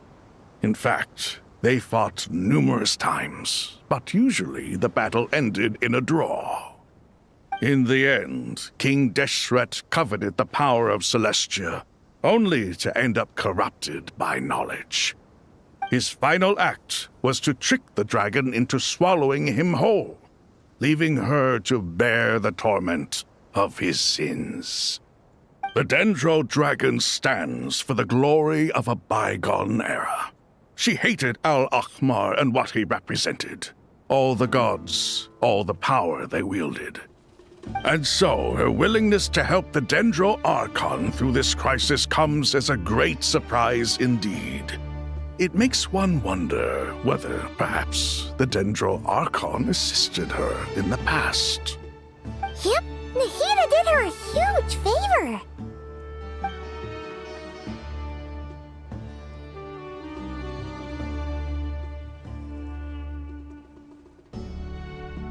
So Lesser Lord Kusanali put an end to the Dendro Dragon's many long years of torment. As much as she loathes the 7, Apep knows kindness when she sees it. No wonder she was willing to make an exception. Yeah, that's the sense we got from dealing with her too. She is not incapable of coexisting with other living things. Rather, she actively chooses to avoid coexistence. And this despite the fact that she symbolizes life itself. How ironic. All of this being said, I wouldn't expect too much from her if I were you. Nothing will change her hatred towards humanity and gods. We'll keep that in mind. Anyway, how much longer do you think Nahida needs to stay with Apep? For all we know, the Fatui might still be in the desert. Just to be on the safe side, why don't we grab anyone who isn't busy right now and go look for her? I'm alright, Paimon. Huh? Was that Nahida's voice? It seems the treatment was effective. Since when do my deeds require your evaluation?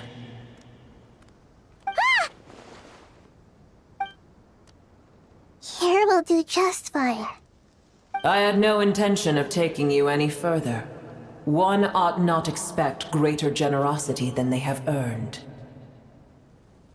You always hide your kindness away like an oasis within a sandstorm. Only those who make it through the swirling winds can know just how beautiful that oasis is, and how much hope it brings. You dare appraise my being? No, I'm expressing my gratitude. I want to thank you for sharing your precious life force with me.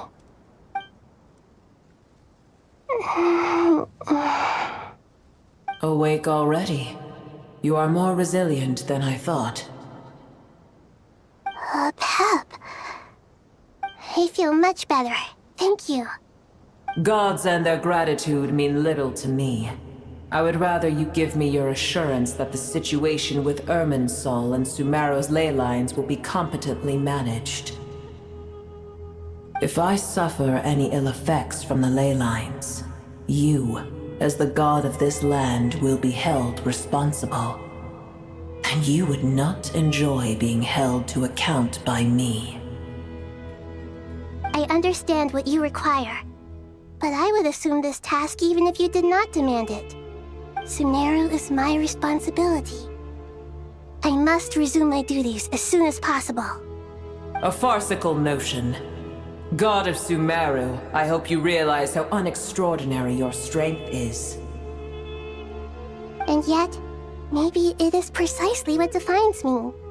A god of wisdom is not meant to rule by force. Then hold steady. We go forth. Well, I'll be. Is that a pep? Do my eyes deceive me? Of all places, the Dendro Dragon has decided to visit the mausoleum of King Deshret? I see that after all this time, El Ahmar's menagerie of ministers remain as vile as ever.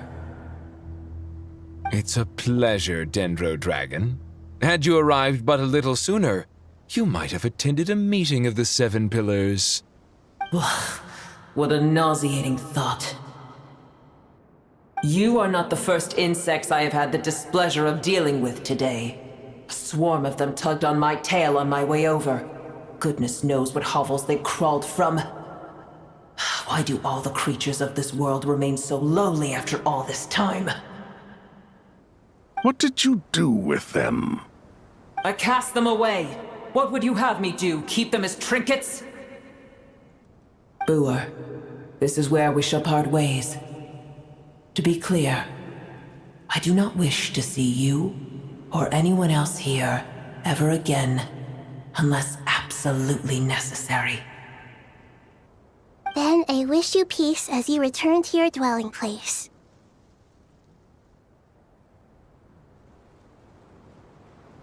It matters not to me. Simply refrain from bothering me again.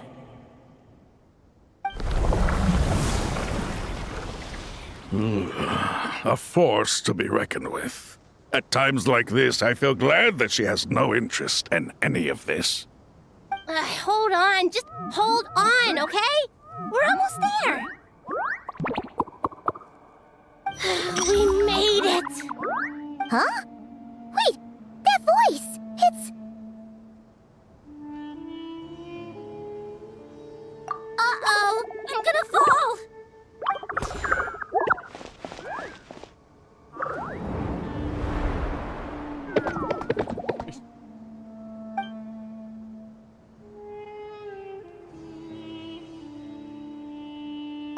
Well, that's a relief. A pair of safe hands indeed. The Dendro Archon's familiars. They are the last thing I expected to see here. Huh? Wait, what are the Aranara doing here? Don't you guys hate the desert? Obviously I was worried about the Dendro Archon. I've been supporting them with my Pari powers the whole way here. Oh, you seem pretty nervous. Is it because there are too many people around? Not just people. It's all these non-human beings, too. It's hard on them.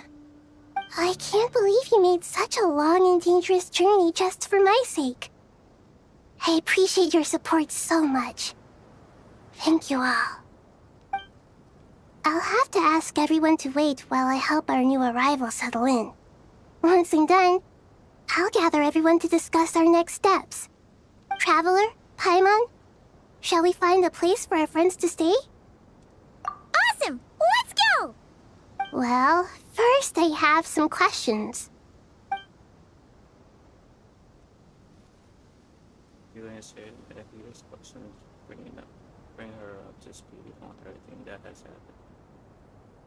Okay, I think that covers everything. Thank you. We can get going now.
Surely all those Nara can't see us. Nara are always so busy, walking here and there. Don't let the Nara touch us. Taking hands upon, but we know the Nara can't take them behind. My sister said I had to look after the Nara are coming. Hello, everyone. It's only us. Oh Lord, I didn't no stuff and like food.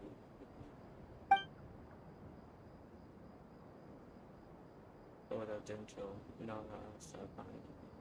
It's been a long time. It must be very tough for you coming all the way out here, especially since you don't like the Voluka. Is everyone back in Vanarana doing well?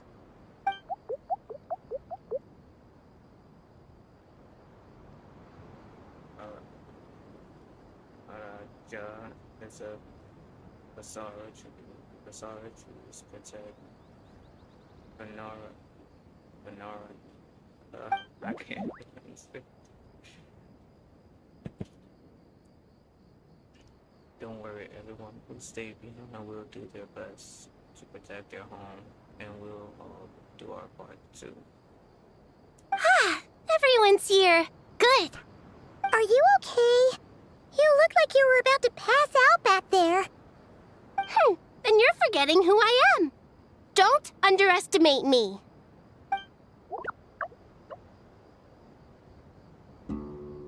Sumeru Shamari Red Floating. Oh, excuse me! Are you comparing me to Paimon?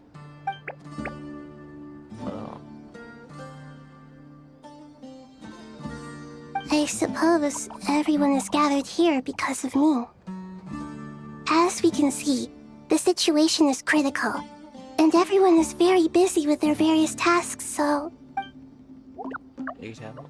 All of us can help. We can all help. All of us brought a pot to make soup. Very delicious. All of us are here to help. Arabalika, Arayakin, Arabas, Aradasha, Arayuta, Arasata, and I can't thank you enough. I can't read. Right now, we're focused on restructuring Aru, processing excess information, and helping restore everyone's confidence. I'm sure you'll find it all very straightforward. I'm gonna get that at I can help too! Just let me know where I'm needed.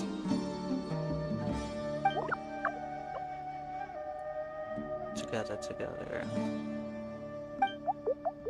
Lord of Dendro, Arabalika has something important to tell you. On our way to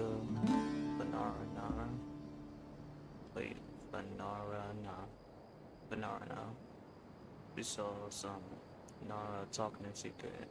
No Nara up to no good. Up to no good? Yes, 2 Nara sneaking around. And Caravan Revat. That definitely sounds suspicious. Traveler, Paimon, I have other work to attend to here that needs to take priority. Could I trouble you to investigate the situation Arabalika spoke of? No problem. Leave it to us. Thank you. I'm counting on you.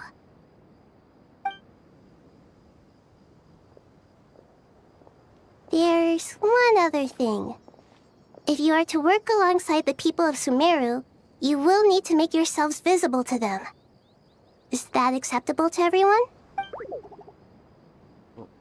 Well, if we really have to, I guess we have no choice. Don't be afraid, Arabas. You make the most delicious soup. Everyone will like it. There's nothing to fear. No one here will hurt you. But if you do feel afraid, don't worry. Just call my name and I'll be there. Very well. Now, I shall bestow a small blessing upon you all. Whenever people see you and interact with you, from the moment their gaze meets yours, they will experience the most beautiful of dreams. Nahida gently raises her hand. You don't know what she did, but you feel a wonderful presence, like something out of a lovely dream indeed. Sunlight trickling through the branches, glistening like gold, the trees chanting softly, and the breeze as the flowing waters plays a symphony. Your heart swells up like a balloon as it fills with happiness. There are many terrible things yet to be resolved, but in this moment when you feel this peace, friendship, as you stand side by side with a dozen of other creatures together in the forest, the people around you turn their heads and scan their surroundings. They hear it too. Ancient voices speak from the forest, soothing everyone's heart. Do not fear, do not be afraid, do not overcome by the storm. Do not fear. We will face it together. This too shall pass.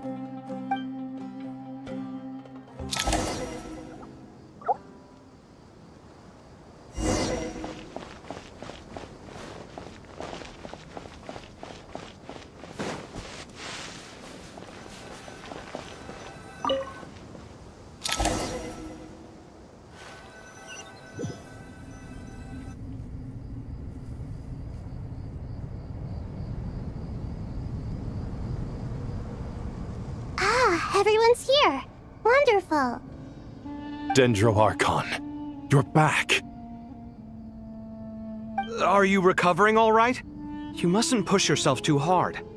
I'm doing very well. Thank you for your concern.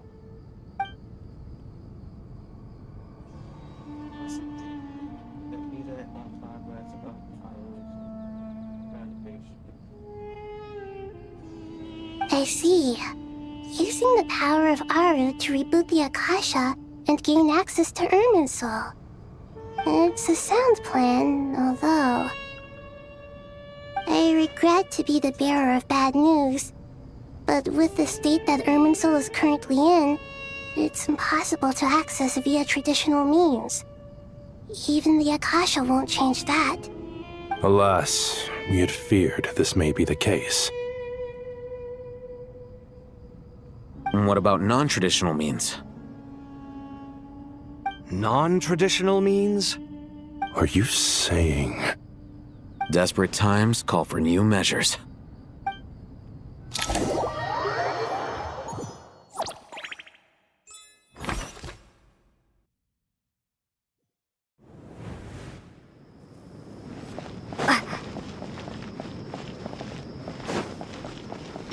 The wind rises.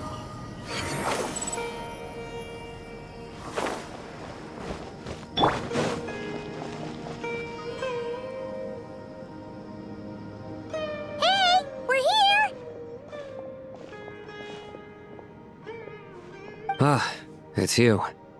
Is there a situation?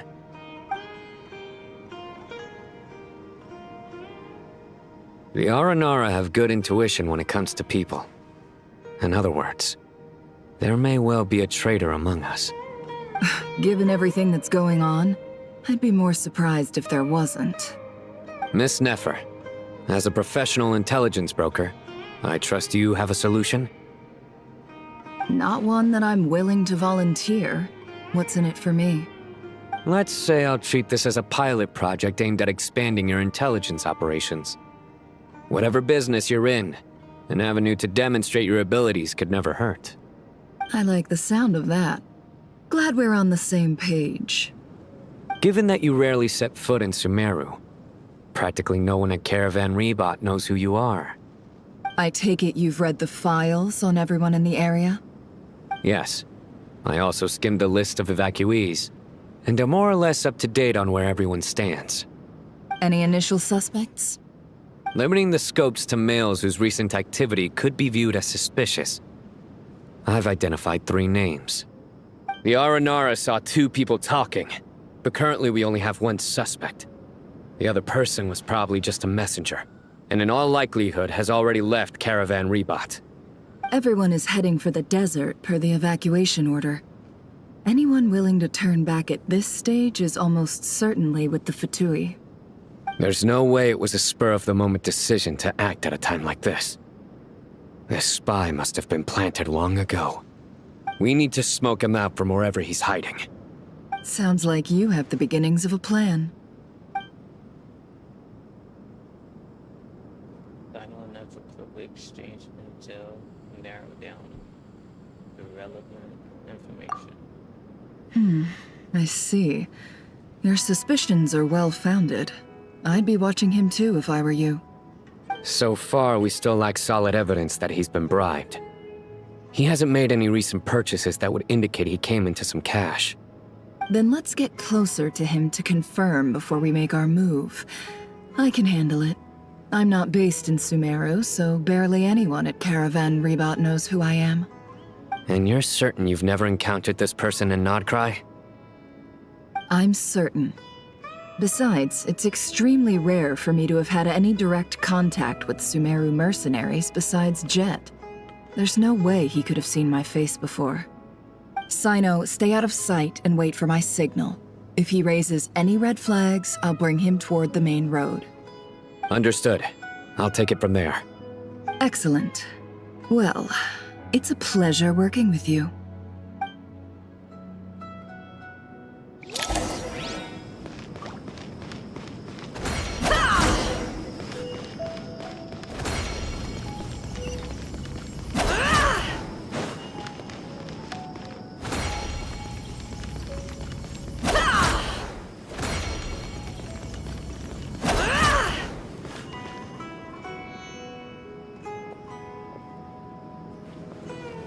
Darker skin, scars, frequents the desert and has ample combat experience. Nothing unusual about how he dresses or acts. What's that he's looking at? A coin. Interesting. Could that be how his contact paid him? Conveniently discreet for someone trying to hide any unexplained income. And yet it could be highly valuable. Sorry to bother you. Has everyone here already left? I don't suppose you happen to see a lady wearing a hat? Ma'am, what are you doing in Caravan Rebat all by yourself? The main group evacuated some time ago. Didn't you pass them on the road? My friend and I lost some of our cargo along the way. I didn't want to miss out on potential business, so I told her to go on ahead and meet the client while I retraced our steps. I didn't think it would be so late by the time I found it. And then there was a terrible sandstorm. I guess I must have taken a wrong turn, because I didn't see any large groups on my way here. Forgive me for asking, but just to be on the safe side, could you describe this friend of yours? Sure. She has blonde hair, and she was wearing a hat and a white dress. You'd definitely know if you'd seen her. Yes, I think that does ring a bell. My apologies. During this exceptional time, the Corps of 30 are under orders to be extra cautious when dealing with unknown people, whoever they might be. I understand. Well, sir, is there anything else you need to know? If not, I'd better try and catch up with them. Hey, wait! They left a good while ago now. You'll never catch up with them on your own. Why don't I give you a ride? I'm here to collect the last few people anyway. We have plenty of carts, so one more won't be a problem. That would be amazing. Traveling with a group will be much safer. I'll have to pay you for your trouble. Hey, let's not worry about the money for now. Wait here a moment. Once I'm done packing up, I'll take you to join the rest of the group. All right, thanks. Let me know if you need a hand carrying anything. No need for that. I'm strong enough for both of us. Okay. Well, I wish there was some way I could repay you. Guess it's my lucky day, running into someone who knows what they're doing here. You might have just saved my life, you know? You're not wrong there. I mean, what kind of cargo is so important that it's worth risking your life to get back? I hope for your sake that it's priceless. Actually, I suppose I can tell you, since you've been such a big help. But be sure to keep it to yourself, or we could both be in big trouble. Oh, really? Sounds mysterious. We're in the antiques business. You understand? Some of our goods aren't acquired through the most legitimate means. We have to be very discreet when we're selling them. That's why I had to go looking for the missing cargo alone. Ah, no wonder. Well, ma'am, in that case, it turns out that maybe there is something you could do for me. I'm all ears. But to be clear, our commission isn't cheap. Think carefully before you ask. We don't want to ruin our relationship before we even hit the road. I'm sure that won't be a problem. My issue is, I have something that's a little difficult to sell on as well. Take a look at this.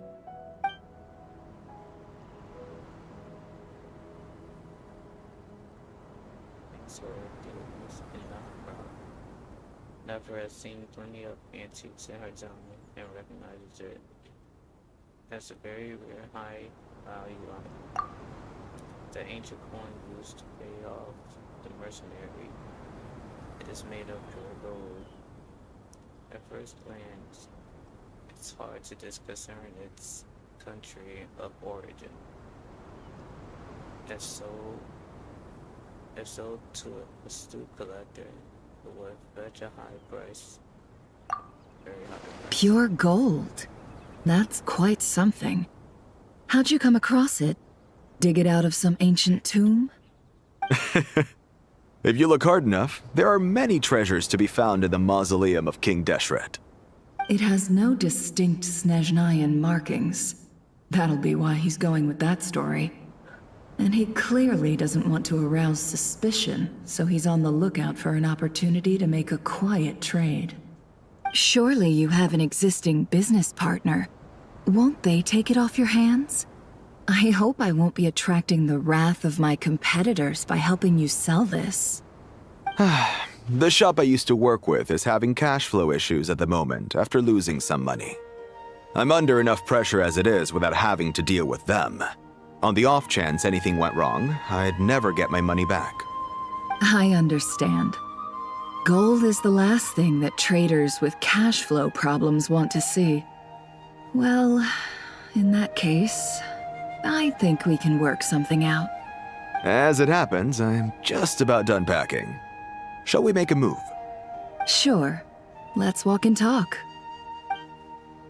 This evacuation was a huge operation. They needed a few people to stay behind and tie up loose ends. And I ended up being one of them. You're lucky you ran into us in time. I certainly am. I don't know how this happened. One thing led to another, and look how it ended up. I just hope our client doesn't get spooked and cancel their order. Fingers crossed. But either way, life goes on, and we all have to make a living somehow.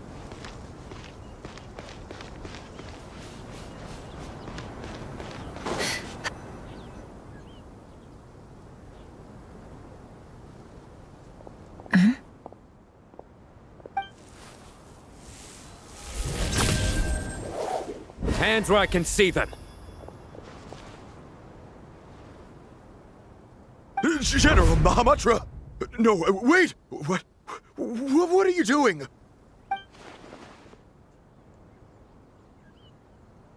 This is the coin? Good. Sadly, you won't have the chance to spend it. Nicely done. Looks like Sumeru's Matra are a well-oiled machine nowadays. Unmarked gold coins are quite difficult to trace. Thanks to you, we have secured the evidence. Here's what's gonna happen.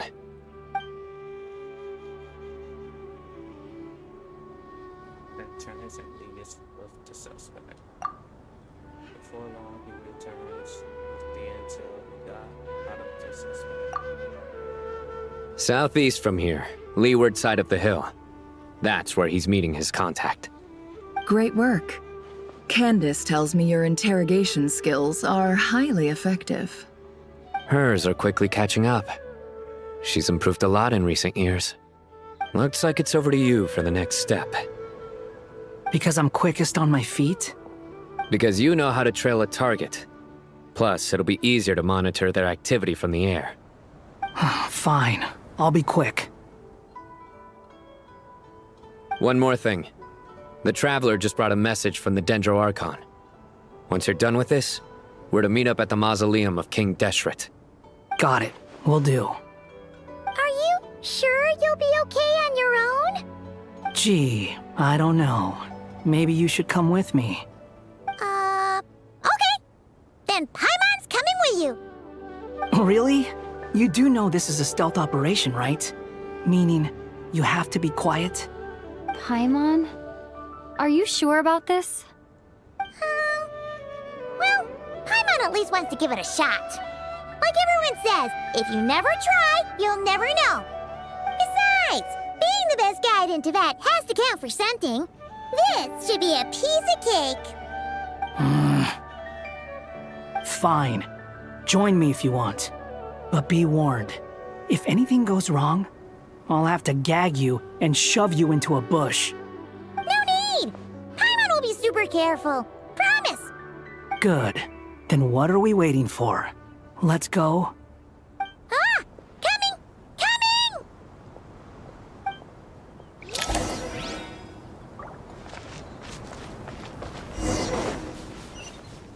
Quit following me.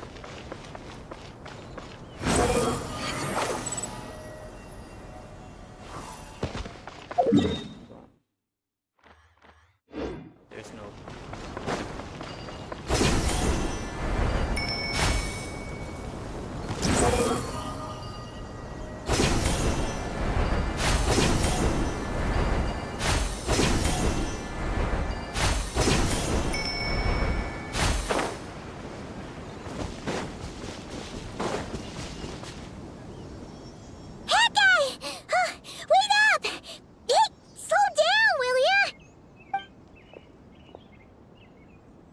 We're here. Now we wait. Okay, yeah, cool. Cool. What's on your mind, Paimon? Huh? Nothing? I thought all you cared about besides being a guide was food and sleep. Why the sudden urge to go on a dangerous mission? What's that supposed to mean? Paimon's been on plenty of dangerous missions before. But never on your own. You hardly ever leave the Traveler's side. Just saying, I'm kind of at loose ends right now. So if you did want to share, I suppose I'd have to listen. If not, suit yourself. Makes no difference to me. Hat guy? Do you think Paimon is useless? What? Where's that coming from? When we were in Notcry, Paimon suddenly realized something. Even though Paimon's with the Traveler every single day, whenever we face real danger, she can't do anything to help. Paimon doesn't get like this very often. She just got really scared when the Traveler got kidnapped that time. What if she never came back? What would Paimon do then? And the more Paimon thought about it, the more useless she felt. But Paimon doesn't want to be a burden. Paimon wants to be a friend who's actually useful. Does that make any sense? You know, that feeling of just being completely useless and... Oh. Paimon probably sounds so ridiculous right now.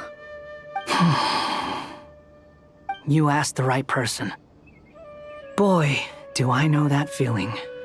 Oh, hat guy. I'm not gonna try and encourage you. What I will say is this. When you start doubting yourself, you have two choices. Give up or change. You have to make the decision to move forward. Otherwise, no amount of consultation from other people is gonna help you. So ask yourself, What do you want? To get stronger? To learn more? Whatever it is, go do it. You won't have any regrets if you can at least say that you tried. Oh. Alright. Something's not right. Shouldn't they be here by now? Paimon, is it just me? Or is it a little too quiet around here? Should Paimon take a look? We'll give it another hour. If nothing happens, we head back. Okay.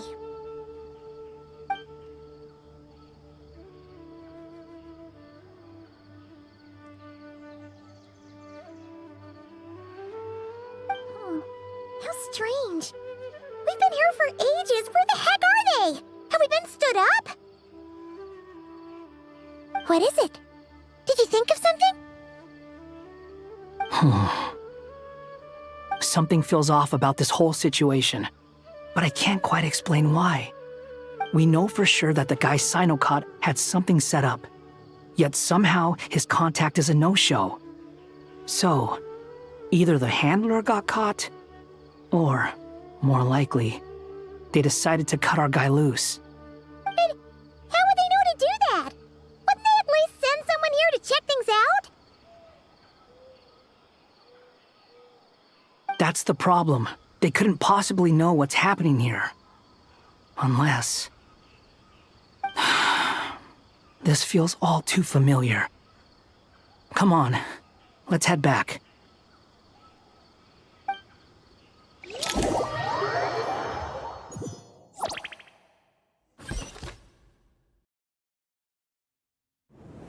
Even though this isn't a formal meeting, I'd still like to start by saying how grateful I am to each and every one of you.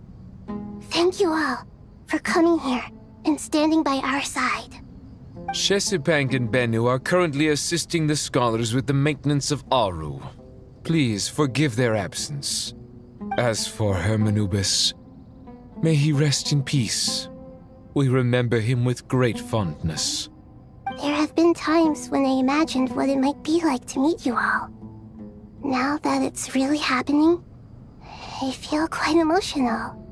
Time has taken many things away, but that which remains is all the more resilient. I must say, there is one thing that rather surprises me. You appear to be in good spirits, Lesser Lord Kusanali. But even so, I can sense that the life force given to you by the Dendral Dragon has far from fully resolved the problem of your vitality. Oh no! So even a Pep's power didn't work? Don't worry, Paimon. It worked very well indeed. The issue is how closely I am tied to Irminsul. Until the problem with it is resolved, there is no way I can fully recover. Sumeru has undergone tremendous changes during your absence. When gods pass away, inevitably, people's faith in them grows weaker. You must have sensed it already. Your power is not what it once was. Regrettably, this is true. I too have grown weaker due to the effects of Irminsul. Right now, we're all in quite a sorry state. Then what do you suggest? We take all the help we can get. Sumeru is our shared home. You and I, gods and humans alike. We must unite all our strength in this moment. Though Al-Ahmar is no longer with us, the alliance between the three gods remains in force. Regardless, as subjects of our king, we have a responsibility to support Sumeru through this catastrophe. Not to mention that it was the people of Sumeru who released us from this prison of Aru. Times have changed, and the people of today possess greater wisdom than those of the past. You really know how to give a rousing speech, Goti. Now then, let us learn more about your plan. The brightest minds of the Sumeru Academia are busy opening and renovating Aru. They claim it has something to do with Irminsul? Correct. Irminsul has existed in Teyvat since the very beginning. But during the Age of the Dragons, it did not possess the significance it holds today. After the heavenly principles arrived, the power of the Light Realm was divided into elemental energy, and Irminsul was refashioned as a device that records and preserves all information. Since then, everything in this world has been inextricably linked to it. As the Dendro Archon, I have a duty to protect Irminsul. To Sumeru, it is both a national treasure and undeniably a major threat. Tevat has seen many upheavals in the last few years. The most recent of these was a major crisis in Notcry, which forced Sumeru to be even more vigilant than usual. I made sure to monitor all the pathways through which an outsider could potentially transmit themselves into Irminsul. But despite my efforts, a major problem still arose within. I still believe that someone has actively invaded Irminsul. But rather than taking any of the pathways I referred to, the intruder chose instead to utilize the most direct route, and the only one that cannot be protected against, by entering Irminsul through death. I see what you mean. You cannot simply stop all deceased souls from returning to the ley lines because of a potential invasion that could occur at any time. That's right. As important as it is to guard against external threats, I couldn't allow myself to stop the souls of the departed from finding peace. Please, understand how difficult this predicament was for the Dendro Archon. Defense has never been an easy task. After Irminsul was invaded, my authority was quickly restricted. Soon after that, the tree began denying access to any connections. I'm sure you feel responsible, but you are not to blame. No one can predict every possible disaster. There will always be trials and tribulations for the world to endure. But the people of Sumeru should not have to endure this. We must find a way to break through the lockdown and connect to Irminsul. And this is why you need Aru. Yes. The only thing in Sumeru capable of rivaling Irminsul in terms of overall function and performance is Al-Akhmar's legacy, Aru. All I managed to do before falling into a coma was make some minor adjustments to Irminsul. Using Aru is a last resort, and a move that comes with enormous risks. The Scholar's initial plan was to borrow Aru's power to reboot the Akasha, then use the Akasha to connect to Irminsul and investigate. Unfortunately, Irminsul has suffered far greater damage than they first thought, rendering that plan futile. To rise to the challenge, we had to resort to a more extreme and far costlier means. This has led to a number of new contingency plans. To reclaim Irminsul, our brightest scholars have made further modifications to Aru with multiple goals in mind. I thank you all for giving them your blessing in this endeavor. Human wisdom has clearly improved over the millennia. You have not only our support, but that of the Jinn, the Aranara, and the Pari. Together, we will do everything in our power to save Irminsul. By the way, when you spoke earlier of an intruder, it almost sounded as if you knew who you were dealing with and what they were capable of. Well, since you ask.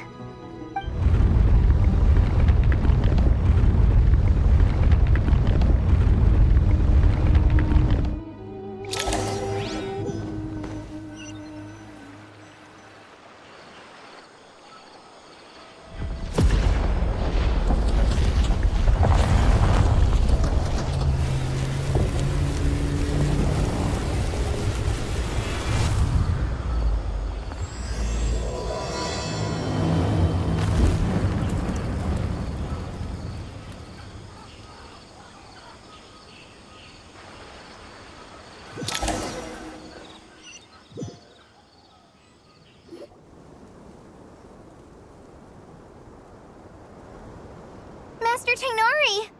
What is that? Is this Irminsul? How did this happen? What's going on inside? Luckily, we managed to evacuate everyone. What in the world was that? That was terrifying! So this is the catastrophe she's been running against this side. Oh my. I understand now, Dendro Archon.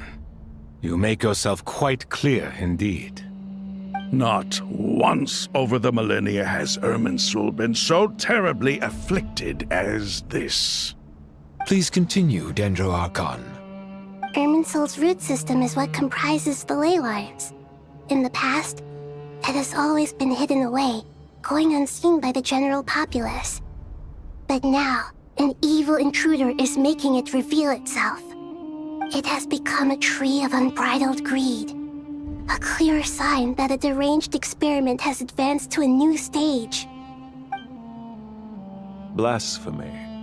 From where I stand, an experiment in the name of blasphemy sounds rather improper. But if we are to honor Dottores' will, this is what we must do. The birth of this tree proves to me beyond doubt that this incident is connected to him. But to explain the situation in full, there is someone I need to tell you about.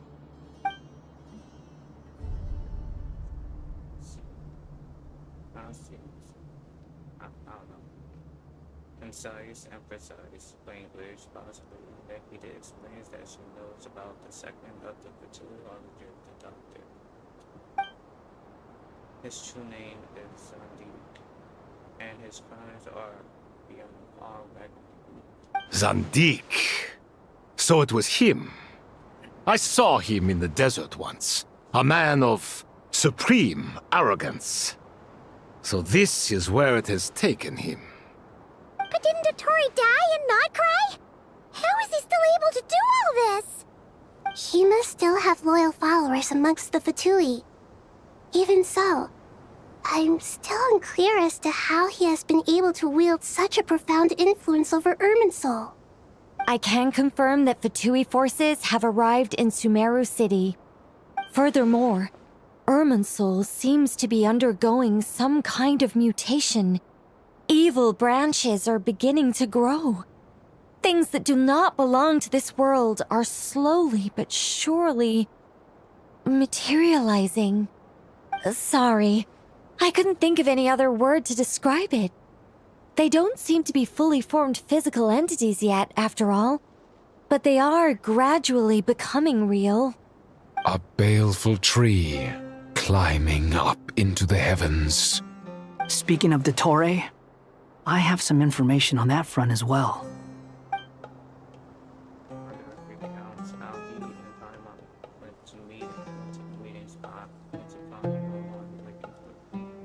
I didn't think it was wise to state this out in the open. But my theory is, the mole wasn't cut off after he was caught. They wrote him off from the beginning. You mean, the Fatui never intended to follow through with him? Then why plant a mole at all? It's hardly a conventional strategy, and the rationale behind it is pretty twisted. But as it happens, I know someone who works exactly this way. And when it comes down to it, his goals are very simple. He just wants to confuse people, so they can't figure out what he's up to. He's been a collaborator of Dottore's from the outset. That fact alone confirms that Dottore is involved with this somehow.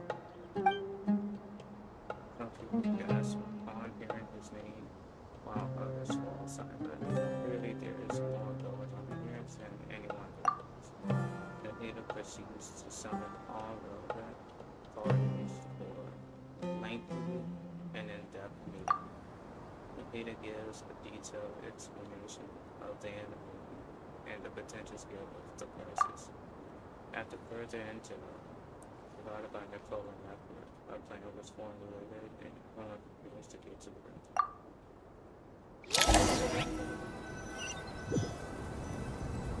room. There is still much to be done. Everyone, please remember our core strategy. As per the discussions, the following groups must act immediately. Mr. Al-Haytham and Mr. Kave, The next phase of the Aru renovation project must begin right away. Godspeed to you both. We'll give it everything we've got. The plan looks feasible, but the implementation will require certain resources. General Mahamatra Sino and his team will help to procure the materials required for modifying the terminal. No problem. I've already spoken with Sethos and Hat Guy, and they've agreed to assist me. This kind of thing is best left to the fleet-footed, right? Hat Guy? If it's efficiency you're after, we're the right people for the job. Following up on the elemental energy amplifier we discussed, Ms. Dory, I assume you're the one most familiar with the status of this project. Aside from the Dendro Archon, of course. Yep, that's right. Leave it to Lord Sangama Bay. Got it. Well, I'd like Madame Farazan, Kale, and Nicole to support Dory on the technical side. You can count on us. Will do. Rest assured, I'll take good care of Kale. Dia, Candace, and Nefer, you'll be in charge of negotiating between the various parties. I trust you remember our goal. You bet. We can handle it. Good. I believe that covers everything. Tainari will provide ad hoc support as needed, if that's okay. Poor Tainari. Must be tough being Nephis' student. Getting bossed around all day, every day. Hey, don't try and drive a wedge between us, you old rascal. All it says to me is that Master Nephis has faith in everyone's abilities. While I'm nominally here as backup, I doubt there will be many situations where my help is needed. Exactly. Finally, Traveler, you and I will head to the border between Sumeru and Natlan. Once that task is complete, I'll be asking some of you to accompany me to the Eternal Oasis. The Eternal Oasis? I thought that was just a legend. So it does exist after all. Regarding your trip to Natlan, under normal circumstances, a meeting between our two nations would be a far more formal affair. Unfortunately, Sumeru is all but completely cut off from the outside world at present. So regretfully, we won't be able to give the Pyro Archon Mawika the grand reception that she deserves. My apologies for the inconvenience. No point putting too much pressure on yourselves. That goes for everyone. Right. Especially you, Dendro Archon. I'm sure you're still feeling quite weak. Don't worry about me. The Dendro Dragon's life force will sustain me. Plus, we'll be there every step of the way. Nahida will be just fine. Yes. I believe in myself. And I believe in every one of you. Well, time to get going.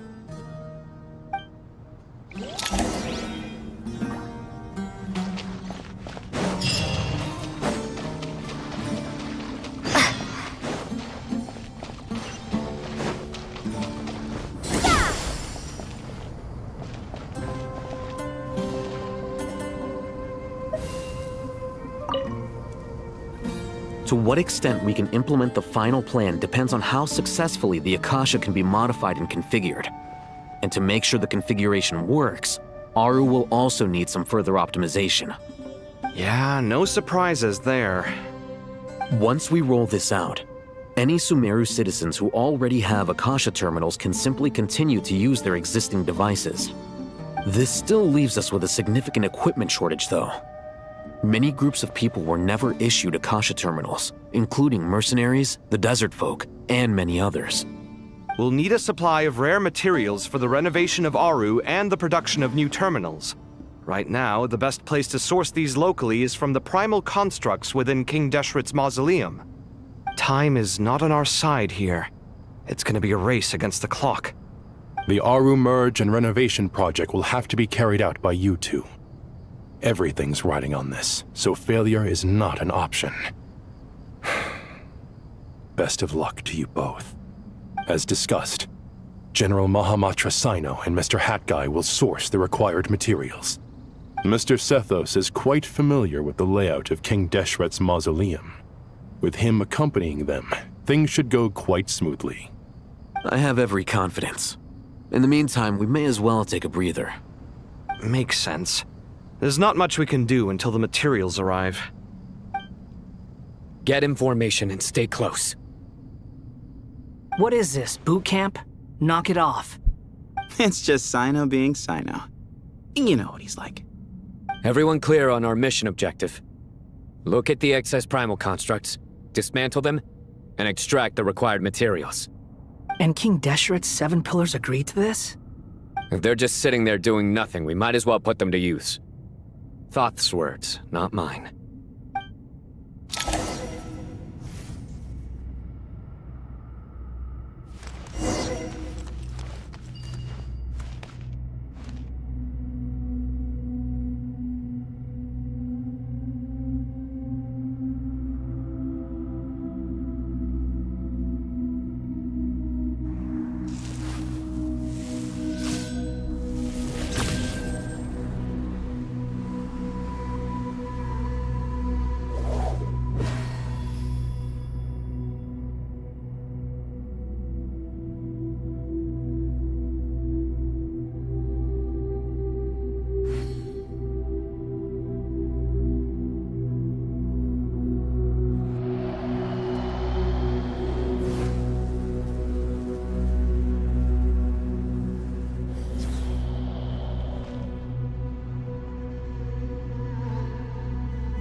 I do try to lighten the mood sometimes, but I'm not the best judge of other people's sense of humor.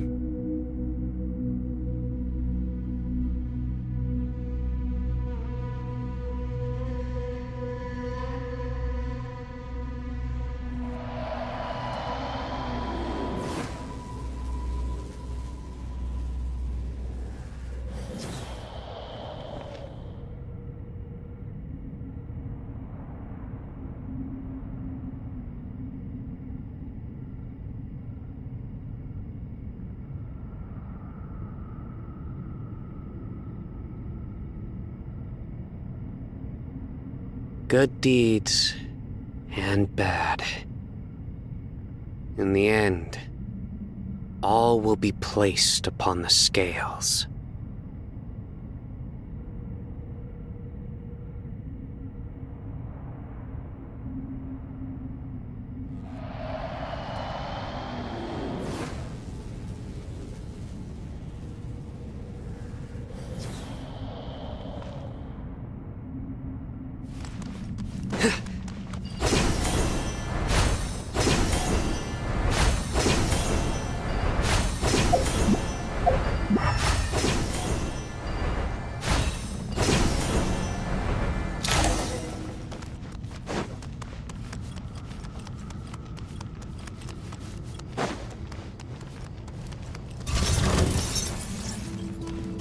Excuse me?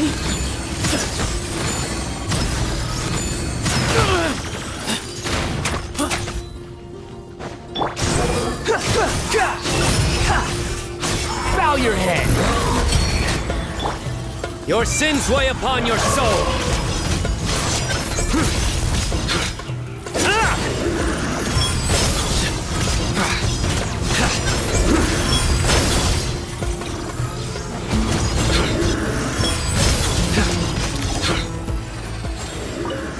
Your penance is due!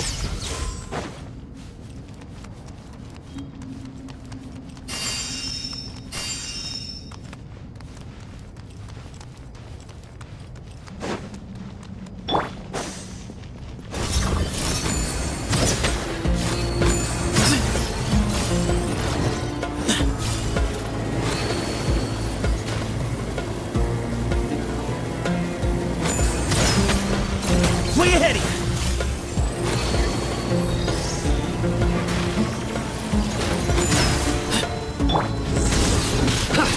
Squall Fury!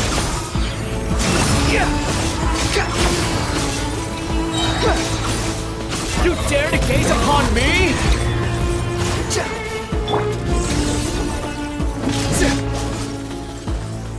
Excuse me?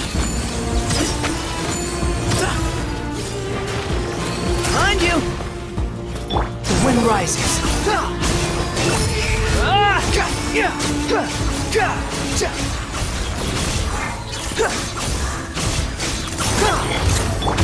Surrender! Through me, justice is served! Guilty! Repentance is due! These devices should still be usable even though they're broken down. Let's take them back for the others to review.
Excuse me?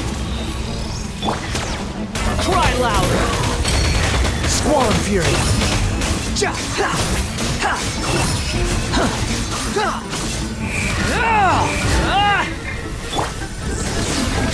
Your sins weigh upon your soul!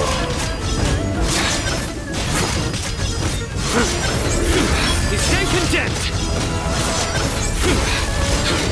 Guilty!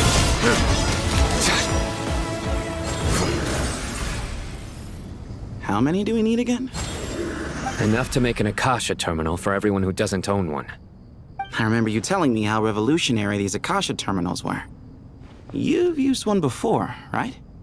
The Academia declared the Akasha to be the most powerful and comprehensive wisdom dissemination system in history. That should give you an idea of how powerful it is. Certainly sounds impressive. Neither Hat Guy nor I have ever had an Akasha terminal. Well, if it all goes to plan, that's about to change.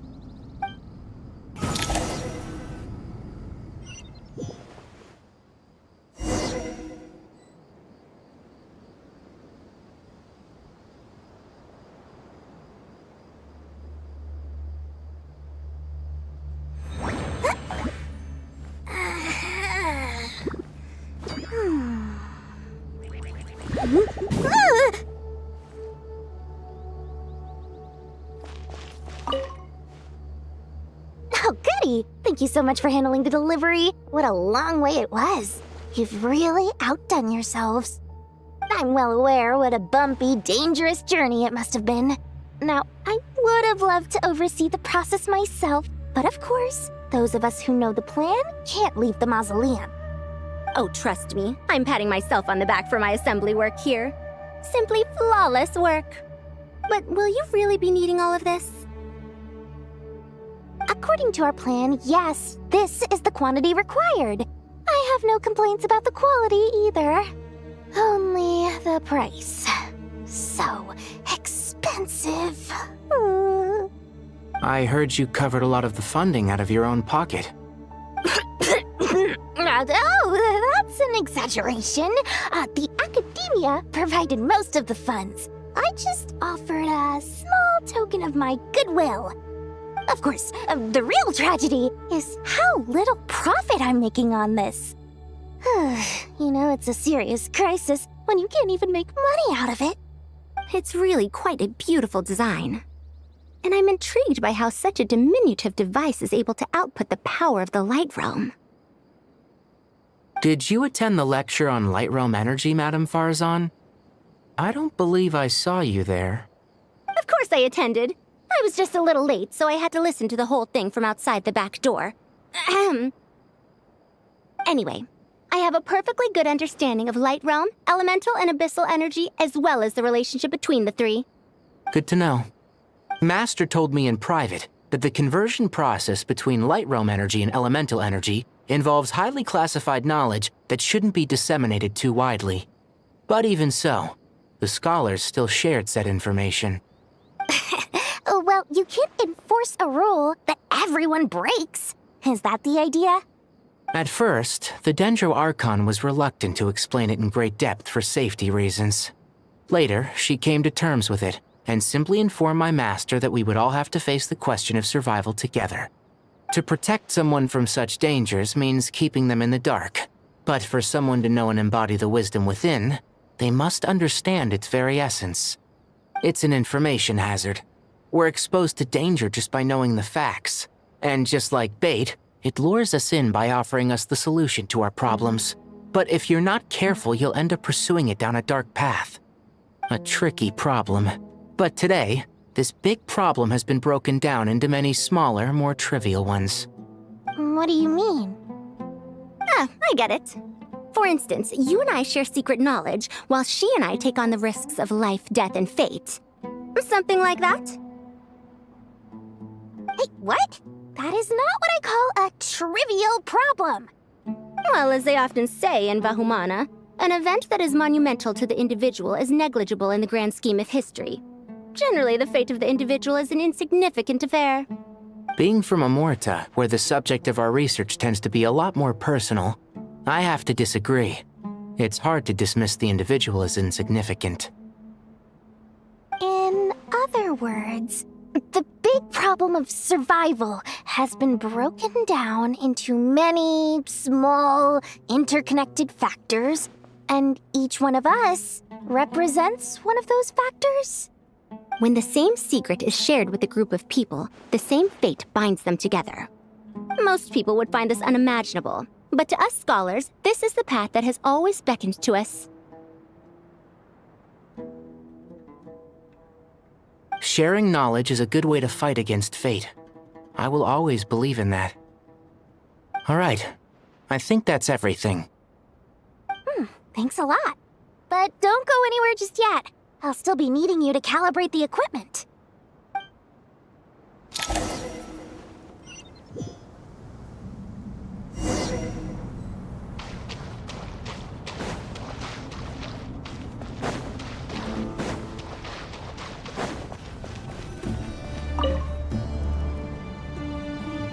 Okay, the materials are ready. We can proceed with the next phase. Alhaitham, how are you getting along? Most of the information in Aru is written in ancient desert scripts. Some of this is written in a tribal language, while other parts seem to be a variant of an Oasis script, based on the glyph forms. Oh. Not lost to history, I hope. Some are. All we can do is infer the meaning based on the rules of related languages. Although, this section actually fills in some of the missing historical record. I'm transcribing it so we can bring it back to the academia. After Aru started up, 2 more lines of text appeared here. Can you read them? Humans may not read what is written by the gods, except by not reading. Victory should not be easy to attain, for it symbolizes divine wisdom. Knowledge must not waver, for it has external borders.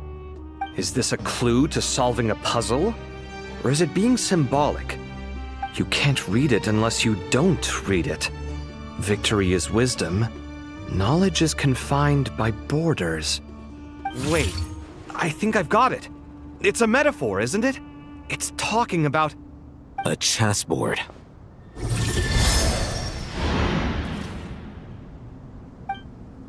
You were right. The youth of today are skilled at solving riddles. Have the secrets buried in the desert not been unearthed over the years all the same? Since Aru is a place reachable through wisdom, this day was bound to come sooner or later. Oh, I've always been against overly cryptic sentences. Don't you get tired of reading and writing all that? Ah, it's you 3. Just in time. We've been delving deep into Aru, and now this board has appeared. I've heard this was how you'd while away your free hours. You must be quite the experts by now in that case. It is true. King Deshret's chess games are some of the most well-loved of all his wonderful creations. If you have ever been to Safhe Shatranj, you may well be familiar with the chess pieces you see here. Is this chessboard supposed to be another visualization of the interior of Aru, then? Naturally. Visitors, everything is ready. Only by completing the challenge on the board in accordance with the rules will you be permitted to overwrite Aru. 1 second. It's not dangerous, is it? Dangerous? Why, yes, of course. I should be the one to go, then. Wait for me here. Sounds like the self-confidence of our present company has rubbed off on you. Don't be ridiculous. I'm your upperclassman, and that means I have to look out for you. I appreciate the sentiment, but a game of chess typically requires 2 players. Besides, I'm sure they won't let things get out of hand. Keeping things relatively safe is in your best interest too, isn't it? Fair enough. I mean, you guys are controlling the difficulty, so please don't go too hard on us, all right? Ah, but Bennu said he wanted to put some respect into these whippersnappers. All right, all right. Thank you. Obviously, we'll still try to be careful. This doesn't seem like ordinary chess. Is the goal to defeat the opponent? No, you must enter the board and pass the trials we have placed there. Ready? Let's do it.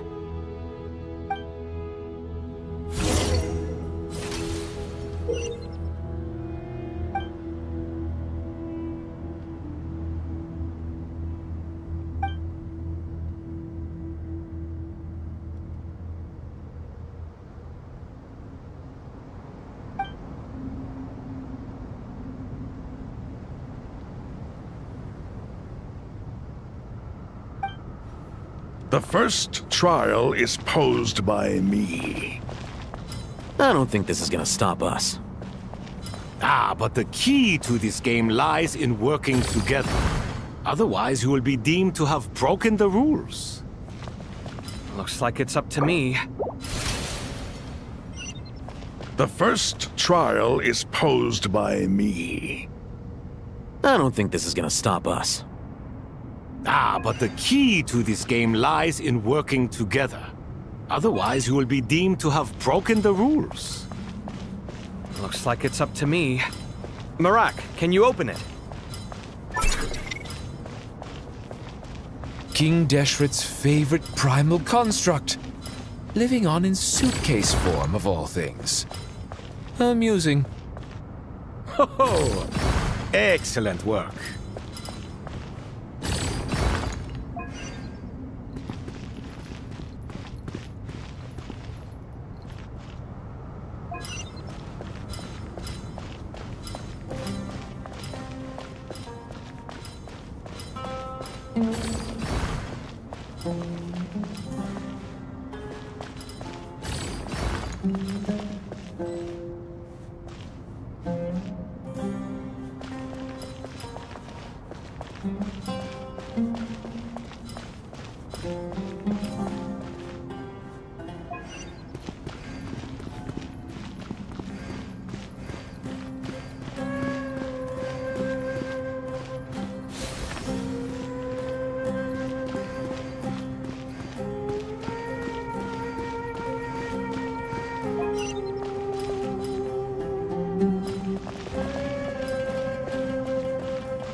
The first trial is posed by me.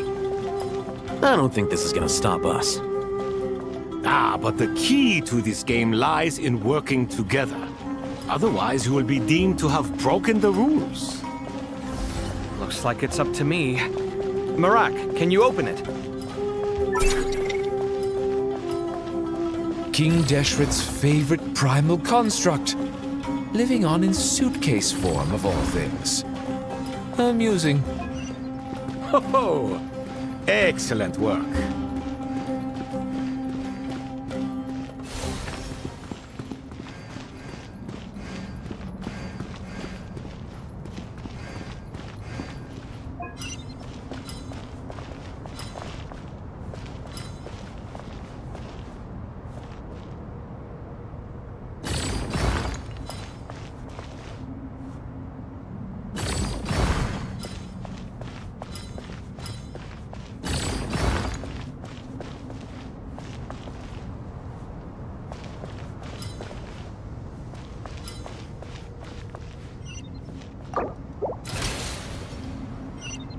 The first trial is posed by me.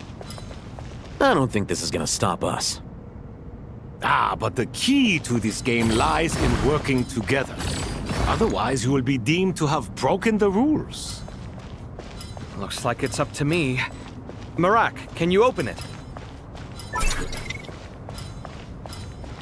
King Deshret's favorite primal construct, living on in suitcase form of all things. Amusing. Ho ho! Excellent work.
The first trial is posed by me.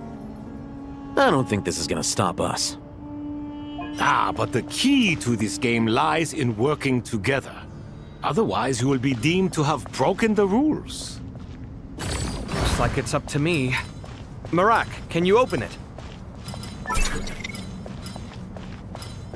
King Deshret's favorite primal construct, living on in suitcase form of all things. Amusing. Ho ho! Excellent work.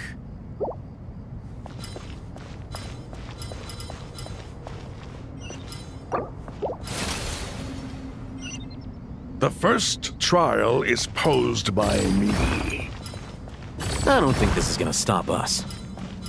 Ah, but the key to this game lies in working together. Otherwise, you will be deemed to have broken the rules. Looks like it's up to me. Marak, can you open it? King Deshret's favorite primal construct, living on in suitcase form of all things. Amusing. Ho ho! Excellent work.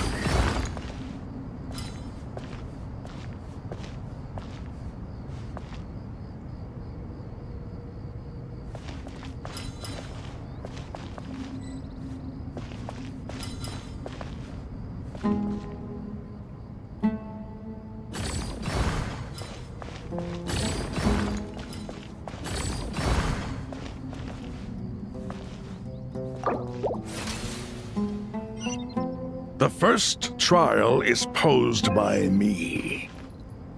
I don't think this is gonna stop us. Ah, but the key to this game lies in working together. Otherwise, you will be deemed to have broken the rules. Looks like it's up to me. Marak, can you open it? King Deshret's favorite primal construct, living on in suitcase form of all things. Amusing. Ho ho! Excellent work.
The first trial is posed by me.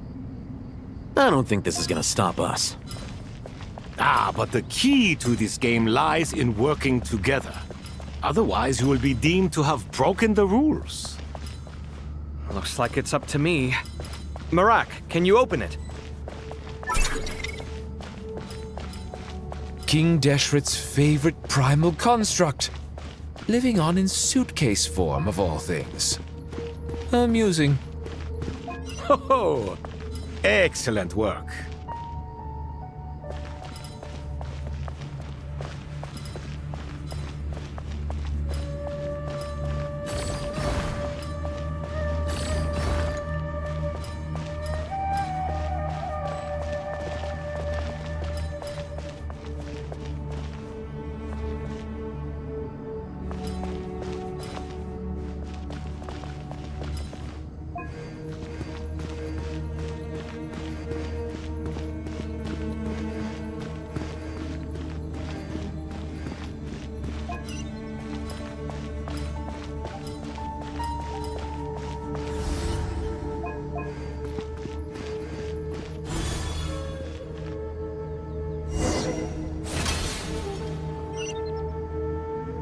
Now is the time for my trial. Now, don't be nervous. I'll make it nice and easy for you. Really? Thanks in advance. We appreciate it.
Strange time to catch up on sleep.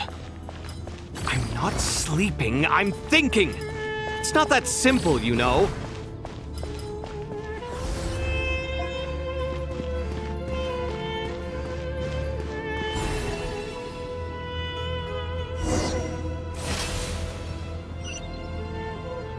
Ibis King, don't you think this all rather inappropriate? You may as well be handing them victory on a silver platter. Do not expect me to follow your lead. Ha! Suit yourself.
Strange time to catch up on sleep.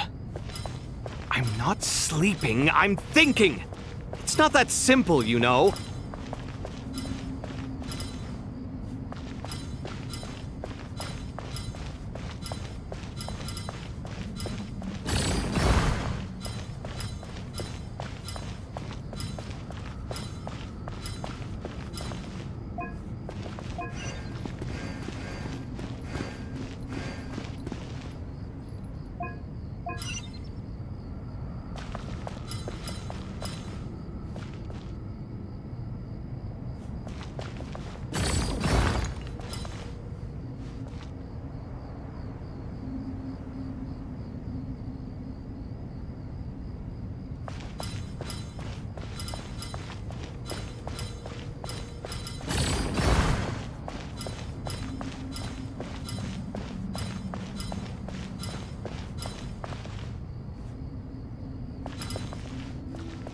strange time to catch up on sleep. I'm not sleeping, I'm thinking! It's not that simple, you know.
Done. Finally. It's over. But seriously, that was incredible! Standing on the chessboard felt completely different from standing on solid ground. And also... Oh, sorry. I'll save my thoughts for later. Thanks to the three of you for helping us out with this. Is it just me, or were you giving us quite a lot of guidance along the way? We made but a humble contribution. You lived up to our expectations. Bravo! Our aid was not given for naught. In addition to the existing functions, I'd like to ask you for another favor. Since Aru's interference shield can cover the entirety of the mausoleum, it should be possible to extend its range even further. Perhaps you can find a way. So, building upon the existing functions to... I'm with you! Imagine for a moment. What would the ideal outcome look like if this function were compatible with the devices? I agree. This is the best solution possible. Please, everyone, we beg you to help us. Me, oh my! Well, since you ask so very nicely, I suppose... Goti? Kroko? What do you say? Naturally.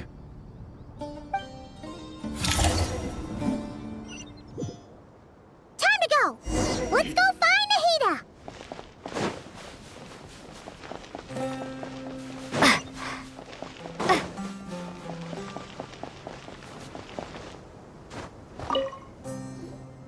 There you are. Miss Nicole truly is an angel. She shows great wisdom in guiding others, and she has already sent word to Natlan on our behalf. She said that while the other members of the Hexen Circle are busy with important work, she is quite free, and she is more than willing to accompany the people of Sumeru for the entire journey. Oh, there's Nicole, all right. Always super patient and loves to help everyone out. She's the best. She is. So kind and enthusiastic. Well, time for us to get going. Let's head out.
This should be one of the closest places to Natlan in all of Sumeru. There's the barrier Nicole and Nefer mentioned. It completely cuts this nation off from the others. But why? Why separate you from the rest of the world now, specifically? And if I'm not mistaken, Irminsul was polluted once before, wasn't it? I think that's right. The forbidden knowledge was eliminated. But the fact that Irminsul was polluted should remain unchanged.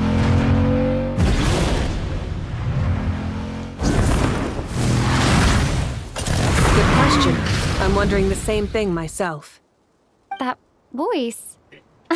Moika, you got here pretty quickly. Hello, traveler. It's been a while. Hello there. Hello, Dendro Archon.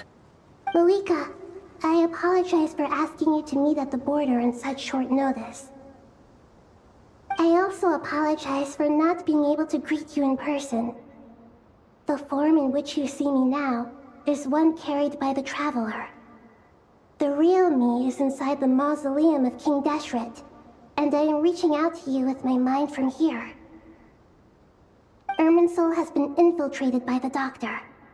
We must be on our guard, as he can spy on information in the world from within the tree. Fortunately, there is no record of the Traveler in Irminsul, and you are still within Natlan's borders. My records will be preserved in the Night Kingdom, rather than the ley lines. As long as the Night Kingdom remains disconnected from the ley line cycle, the Doctor has no way of knowing my movements.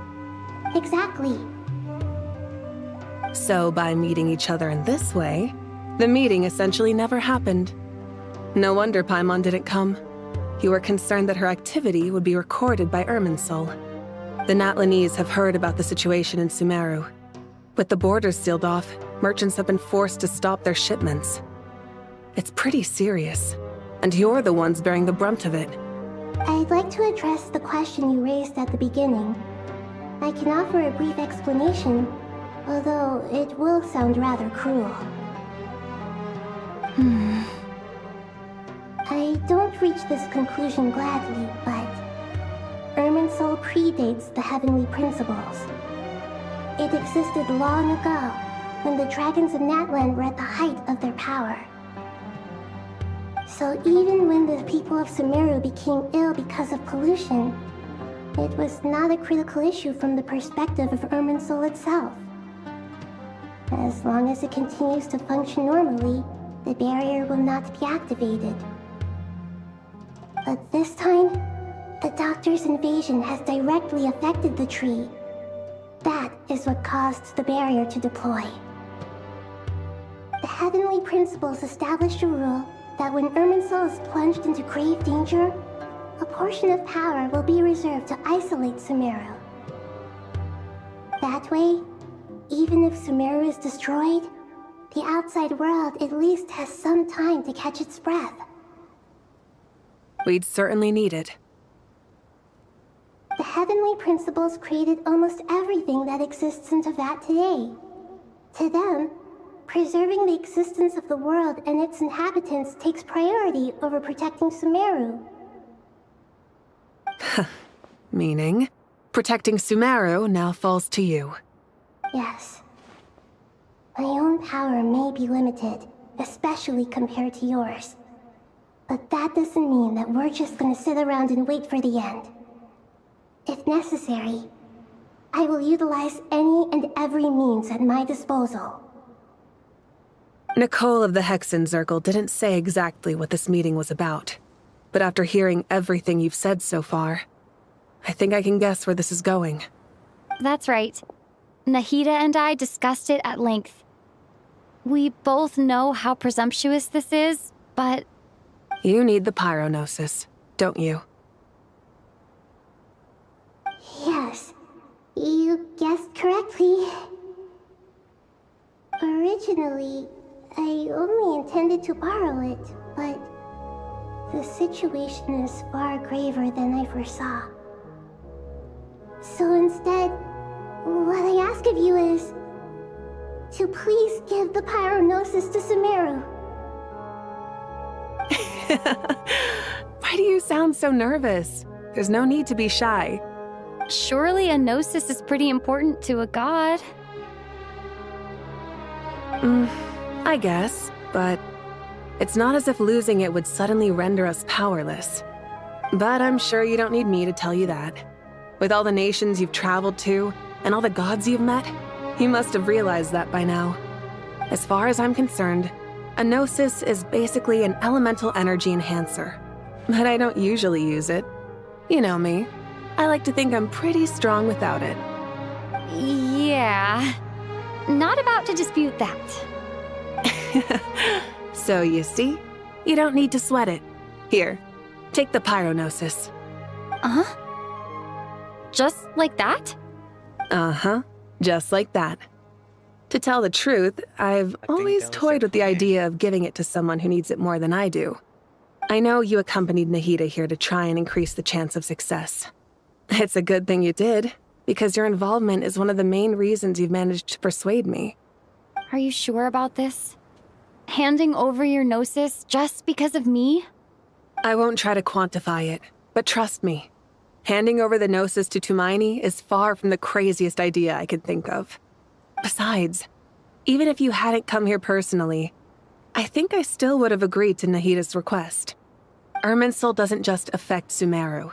It impacts all of Teyvat. I know all too well how difficult it can be to protect the things you care about. So logically, morally, or however you want to cut it, helping you is the right thing to do. You don't need to tell me the specifics of your plan.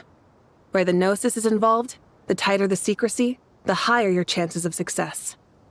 Malika, my heartfelt thanks go to you and the people of Naplan. Don't mention it. But now for the hard part. How do I actually give it to you? The Irminsul barrier is right in the way. I have an idea.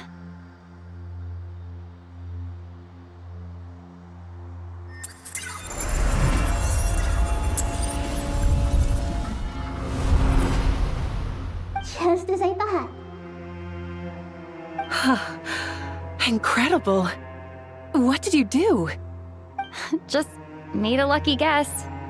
This seems to happen quite a lot. Things that apply to everyone else don't seem to apply to me. I figured the same might be true here. Irminsul usually produces effects based on the records it holds. Since the Traveler is a Descender, Irminsul contains no records of her, and thus has no way to impede her. Is that right? You really are full of surprises. Catch. Whoa! Thank you, Moika. Thank you for trusting us with something so important. All right. No need to get so formal. It's not like we're strangers. Besides, there's still one problem. You might be able to pass through the barrier, but I don't know about the Gnosis. Any other surprises for us, Traveler? Let me try something. I have the pyronosis in my hand. It feels strangely ordinary. Not particularly heavy. And yet, this tiny thing symbolizes the mighty authority of a god. I need to think hard about my memories of Pyro. My memories of journeying through Natlan. All those important experiences I've had. The Gnosis disappeared. Traveler, are you alright? I'm fine.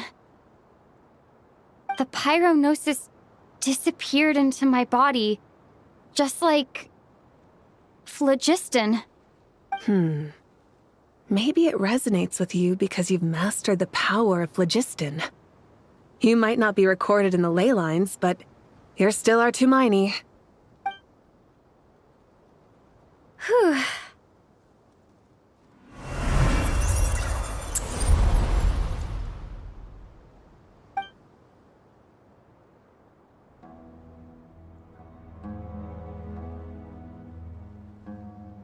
Please allow me to express my gratitude once again, Malika. Pleasure. Well, I've given you all the help I can. The rest is up to you. Good luck. We won't let you down. Yeah, we aren't about to lose.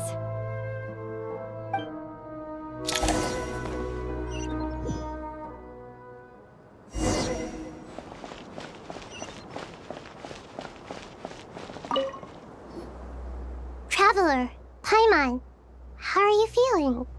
Paimon's a teensy bit nervous, but only a teeny tiny bit.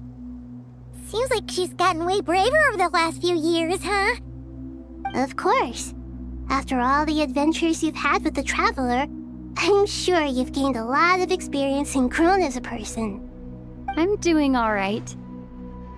What about you, Nahida? How are you holding up? With the negative effects of Irminsul, I'm a bit like a piece of fruit that's been burrowed into by hungry insects and left to rot. I'd be lying if I said it was nothing. But please don't worry. We all know what we're getting into, and we've prepared as well as we can. I believe in everyone. I believe in you. And I believe in myself. Stoking the fire inside oneself is certainly one way to live, but knowing when to rely on one's companions is also a form of great wisdom. I've been quietly learning little things from everyone, like plucking tufts of fur from a sumpter beast. Me too. With the constant traveling, I'm always learning and growing. That's the journey of life. I think there's someone else here who would share that sentiment. Don't worry about what I think. I was just passing by and happened to overhear your conversation. What are you talking about, hat guy? This is the top floor. No one passes by the top floor. Says who? You can fly just like I can. I would have thought it makes sense to you of all people. I don't know why, but I feel a little more relaxed now. It shows that you feel comfortable laying down your burdens in our presence. It means that Sumeru is a place you can trust, where you know we have your back. And we feel exactly the same way around you. That's what it means to be friends.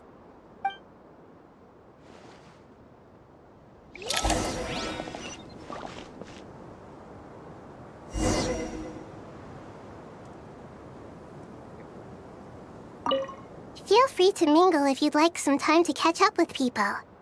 Just remember to get a good night's sleep when you're done. Tomorrow is a very important day.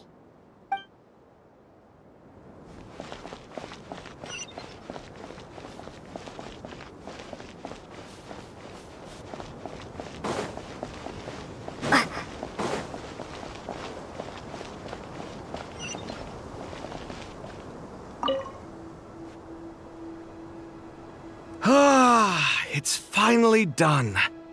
Ugh, but I have a nagging feeling that there's something I've forgotten. Oh, there you are. Everything wrapped up on your end?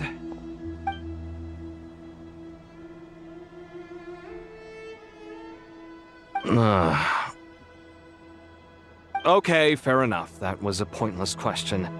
We were working in tandem, after all. You must really be exhausted. Well, it's been a busy day for both of us. When work ends, you clock out. No looking back. Yeah, we're definitely due a break. Probably a little late to start drinking now, though. I'll stick with water. Here, this one's for you. Thanks.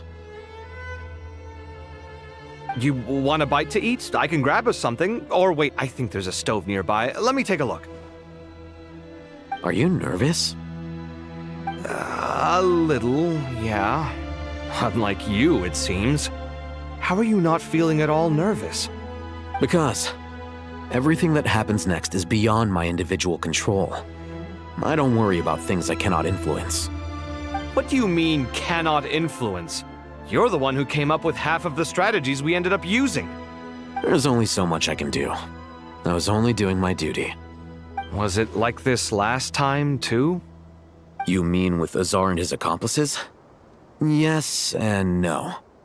The situation back then was easier to control, but we weren't as prepared as we are this time. So the enemy is stronger, but so are we. I still vividly remember the way you interrogated me in the library after the fact. Where were you when Sumeru needed you most? If your memory is so vivid, you might also recall that it was you who came looking for an argument. You're often the one who initiates these things, you know. I came for a conversation! I didn't know it was gonna turn into an argument! Anyway, at least I showed up this time. So, what do you think? What do I think? I think we're certainly better off for it. It's good having me around to help out, huh? Absolutely. As a citizen of Sumeru, you displayed a remarkable sense of responsibility in the face of disaster. Certainly feels that way. I just shudder to think how the world would have ended up if we hadn't gotten control of the situation. So, do you think this is what impending disaster looks like? The sky is so clear, and there isn't a whiff of decay or destruction in the air. It's hard to imagine that the fall of humanity could happen on an ordinary day like this.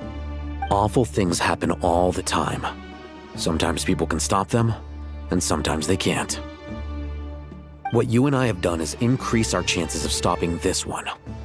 Lofty ideals may provide no defense at all against nihilism, but perhaps little decisions can. Oh, nothing. It's nothing. I hope everything works out tomorrow. It will. As long as we stick to the plan, our chances of success are good. It's really strange. You're my junior, yet you always seem to act more like an upperclassman than I do. I think it's mostly a matter of temperament. Ugh. Walked right into that one, didn't I?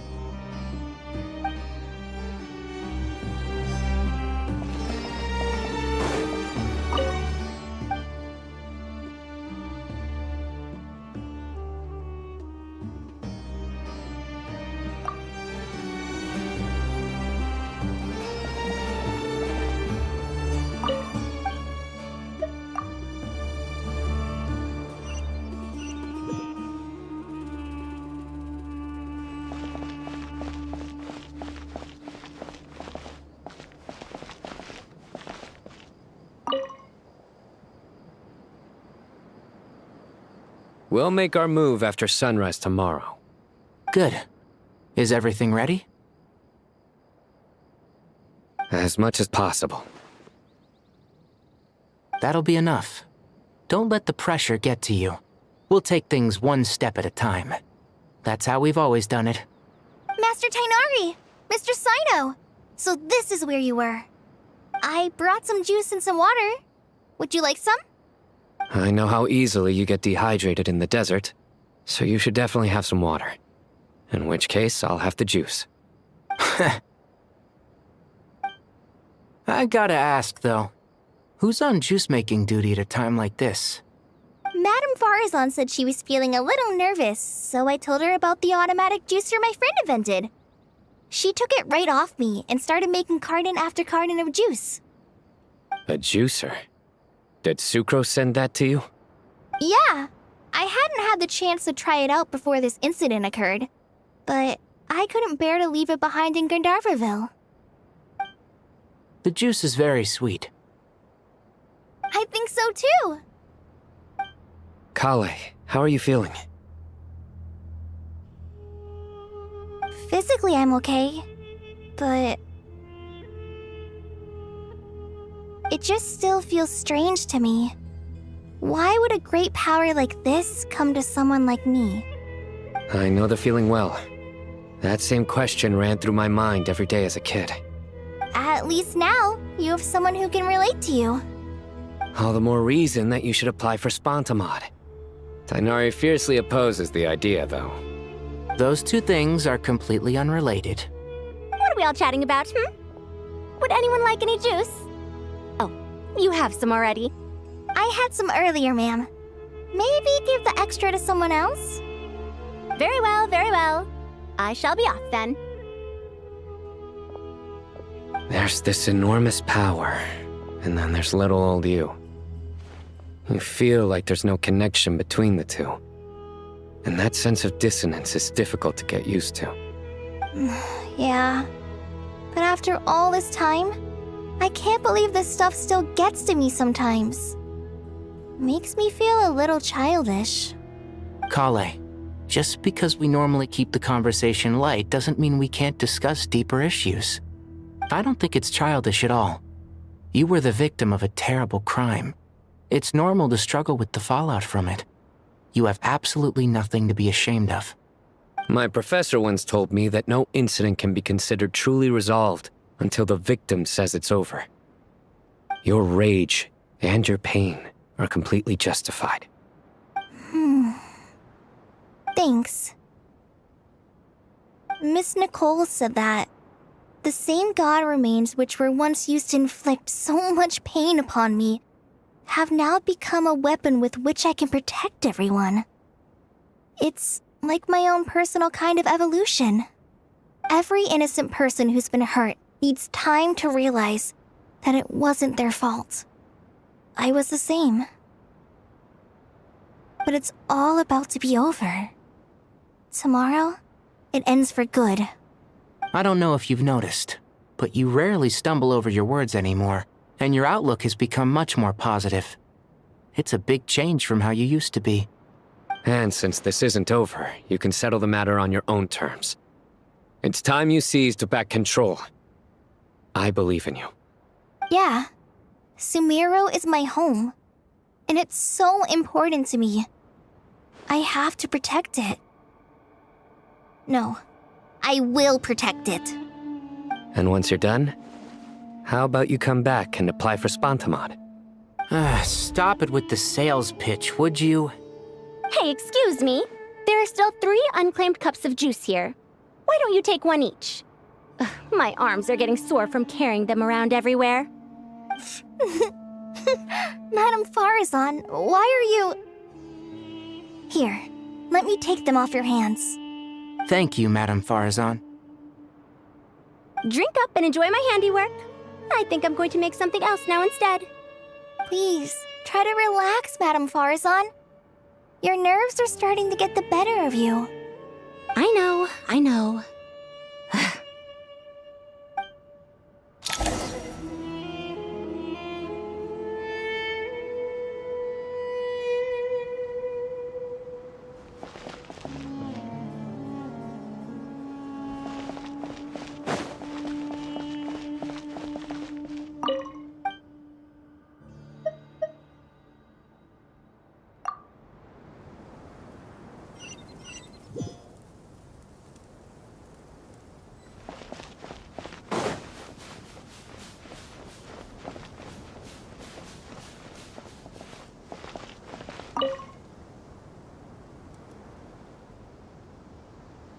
Something on your mind, Miss Nefer?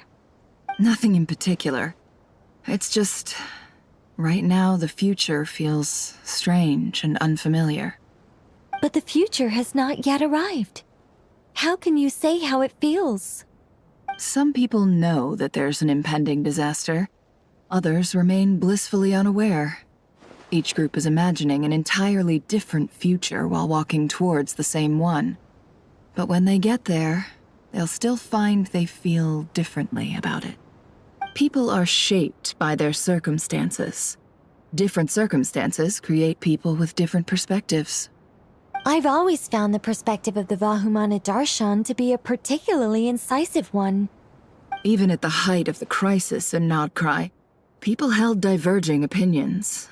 But things are different this time. Indeed. Regardless of faith, gender, wealth, skin color, or eye color, everyone in Sumeru knows what will happen tomorrow. The world has never been an especially fair place. Yet now, against all odds, a moment of unprecedented unity and equality is about to take place. It's fascinating. If only my father could have lived to see this era. Era. To me, that term represents a much greater span of time. It can be an unsettling word. I would even say I'm afraid of it. Do angels even feel fear? Yes, at least I do. I fear the gap that grows wider with each passing day and the never-ending flow of time. Time renders all memories insignificant and reduces all splendor to nothing. But those memories are the one thing I do not want to lose. You're very human in that regard. If angels draw too close to humanity, our wings burn away in the bright flame of awareness, and we fall to the earth. After spending so long among humans, I have lost much of my former glory. Maybe that's a good thing. You're more human than some humans are. I've been talking to Kale a lot in recent days. We seem to be in completely opposite situations. I suppose that makes us good case studies for comparison. Case studies for who? Myself, I suppose. After comparing the two of us, I suddenly discovered that I desired more than before. It was a gentle, pleasant sensation. Just as most people pursue glory and miracles, I too am pursuing miracles of my own. Guiding humans to make the miracles in their hearts a reality. That is my miracle. It doesn't sound so bad, does it?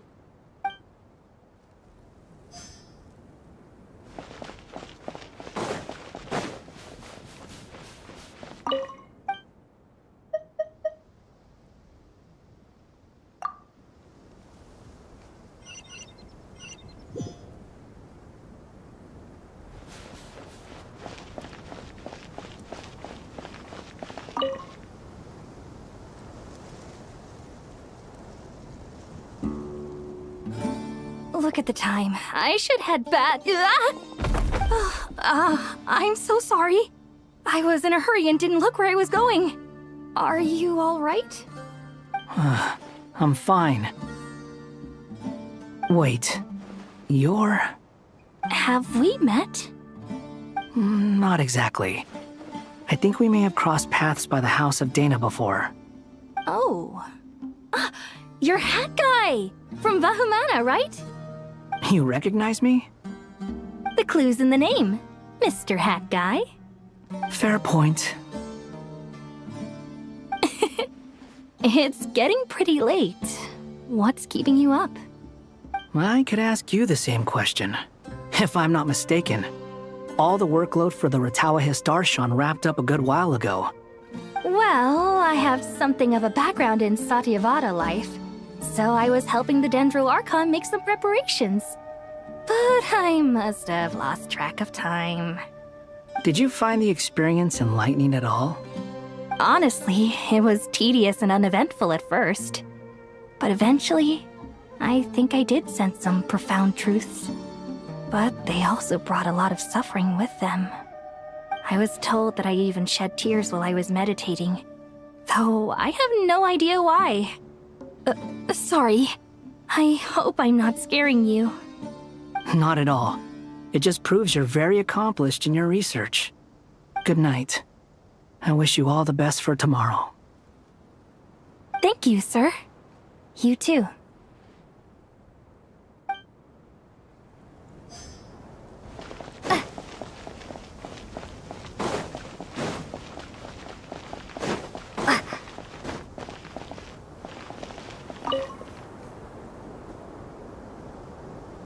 Too bad we've got a fight tomorrow. I could really do with a stiff drink. Let us pray instead. Prayer. How nostalgic. Lord Sangama Bay.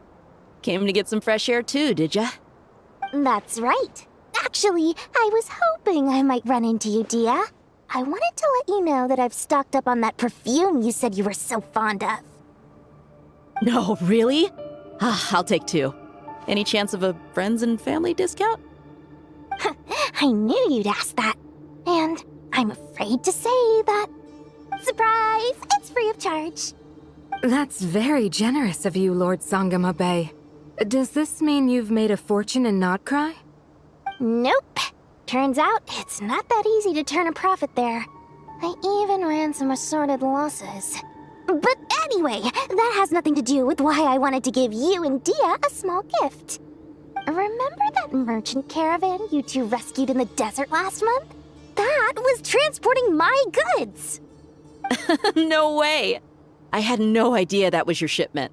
Explains the, eclectic mix of goods, though. Lord Sangama Bay's investment in the desert and generous stockpiling of goods has helped many people over the years. The shelters you funded especially have made life a little easier for the children and the elderly. Wait, how did you know about that? Oh, I see. Nefer told you, didn't she? Ugh, that pesky lady. Aren't intel brokers at least supposed to charge for divulging people's secrets? She and Candace go way back.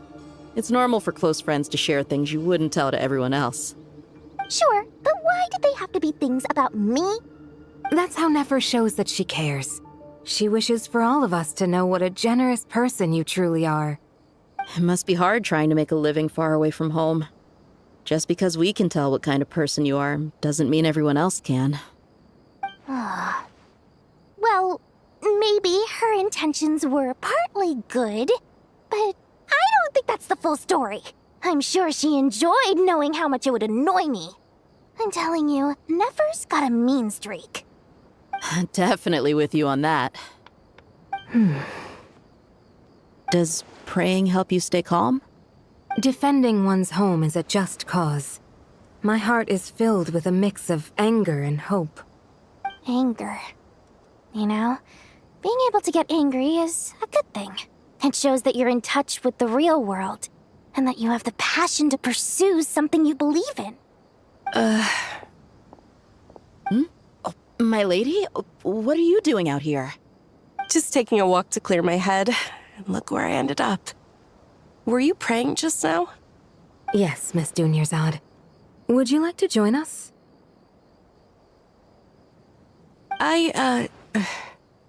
Come on, it's fine. She won't mind who you pray to. Oh, then sure. I remember you, Miss Dunyarzad. You visited my shop before. If I recall correctly, the god you worship is the Dendro Archon, correct? That's right. She is such a gentle and kind god. But to me, she is more than just a god I worship. I see her more as a friend. And so do many others. She's not some almighty god who reigns on high, but a genuine friend. Agreed. She's a wise teacher and a good friend. I spoke with several people during the evacuation. Everyone's aware that tomorrow's battle is one that ordinary people can join too. A battle to fight for our friends and our homeland. Oh, it makes me glad. I can finally do something for those who protected me. You've grown so much since we first met. Oh, a compliment? Ooh, more please. Thank you. My lady, you've always been a remarkably strong and ambitious person. It's indisputable. And that's not just a compliment. It's a statement of fact. What are you praying for? Our beliefs may not be entirely the same, but we both wish for the same thing.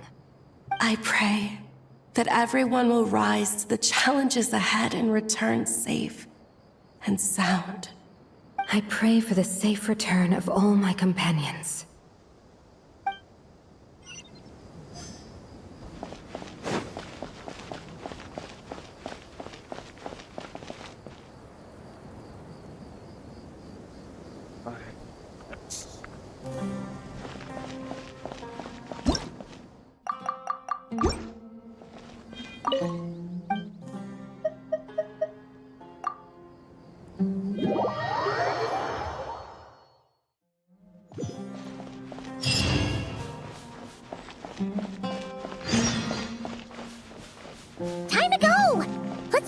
disasters at the mausoleum of King Deshret.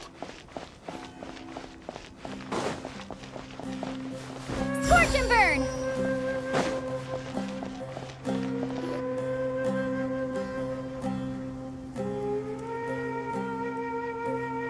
I have not felt this way in a long time. Standing up high, gazing out at the rolling dunes.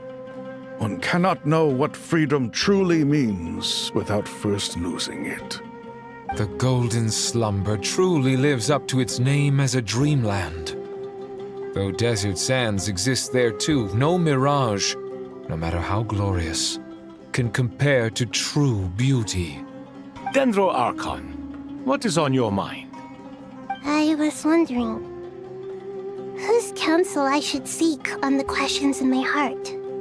What kind of questions? So many.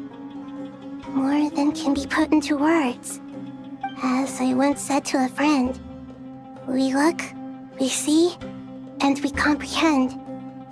But the question still troubles us. What are the many disasters that this world faces, but the sum of all irresolvable questions? The biggest question you should be asking is how to seize victory. Yes.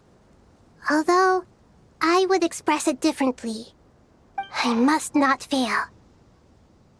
And so the question I am most curious about now is whether the path to victory will be an arduous one.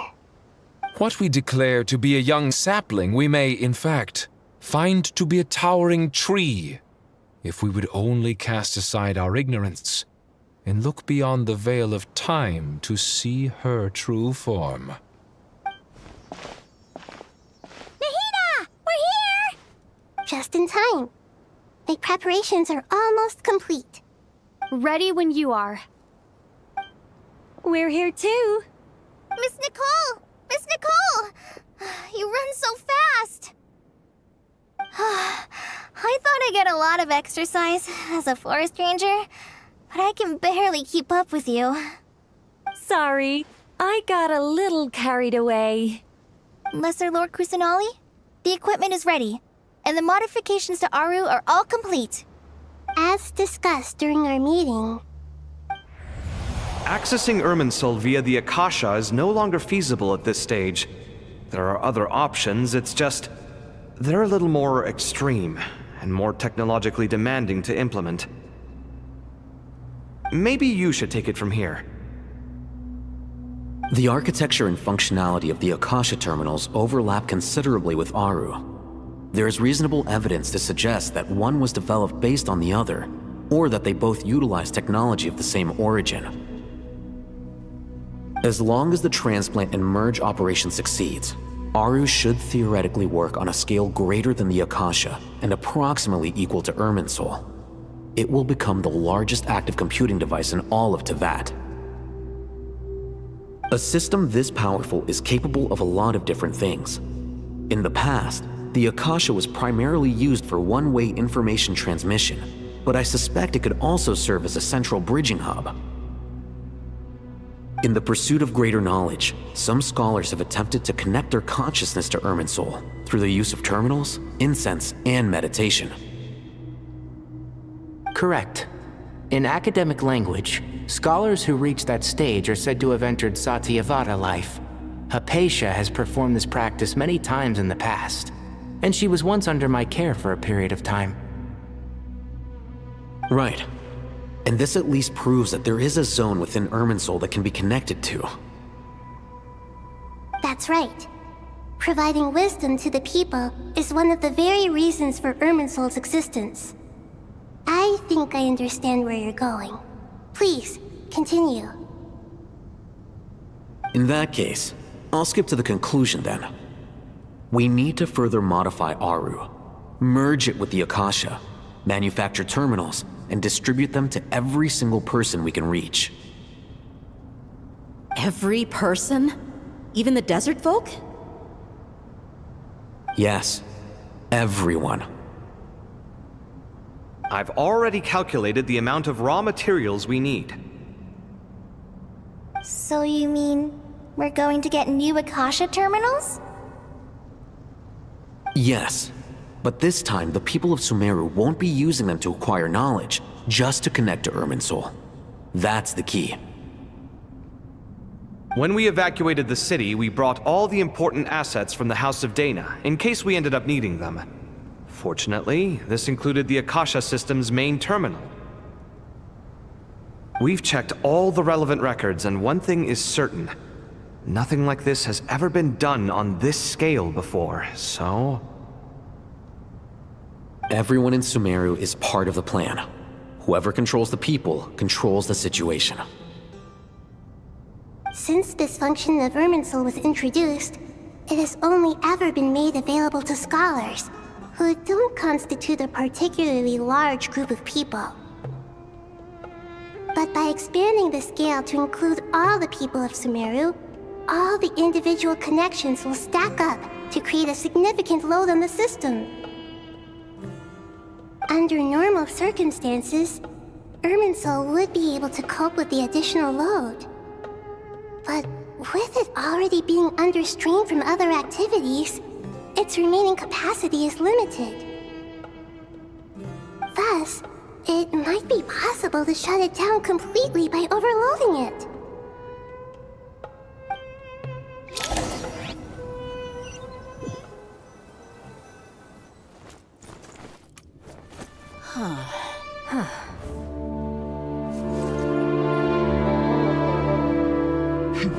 Counting down.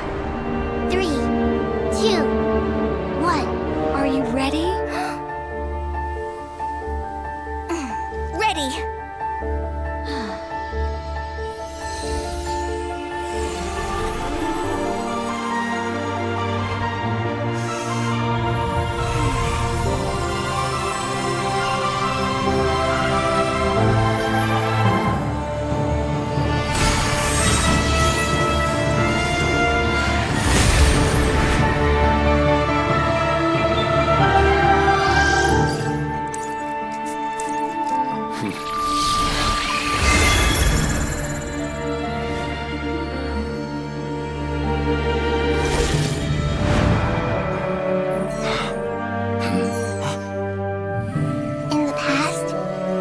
People sought knowledge, they turned to the Tree of Wisdom.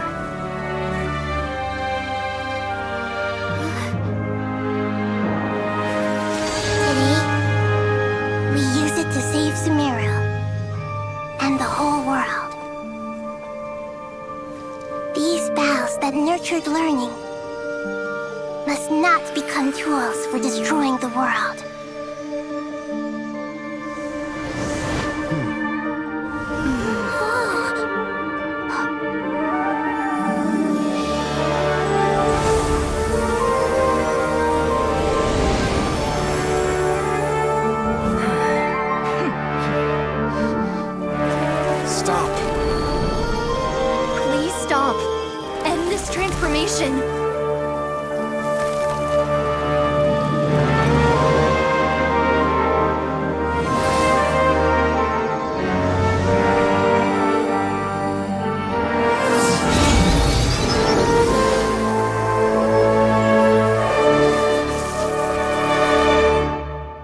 Shut down Irminsul just to stop me? You fools. I have all the time in the world.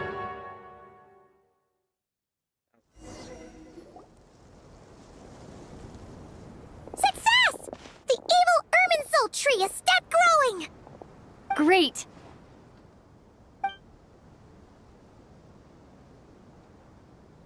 What a display of true courage! The courage to think and the courage to act! I never thought I would witness the shutdown of Irminsul with my own eyes. Perhaps this is human wisdom in action? Indeed, only humans could do such a thing. Gods are few and far between. What was once created for spreading knowledge is now used for another purpose. A rather ingenious plan. I am grateful to you three for your help. Only thanks to you were we able to extend Aru's interference capabilities to cover all terminals. Now, nobody who wears a terminal will have their activity accurately tracked by Irminsul. No matter how many eyes Dottore possesses, he will not be able to see us clearly. Now for the next step. I will need the help of your supreme powers once again. How might we be of service, Lord of Dendro? I need to reach the Eternal Oasis immediately. Right now? In that case, Ibis King, would you agree that this is a fine opportunity to dust off our old tricks? Never. I assume you have that chess set with you? You mean the one you gave to me as a gift? Asking for it back, are you? How could I? You misjudge me. I just wanted to show you another way you can use it. Connect to Safei Shatranj.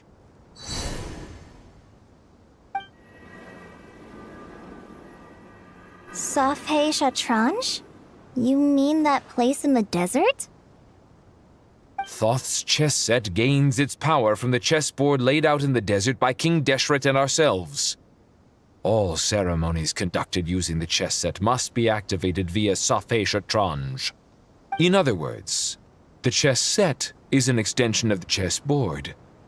In the past, moving a chess piece was a sacred and momentous act. Transfer initiated. Entering live combat mode.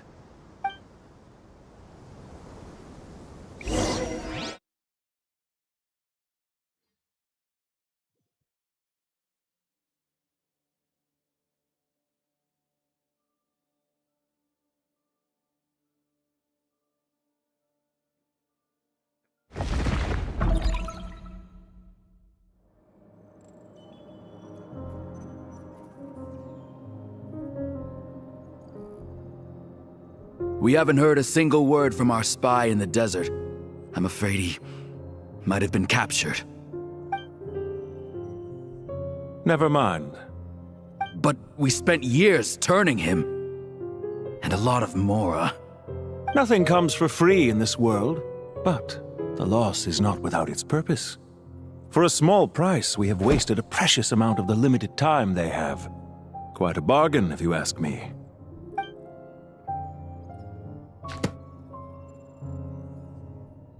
Understood.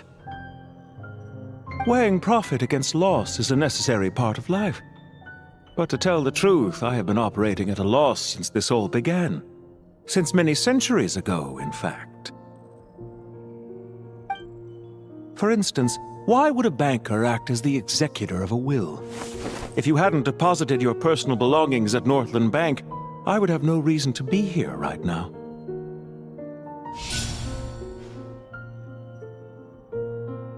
Dottore, I've placed your final data backup into the ley lines as per our contract. I trust we are now square for the safe deposit fees you paid. Is it not a little petty to split hairs like this, given our amicable relationship? I consider sound bookkeeping a matter of principle. Do not forget that you only live to see this day thanks to me. In fact, every day of your life since you met me, you've been living on borrowed time. Why, that's hardly a fair assessment. I will concede that my survival was perhaps at your whim, but I became a harbinger on my own merits. Managing money is not like other professions. Mine is not a role I could have acquired based on your recommendation alone, and certainly not one I could have lasted so long in without genuine ability. The information stored in the ley lines is quite comprehensive. Rest assured, I have not forgotten how strong your pride is. Well, I presume you have no sense of fragmentation while talking with me. How could anything possibly go wrong with such strict measures in place?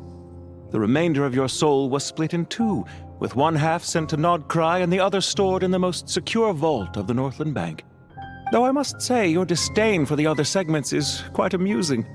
Zandik is you, and you are Zandik. Zandik created the segments, yet you, a segment yourself, reject him. That is, Zandik, created segments of various ages in his later years. To achieve this, he had to freeze time and part with a portion of his soul. But as constructive as it sounds, it erases my uniqueness. If each segment is equally me, then by the same token, none of them are truly me. A soul living forever in the past inevitably holds different views than he did in his later years. The same thing that completes me also restricts me. You too might ask yourself which stage of your life you want to be preserved at. The day your business failed? Or the day you were framed by a gang and sold off to a medical lab as a test subject? We needn't dredge up the past. This undesirable plan was eventually scrapped. Lesser Lord Kusanali was quite right. I needed an opportunity to eliminate myself.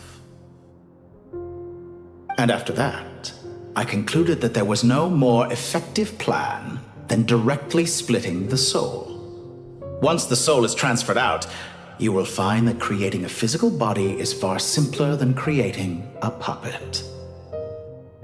The other half of your soul suffered a crushing defeat in Nodcry, you know. And yet in the process, I obtained the information I always wanted, did I not? Because now we finally know where the best testing ground truly lies. I once thought your ultimate goal was to ascend to godhood. But as it turns out, that was merely one of your experiments. Experiments take many forms. Most people are too eager for success, too fixated on the end goal. They forget that the experimental process itself is just as important. A suspiciously vacant seat, a new face. I trust you can put two and two together. The reason it doesn't exist is because someone tampered with the record. What can I say? After all your efforts, you really did uncover the world's secrets. So, is the new world you promised a lie? No, it never was. I am glad to be able to control Irmin's soul from within. Now I shall attempt to create a new world inside the existing one. Almost everyone faces the prospect of death, but not a single person has ever been able to experiment unrestrained in the afterlife through sheer force of will. I am the only one to have overcome this enormous challenge. Would I not be letting the world down if I didn't make the most of the opportunity to experiment? Clearly, the dividing of your soul did not affect the magnitude of your ego. Out of all the versions of you that have ever existed, this you is the most insane and the most radical. Is that why you chose to work with me? Which was it then? My insanity? Or my radicalism? Could I call myself a venture capitalist without a suitably ambitious plan to invest in? Yours happened to fit the bill quite perfectly. Well then, I must say, while I am surprised enough that you showed up at all, what surprises me more is that you chose to present yourself as my former subordinate, and not as the banker Pantalone. Why make things harder than they need to be? Exposing my true identity in a situation like this would only serve to destroy diplomatic relations between Snezhnaya and Sumeru. I daren't imagine the consequences. Showing up in the name of the original antagonist gives you the recognition you rightly deserve, while also being sensitive to Snezhnaya's predicament. It was an easy win. As for why I'm here, if you're suggesting that your credit is in the negative, I won't argue with that. Many people say that about you. I'd argue that a significant factor in your willingness to cooperate is the fact that you have but a few years of life left after my death. Living and dying together has a way of binding two parties together rather closely. Is it not true that a relationship should be judged by both the positive and negative returns it yields? So some of what I said actually made it into your head after all. It's true that I hope you don't die too soon, but don't you find that a strange thing for me to say? After all, you've already had quite a long life, especially for a human being. Let's not pretend that you're any more innocent than I am. Are we not the same in this regard? We both despise the existing laws of this world, and neither of us enjoy being under anyone else's control. Is it really so greedy to want the world to operate by a new set of rules? Of course not, my dear friend. And as I've said before, mutual interest is the foundation for the most reliable of relationships. You can attest to that. I just hope there never comes a day when I have to work too hard to prove that. Regrader, sir. People have been spotted approaching Sumeru City. How strange. Despite your access to Irminsol's data, it appears the soldiers noticed before you did. They must have found a workaround. Well, Dottore, I trust you know what this means. The fact is... They're coming. They'll breach the city gates any moment now. But even so, I would say Irminsol is a wonderfully convenient thing on the whole. If you do manage to create a new world, perhaps you could plant one outside my office, too. I'll consider it. What do you need me to do? Stall them? The experiment will take time. Stall them for as long as possible. Very well.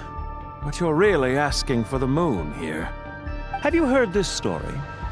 There was once a guilty man, kneeling in the center of a church while an angry mob outside waited to bring him to justice. He pleaded with the gods, begging them to grant him one final request, the chance to finish confessing his sins before he was sentenced. Many suns and moons passed, seasons changed, and still his confession continued, as if he intended to speak until the end of time. Are you suggesting I worship you as a god? Or were you hoping that I might confess my sins to you? Certainly not the latter. That would make my life miserable indeed.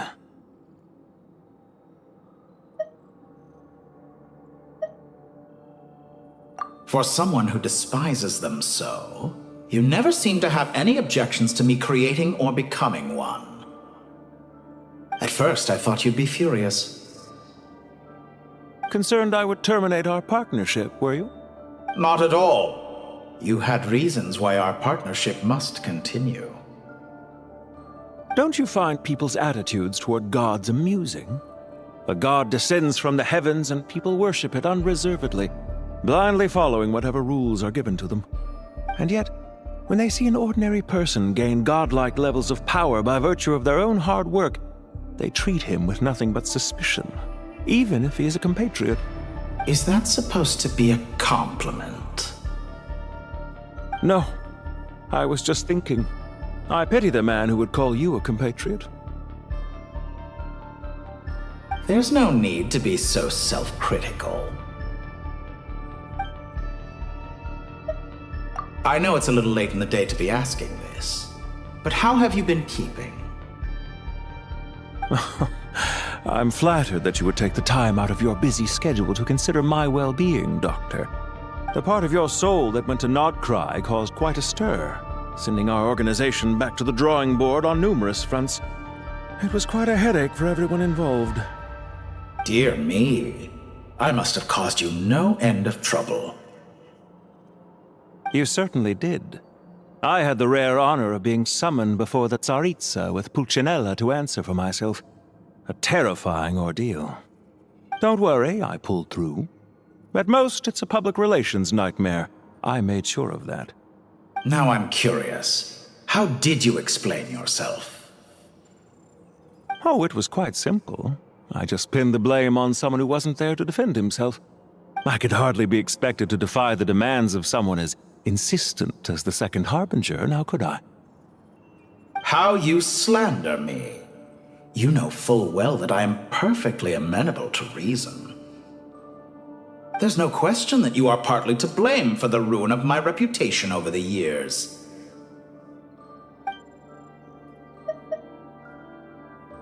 Do you have anything lined up for when this is all over? Hard to say. Field work always takes quite a toll on me, as you know. Once I'm back at Snezhnaya, I'll start with a well-earned cigarette. Why are you so eager to ruin your lungs after I went to the trouble of replacing them for you? If you have an issue with it, feel free to try to stop me.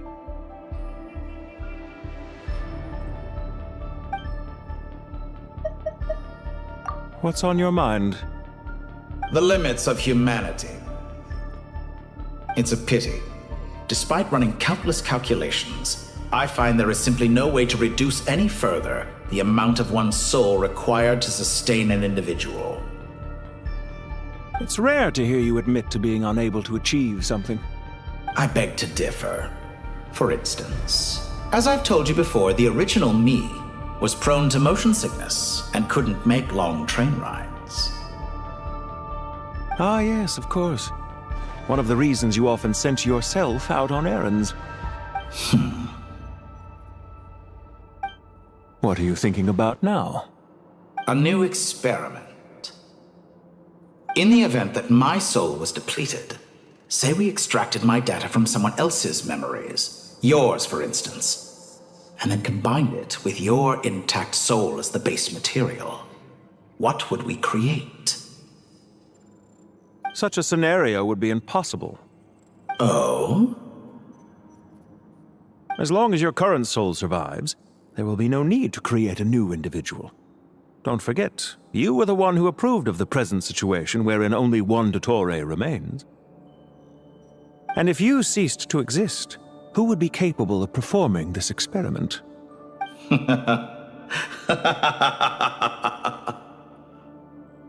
Since the day I met you, you've always excelled at talking your way out of a quandary.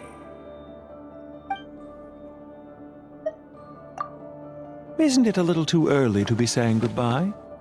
Not that I wish to keep you from your business, of course. Very well. Let's leave the conversation there for now.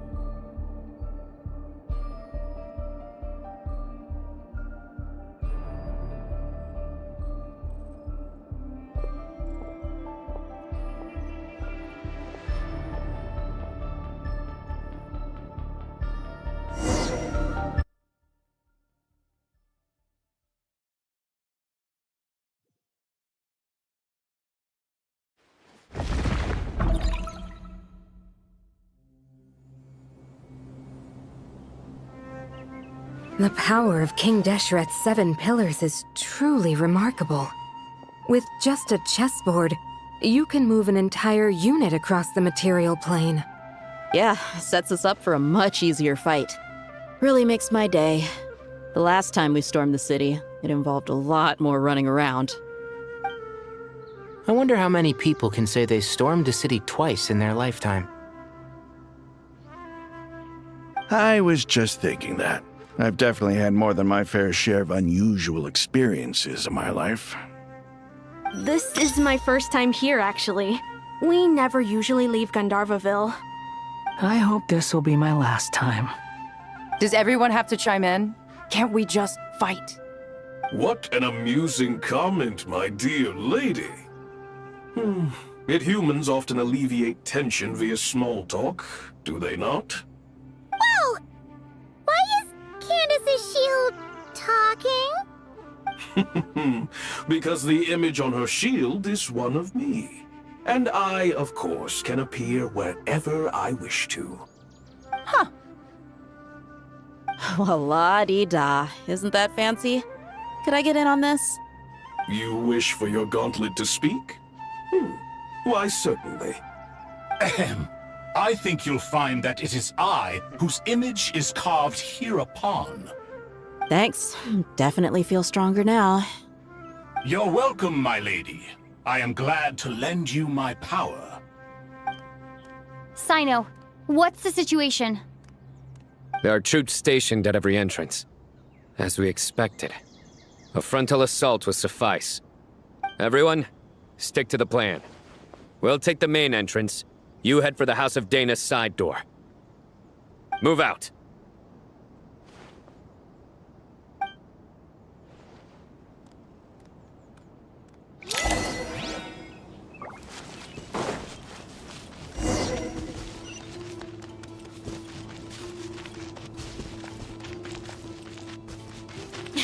way!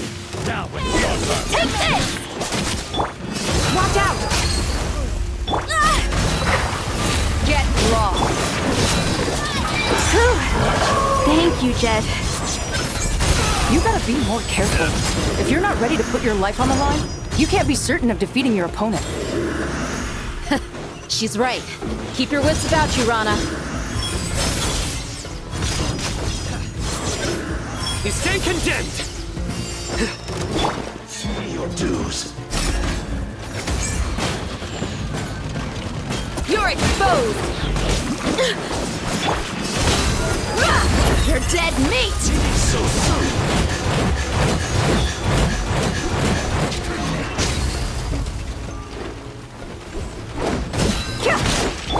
Nowhere to run!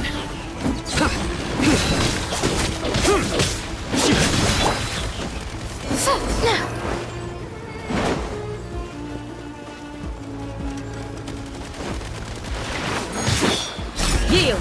Grant us your blessing! Ha! Cha! Take them out and secure the harbor. Reinforcements will arrive by water. Consider it done. Show no mercy! Let's move! Guilty! Their penance is due! Winter shall eventually come.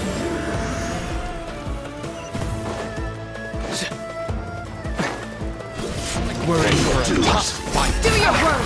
We shall... Buckle up! Hey! You asked for it!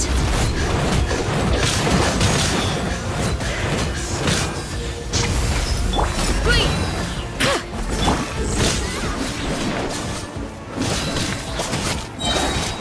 Through me, justice is served. Use the force on them.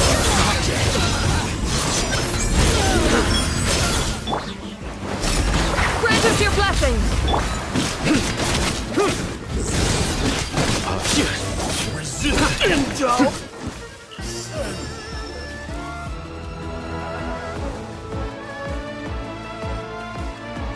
Waterway secured. Brothers! Sisters! Perfect. Just in time. Welcome. Once we've linked up, we'll continue the advance. The team has arrived at the north entrance, as planned. Good. Press on.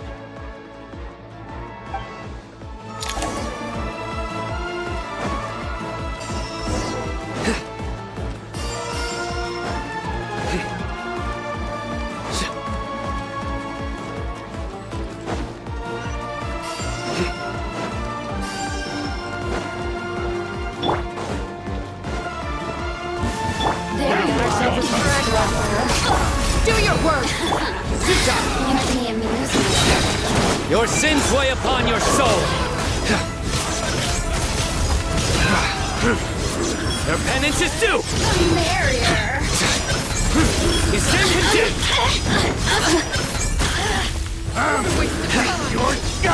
Let's get it on! You're dead meat!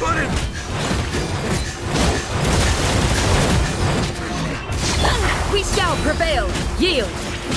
Through me, justice is served. Didn't take too long.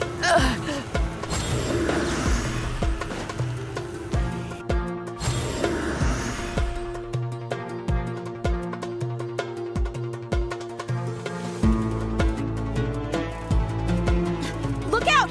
It's an ambush! Finally. We need to hurry. Take the middle road now. Mahamacha Sino, area clear. Don't relax just yet.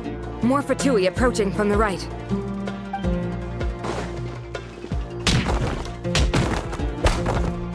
Irminsul cannot track our movements. If necessary, we could split up. Don't worry, we'll wipe them all out. As you can see, our people came raring to go. Good, good. How are things with the Traveler? Can Tainari keep her safe? Don't underestimate Tainari just because he's a forest watcher. He can handle it. All right. You know that's not what I meant.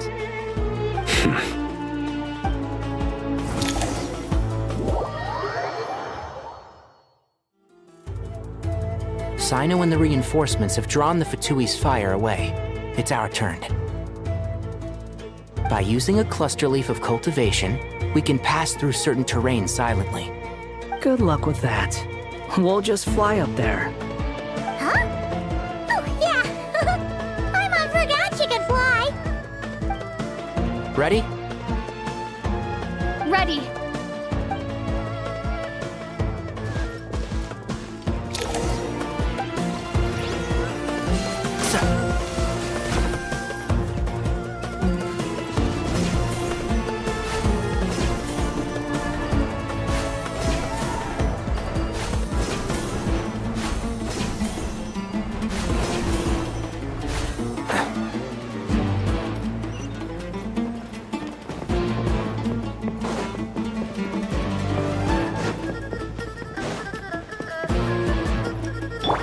Rises.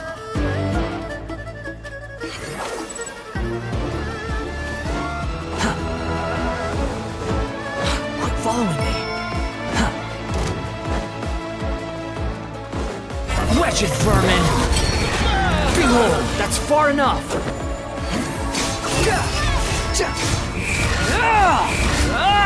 How amusing.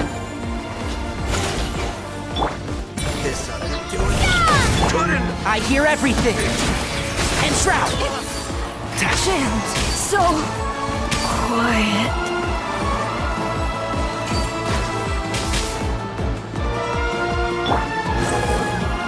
Upon the gale.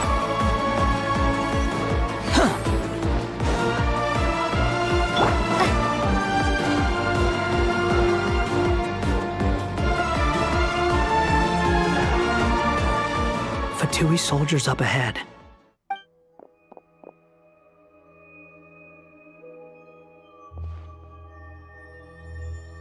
Careful.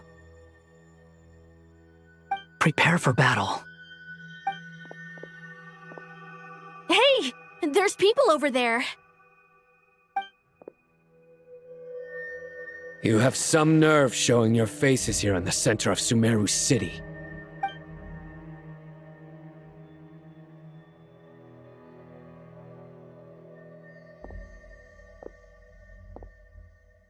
You're right on schedule. Well, this guy sure as heck isn't your average Fatui sergeant. They've stationed quite a few people nearby. It definitely looks like they were waiting for us. But something feels off. Everything about this guy feels too deliberate. I highly doubt he's just a subordinate of Dottores. And he's no mere sergeant. Whatever his rank is, it's high. Much higher than we thought. So you've been waiting for us. But it looks like you're geared up for a conversation, rather than a battle. Very clever, General Mahamatra Sino. I know you're the one in charge of this siege, and I look forward to making a deal with you. A siege? Sumeru City belongs to us! Historically, yes. But things can always change. We have quite a sizable force with us, you know. For instance... There's a Fatui ambush at the north gate. Can you handle him? We can for now. Yes, I'm quite sure both sides can hold their ground for the time being. The battle has not yet reached its climax. But what happens next? Do you enjoy watching bloodshed? Surely some of those here are people you count as friends. Once a war begins, some people must die. I doubt you wish that fate upon anyone you know. Wait a second. It's a trick. He's not even there. Silence! He disappeared. What was that? A ghost? Curses. He was never there to begin with. That was just a shadow projected there to lure us in. Enough talk! Attack!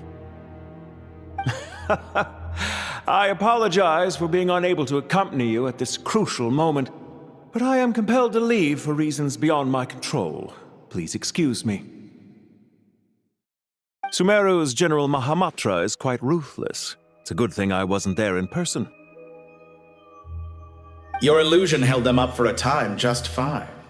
But now that they have seen through it, they will realize you were just a decoy.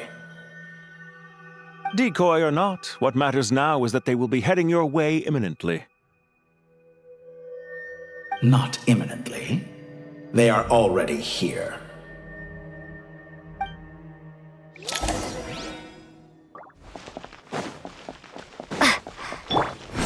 Upon the gale.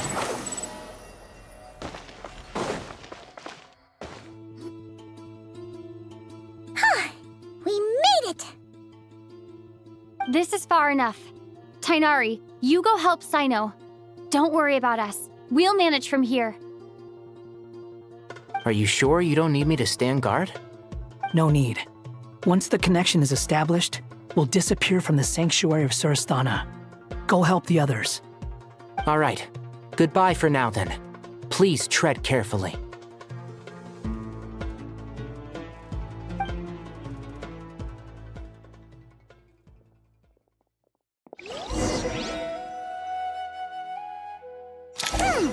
Now where's the interface Nahida mentioned? Come on! Where's it hiding? Found it. It's over here.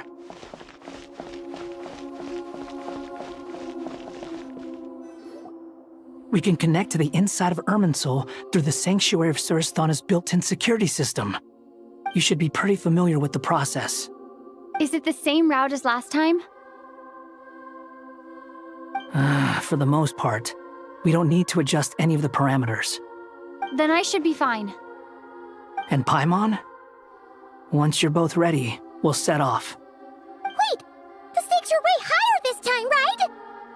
Maybe Paimon should stay outside and help the others. Then, you can focus on the fight without having to worry about Paimon. Huh? Why are you staring at me like that? It's nothing. I just suddenly realized how much you've grown. Hey, you've grown quite a lot yourself. Don't you two start getting into it again. Well, anyway, Paimon thinks she's pretty knowledgeable. Who's the best guide in Tavatigan? And don't forget, Paimon's a college student now. If we say Alhatham's not a weirdo, it's hard to explain how he came up with the idea of you applying to the academia. But for all that he counts, you're doing surprisingly well in your studies. She just goes to show how important it is to have someone supporting you. And Paimon's not the only one. Let's not forget that you only became a student because of Nahida's personal recommendation. That's fair. I have learned a lot in Sumeru. Oh yeah, did you ever come up with that ugly nickname you promised me? What? No way! We're friends now! Paimon gave up on giving you one ages ago. Anyway, isn't Hat Guy enough of a nickname for you? Fine. Suit yourself. We need to go. Paimon, if you're staying, look after yourself. Will do. Paimon's gonna link up with Tainari and Sino. You guys are the ones who need to be careful. We will be. Bye for now.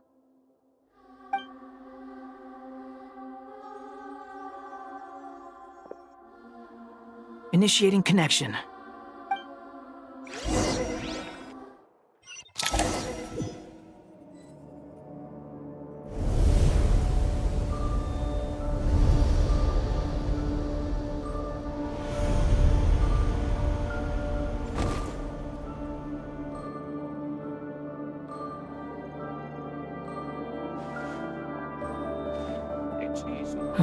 Well, here we are again. Come to think of it, I still don't even know where we're going. Thanks to our terminals, it should be impossible for Irminsul to read. I can... Don't tell me. Only you need to know. That way, whatever happens to me next, it won't affect your progress. Listen to me. Your safety is just as important as mine. Don't even think about sacrificing yourself for the greater good. We came here together, and we're leaving together. All right, if you insist. I won't argue with you.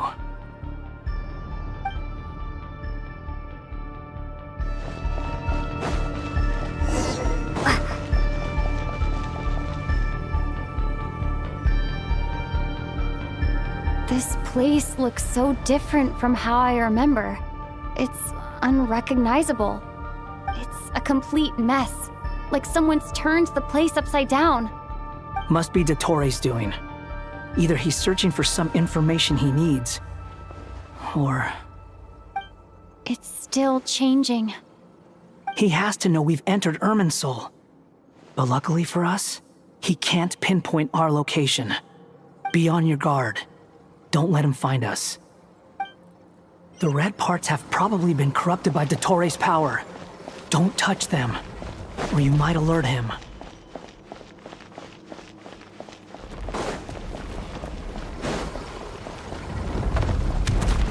He's looking for us. Tread carefully. That wall could be a problem. Fortunately, it looks breakable. Give it a shot.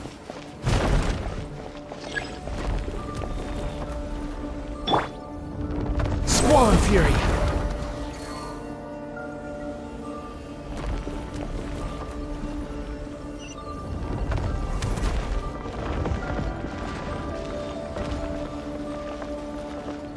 The wind rises.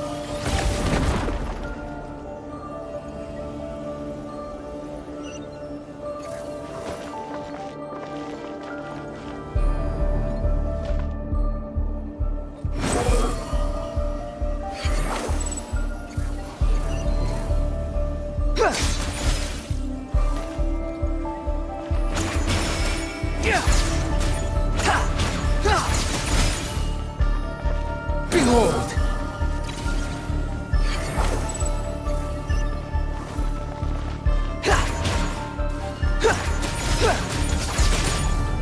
Squall and Fury!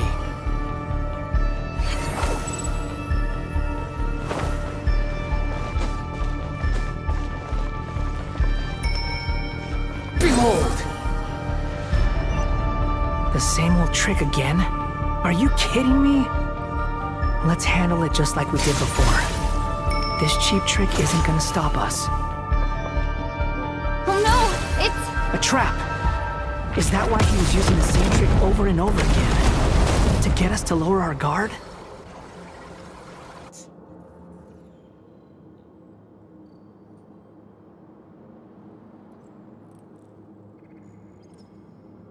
I'm trapped!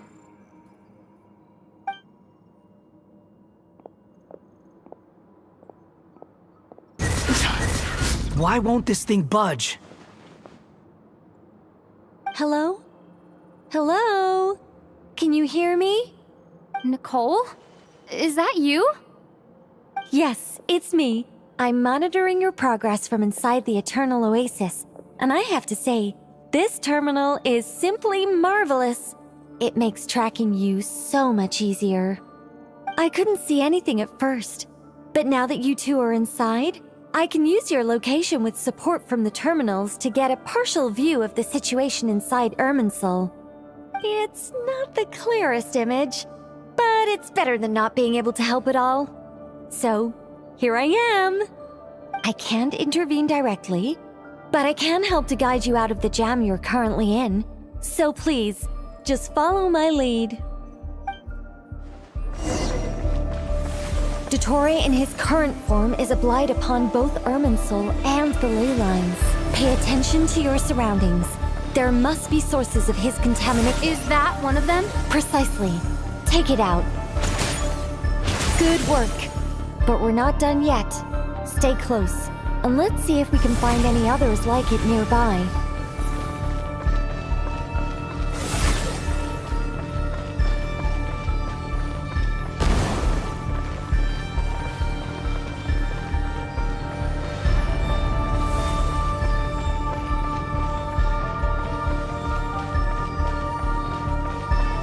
Rises. This must be another one. Agreed. Now... Wait! Watch out! It's Dottore. I think he's found us.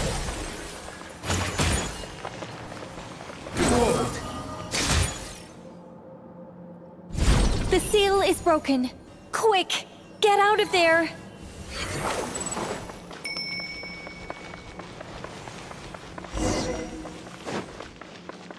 And where exactly do you think you can run to?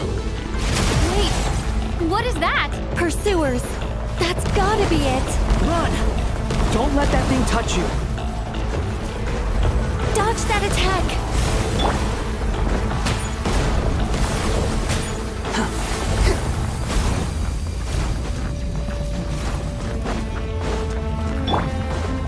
There's more than one path. Which way do we go? To the left! Trust me!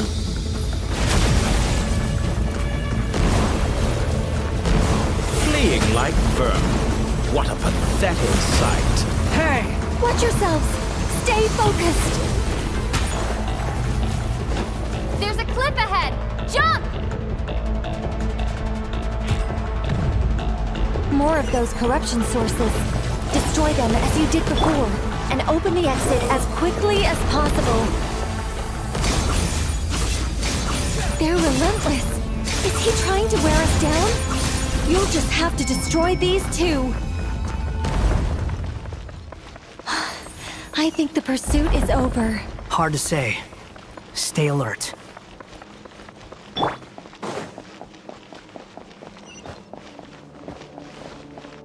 Squall and Fury!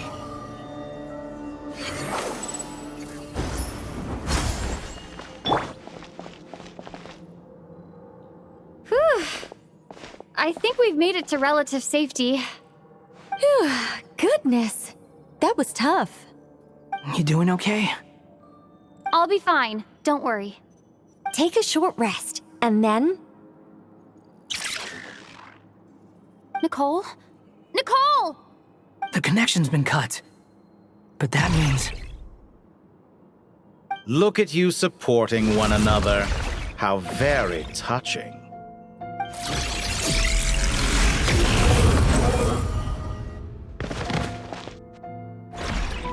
Dottore! Took you long enough to find us. You're more useless than I thought. Oh, really? I think I deserve a little more credit for my methods than that.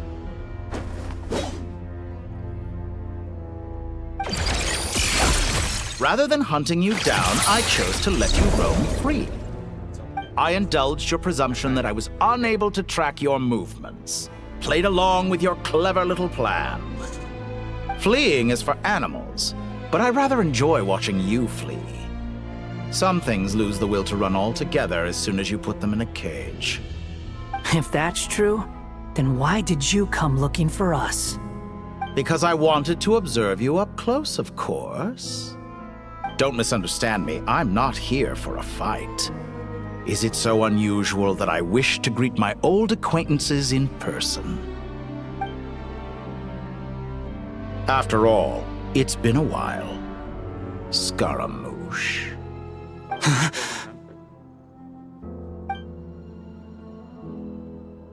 He remembers, that can't be it. It's impossible. But he is connected to our Sumeru. Why are you so afraid? I have done nothing unprecedented in discovering the truth. Nor did I go to any great lengths to uncover your story. You made a bold series of moves in deciding to erase yourself. And with the power of this great chronicling device called Irmin's Soul, you were able to achieve something quite remarkable. Once most people form an opinion about someone, it tends to imprison their mind. Yet you managed to erase every trace of your existence. A novel take on death indeed. However, this meant that you stood out to me all the more when I saw you in Nodcry. I didn't even have to go looking for you. Just the sight of you was enough for me to intuit the truth. For someone in my position, connecting the dots was a trivial affair. It would have been more surprising if I hadn't managed to piece it together. You seem very pleased with yourself for figuring it out. I'm sure you'd even be more delighted to learn the full extent of your crimes. That would hardly be necessary. Besides, isn't there something that concerns you more right now? Something that fills you with dread? Let me put your mind at ease. I have no intention whatsoever of restoring any of the records you deleted. For one thing, it would be exceptionally difficult. But more to the point, I doubt that the prospect of losing your current life is all that frightening to you. Because in your case, the cruelest twist of fate is that you'll never again have the chance to make up for any of your mistakes. Isn't it? Dottore?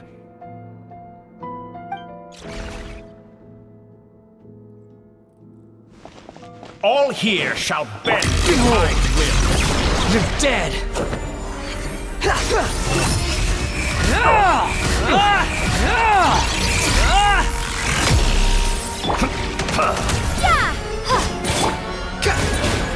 Squall and Fury! I'm afraid you'll need to do better than that to take me down. I expected you to have grown stronger. Ah, how foolish of me. I forgot that you lack any means to increase your power. You will pay for everything you've done. Oh, will I now?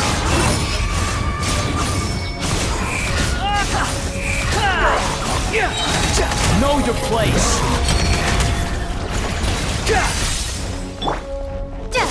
Time to ignite. Squall and Fury!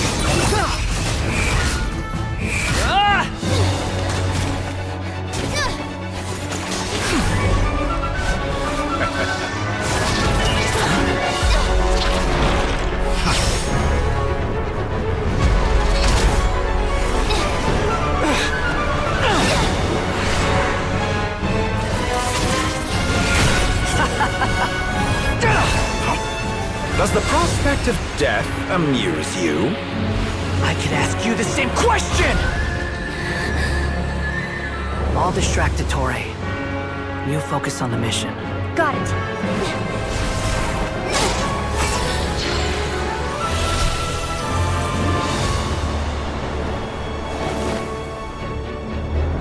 For the hopes and dreams of the masses.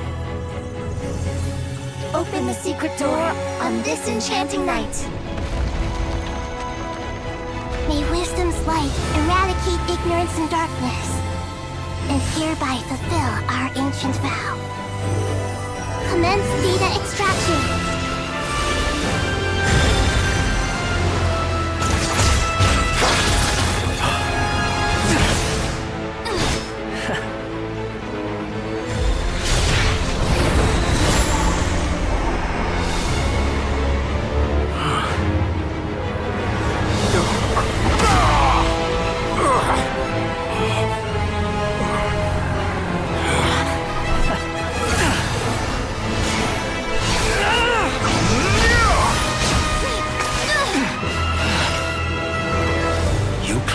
Outdated ideals and stand in the way of progress.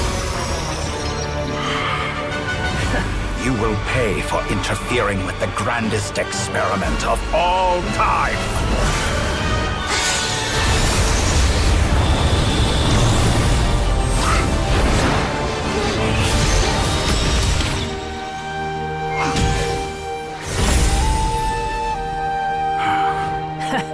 Good timing.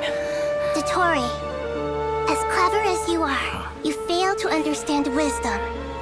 Wisdom takes many forms, but the path you have chosen eschews them all. Huh.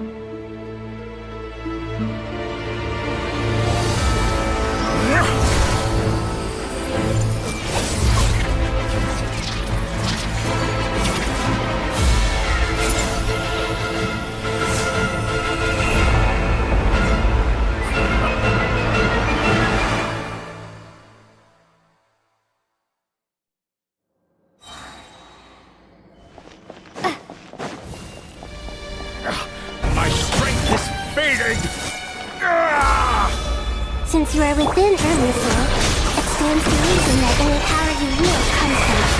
You're extracting the information from Irminsul just to strip me of my power. I will find his weakness.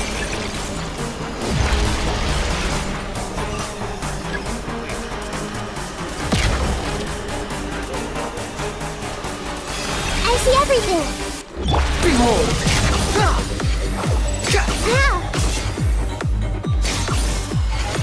I admire your attempt to introduce a new barrier, but it's nowhere near enough! Like a little buzzing fly! Squall and Fury! A petty trick!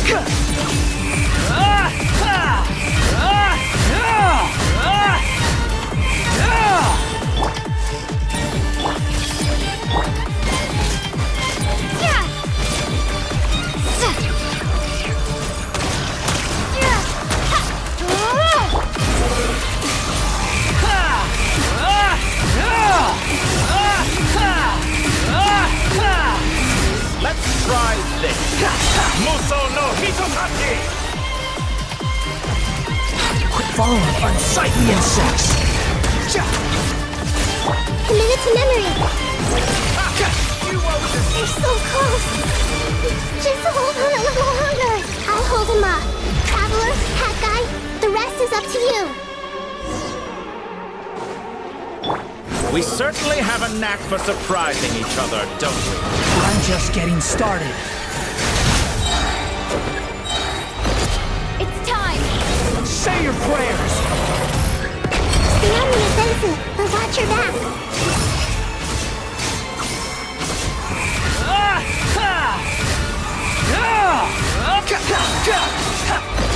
It's time! Say your prayers! Behold! Let's try this! Muso no Hitokaki! It's time! Say your prayers!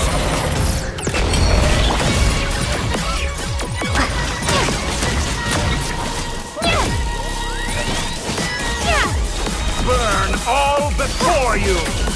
Blade of the final flame! It's time! Say your prayers!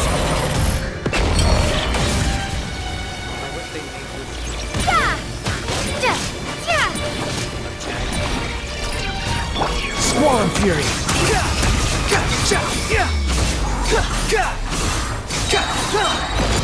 It's time! Say your prayers!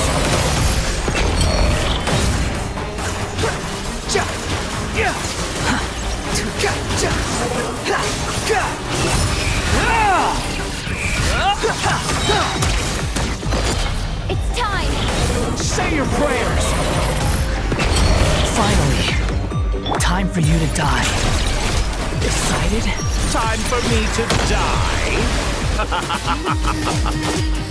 How could I have reached this place if death was something I feared?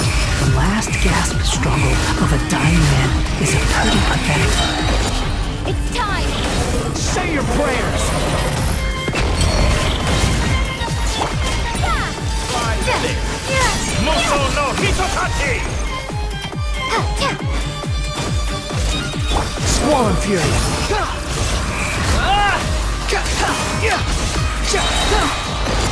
It's time! That's enough!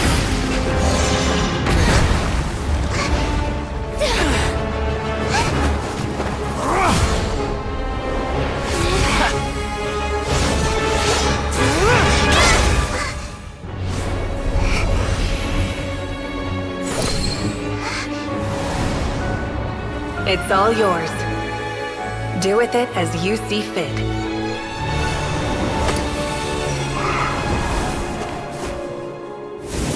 Just as you say, this world is home to some archaic things. And as you suppose, you are a formidable opponent. You have long coveted the secrets of wisdom. So now, I will demonstrate true wisdom in action. I invoke my supreme authority as the keeper of Irminsul. Commend me or condemn me. But give your verdict now!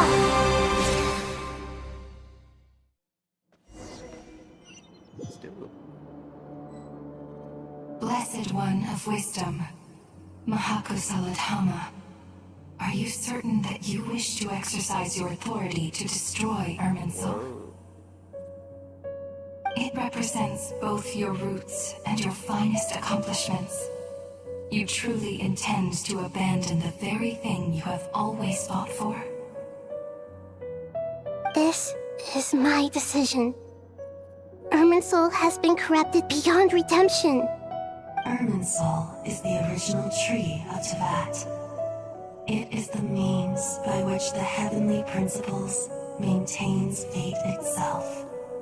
The 7 Archons should honor and revere it, for their authority was bestowed upon them by the heavenly principles. It is precisely because I honor and revere it that I fight for the humanity it exists to protect. Wisdom is knowing how to weigh the options and make the right decision. If you truly care about the fortunes of this world, then it is me you should seek to preserve. Planting a seed begins the chain of cause and effect. Since you have become a great tree yourself, why should the loss of another tree be anything to fear? Till we meet again, Lord of Dendro.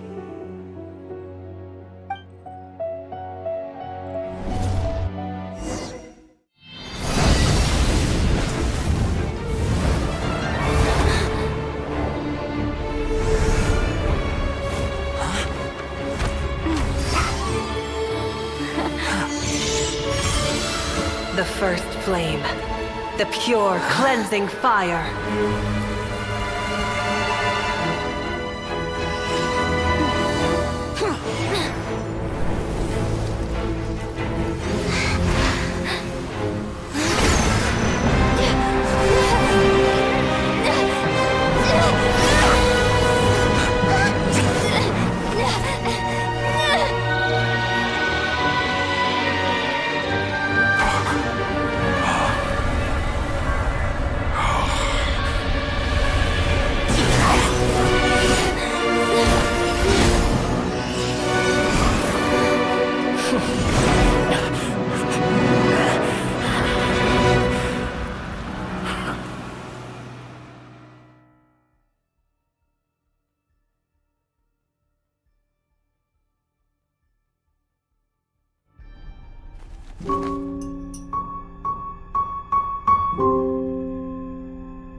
Shall we?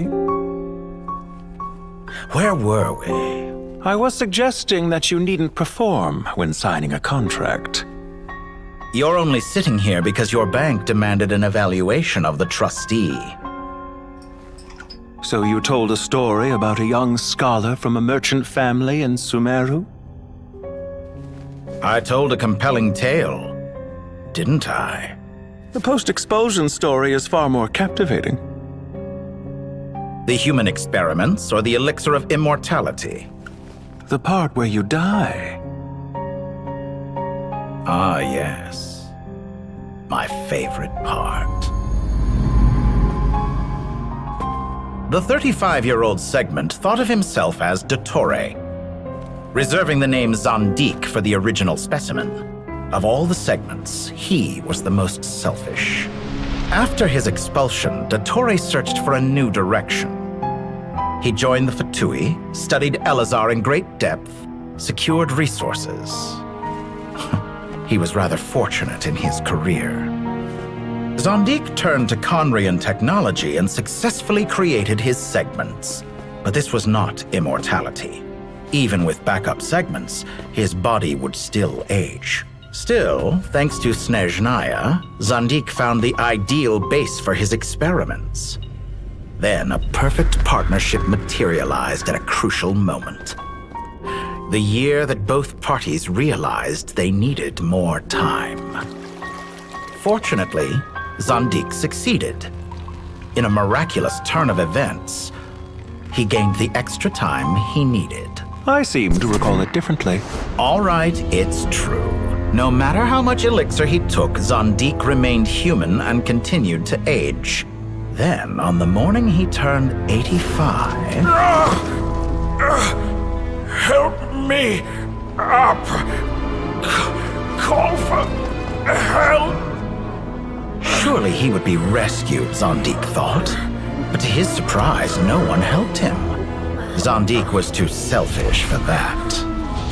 Don't forget, you're one of us. Yes, and we're all waiting. Waiting for me to die. Pantalone arrived for a meeting and happened to witness what followed. He found it unsettling. I never said that. But the Zondiques were unfazed. It was a rare opportunity for self-dissection.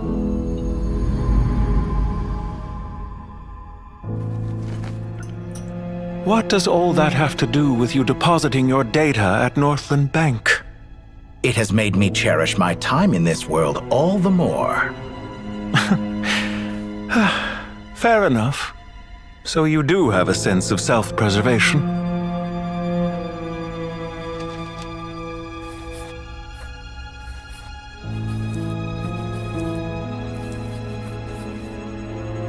What do you mean? You're hardly normal, and you don't cherish life. You just don't want to admit defeat in the limited time you have. Even so, don't I deserve an interesting ending? I'm counting on it.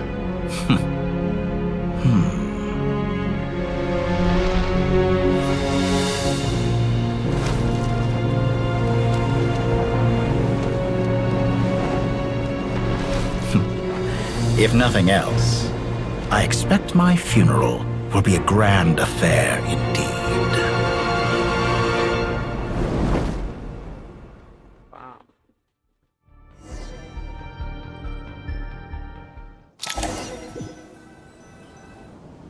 What a magnificent fire. In Snezhnaya, we light fires to ward off the cold. Fire, it seems, is antithetical to ideas such as cold, frozen, and unchanging. Perhaps it has always been that way. From the beginning, fire has been used to drive away wild beasts and warm the body and mind. You could say it's a form of treatment. One that cures the human heart of mortal fear. Mortal fear? Something you haven't been acquainted with in a long time, by the sounds of it. Whereas you, I'm sure, must know the feeling quite well indeed. I remember when we first discussed the elixir of immortality. You claimed that extending your lifespan was about buying more time. But was that really the truth? You fear the prospect of dying a wretched end in this world, don't you? Of course I do. I'm only human, after all. And while you may have forgotten it, you cannot deny that you too were once human, Dottore. I do not believe that there is no such fear in your heart. Perhaps you are right. But I abandoned it long ago and devoted myself to my experiments. I have felt no fear since. From the very beginning, I never thought you could win this game. But still you came. Contract in hand, to honor our agreement. Because I am a reputable partner. And as we have discussed, experiments are about more than results alone. The process is equally important. I have come here and completed my creation, and I do not regret my decision. I'm afraid your journey ends here. After I die, there will be no one to make the elixir of immortality, and your remaining stock will only last a few more years. How then will you prove that you didn't perish in this incident alongside everyone else? When I feel optimistic about market environments, I never forcibly adjust them. They have their own direction. And I myself am one such environment. I have been quite particular about many things in my life. But where the manner of my death is concerned, I choose not to be.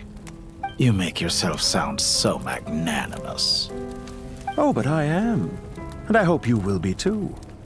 It may have been a long time since anyone told you this, Dottore, but I recognize that you are a truly rare talent. Ha! I can see it. The experiment in blasphemy that I've been performing all this time. It has been a long process, and I do not care about the results as much as people might imagine. If the very goal of your experiment was to explore infinite possibilities, then there was never any reason for it to end. Indeed.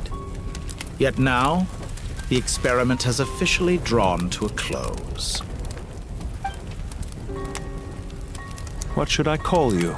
Zondik? Or do you prefer Dottore? Suit yourself. Goodbye, Feofan. This time, that's what it truly is. And don't I know it? Goodbye, Zondik.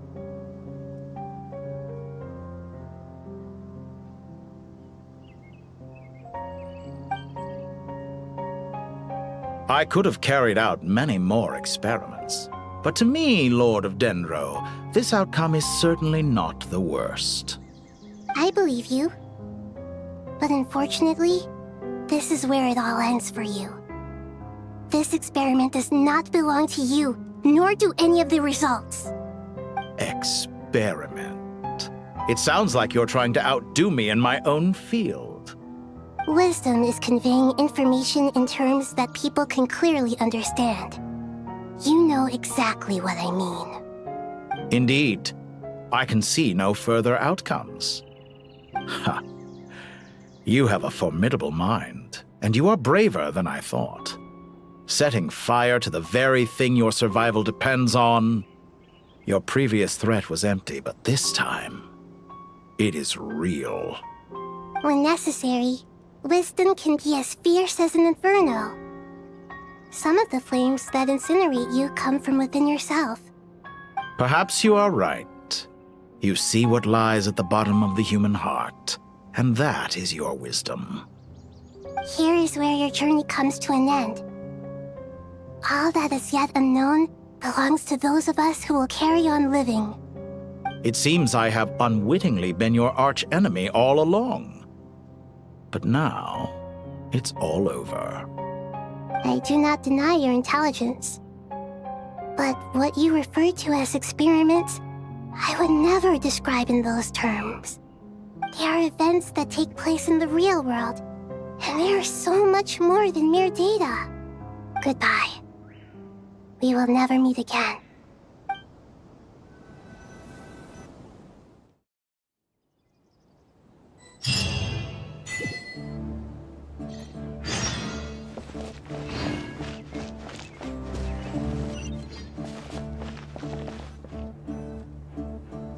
Well, that's the last of them. Everyone on the list is already back where they should be. It was a long, hard road, but we finally finished escorting everyone back. I just pray that we'll never need to leave again. I hope we can stay here forever in this peaceful paradise of our own choosing. Paradise. In the annals of the Temple of Silence, that word carries great significance. It represents the hopes and desires of the gods. Their longing for a place to rest. I wouldn't think gods need such a place. People always think they're the only ones who can lose their homes. They forget that gods too need a place to reside. As the Goat King once said, "A god without his people shall cease to exist." Gods need their believers every bit as much as their believers need them. Only we can truly understand how much the desert faith has faded over the centuries. But we still talk about the gods as though they're part of our lives. Given the myriad ways in which gods and humans interact, I'd say they really are. How else could Dunyarzad consider the Dendro Archon a friend? Well, that sounds about right to me. Describing them as friends sure makes us feel a whole lot closer. If you told me a few years back that I'd have this many friends, I'd have called you a liar. Belief is a choice, just like friendship. We've made our choices through battle. The right ones, wouldn't you say? I'll be heading back to the Temple of Silence. I heard the Goat King and the Ibis King decided to pay us a visit. How about you? It's back to Aru Village for us. Still plenty of supplies to distribute and people to help. Until next time, old friend. As long as you can find the time, you're always welcome to visit us in Aru Village. Right back at you. Make sure to drop by the Temple of Silence the next time you're free. Word is that 2 of the other 7 pillars, Shezapang and Bennu, might also be dropping by. Since you're wearing the symbols of their power, it'd only be fitting if you came to see them for yourselves. Dropping by? That makes it sound like they're visiting a neighbor's home. Well, the temple was founded by Hermanubis, so I guess to them, that's exactly what it is. Guess that's true. All right. We'll make sure to find time to stop by. Stay safe on your journey home. I will.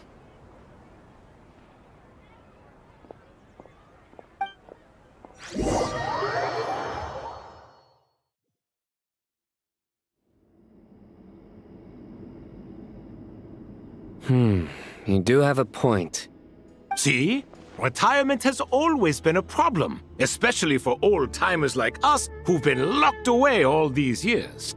You finally step out into the light, and bam! You're face to face with a whole different world. Naturally. What do you think, Layla? Huh? Why would you think to ask me? How could I possibly be qualified to decide where the servants of King Deshret should live? Sorry if my question was unclear. Do you think their statues will stand out too much if we place them here? Hey, I never agreed to this. How could we possibly allow our statues to be left in Hermanubis' home? That would be like breaking into someone's house, then pretending it belonged to you in the first place. Different beliefs can coexist. We still need to respect one another. By which you mean, you two plan to stay at the Temple of Silence, for a while at least, but you have no intention of relocating your statues here.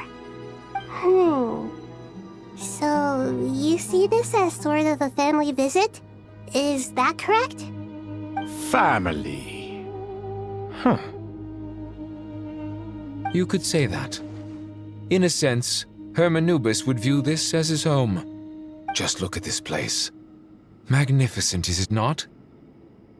The sad truth is, in the past, all 3 of us invested so much into misguided ventures. We failed to build what we should have, and wasted so much time instead. And what do you mean by that? I mean that for the most part, time spent associating with the likes of Sobek, and, let's say, Thoth, might reasonably be considered wasted. Why does that not surprise me? Go on. Anyway, given how much time we'll all be spending together, I'd say that the bonds we built will end up proving to have been a sound investment. Once Sethos, the current leader of the Temple of Silence, returns, you can discuss the matter of staying here with him. But judging by the expressions of everyone here, I imagine you'll receive a very warm welcome. This sacred ground houses untold knowledge, after all. What better place for the servants of King Deshret to appear in the mortal world? How about we share a meal together first? I imagine it's been many years since you last tasted fresh food. Oh, that sounds wonderful! After so many hundreds of years, I can only surmise that desert cuisine has become a lot more varied. Are we having a get-together? If you'd like, I can help prepare some food.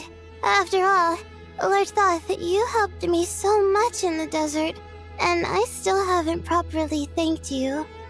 Oh, my, that would be wonderful. I'm touched that you still remember.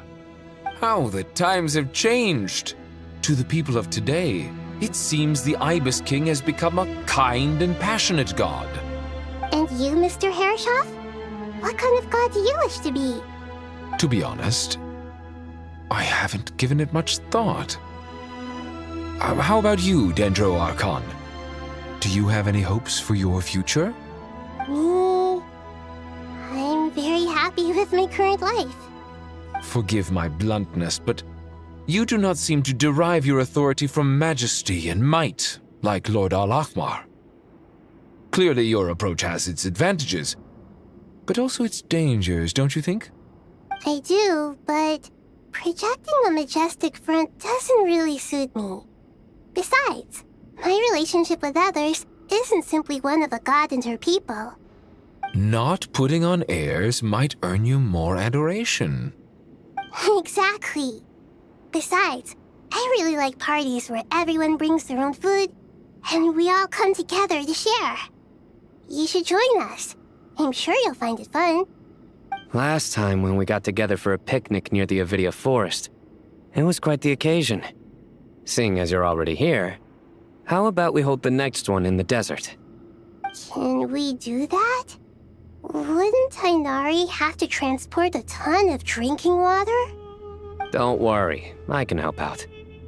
Layla, would you like to join us next time? Me? Sure. The more the merrier. That way we... Don't take this the wrong way. I just think you should know. When it comes to passing the time, chess is more our thing. In that case, Dendro Archon, what do you say? If I were to compete against you, I can't say with certainty I'd win, but I certainly wouldn't mind giving it a shot. Where's Sobek? I'm sure he'd be good for a few rounds. Cards, cards, cards! I'll always prefer chess. I wonder what variant of chess we're talking here. Mr. Thoth, is there some sort of astrological significance to this game? Oh, I'm glad you brought that up.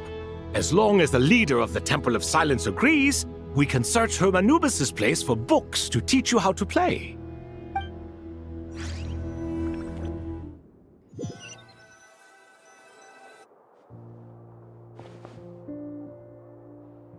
Such devastation visited on Sumeru City. So many houses destroyed or damaged in the fighting. Who could have foreseen this? Look at all of this. It's going to take me forever to tidy up. I suppose living below the academia doesn't always work out to your advantage. I would have thought a little appreciation of my sincerity and effort in helping to clean up this mess might be in order. Helping? Effort? This is your house! Of course you should be putting in the effort! If anything, I'm the one who's helping!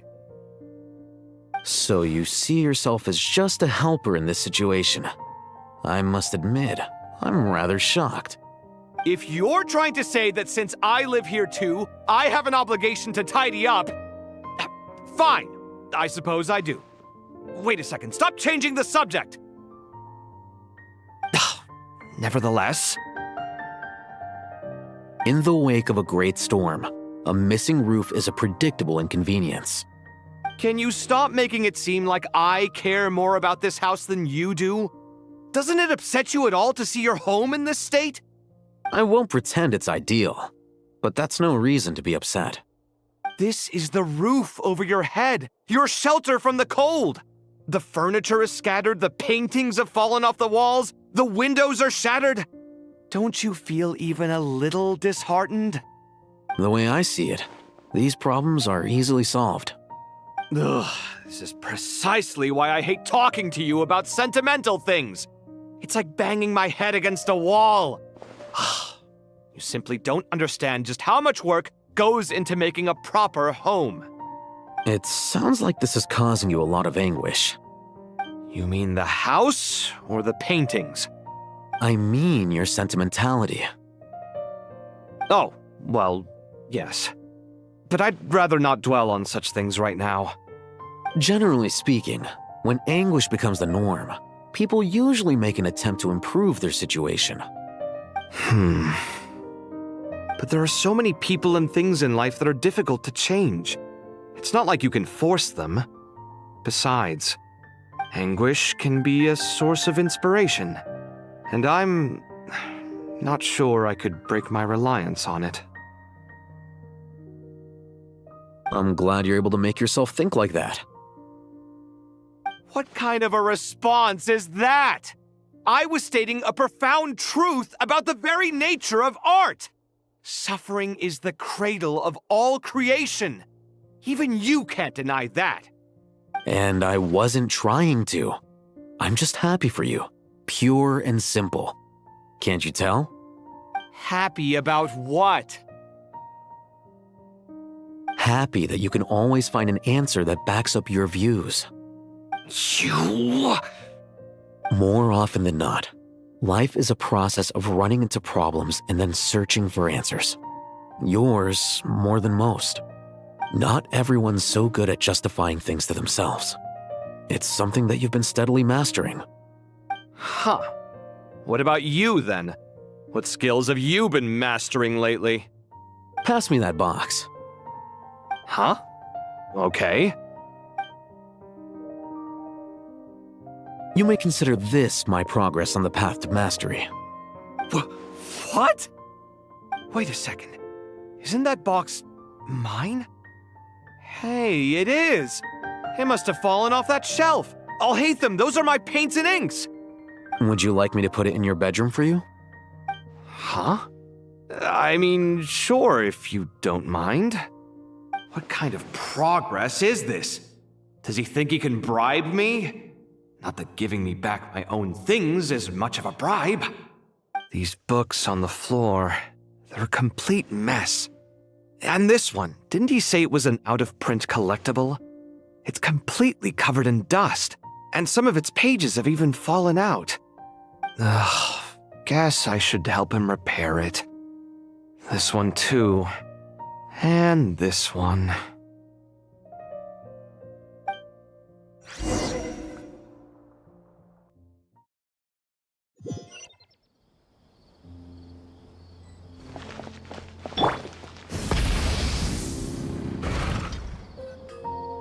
Local sumpter beasts, imported goods, such a bright future ahead. I can picture the Mora just rolling in.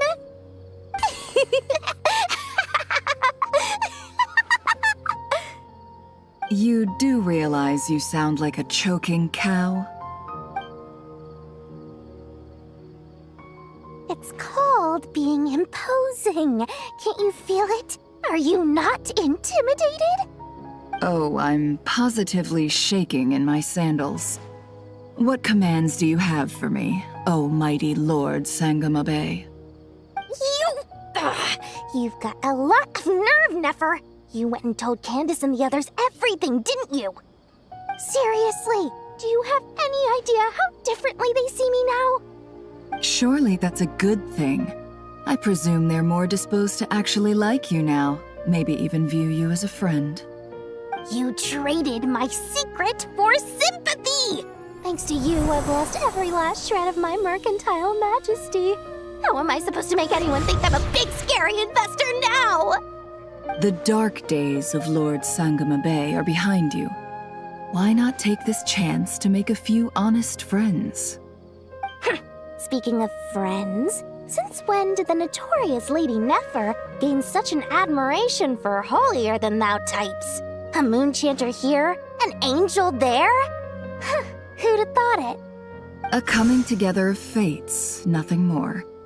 No need to throw around accusations of admiration. Forget it. You're right about one thing at least.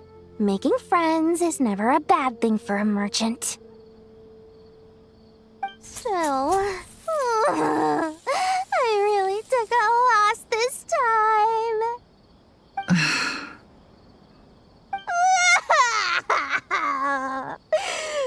What are you looking at? I'm trying to see if you're really crying or if those are just crocodile tears. A little birdie told me that when Lord Sangamabe makes money, the tears flow from the center of her eyes. But when she loses it, they flow from the corners. Which is it this time? Ugh, you are so annoying. I'm not talking to you anymore. Nefer! Thank goodness you're here. I've been looking everywhere for you. Well, if it isn't the House of Dana's very own librarian. What can I offer you today, Miss Katayun? Oh, no, I'm not here to buy. I'm here to bring Lady Nefer a book, and a fascinating one at that. We agreed to meet at the entrance to the mausoleum of King Deshret. One more thing, I bought this copy with my own money. It's not borrowed. Reasoning knows not time of day, but suspense always follows a blizzard. That's quite the mouthful. Huh? Isn't that the one that... It was all the rage for a while. People throughout the city were clamoring to get their hands on a copy. The names inside were all circled. Everyone thought it was a riddle. Don't bring up that book in my presence. I don't even want to hear its name. That thing was nothing but a scam. Surprisingly enough, I've actually heard of this book, though it doesn't seem of much consequence. So, what truth lies behind it? You're from the Vahumana and you're asking me what the truth is? I'd say the actual truth was about the least important part of the whole episode. I brought you this book because it probably has the most interesting backstory of any in the House of Dana's collection, at least in recent years. As for its quality, well, you can judge that for yourself. Don't tell me it's actually any good. You may not know this, Lord Sangamabe, but Lady Nefer has a fondness for books with... how should I put this? Mixed reviews? No eye for good literature, huh? Perhaps she feels that bad books hide interesting secrets? But I shouldn't put words in her mouth. It's probably fair to say she prefers the conversations that books can spark over the substance of the books themselves. Suits my style as an intel broker, wouldn't you say? Very interesting, thank you. I'll return it to you once I'm done reading. And as it happens, I have something for you, too. Incense? I imagine you've already used up the incense I gave you last time. Here's some more. This batch is from Nodcry, so the scent won't be quite the same. Well, actually, I've been saving the incense you gave me. I couldn't bring myself to waste it without a special occasion. But I'll gladly accept this, too. And I promise I'll use it this time. Katayun, you haven't changed a bit.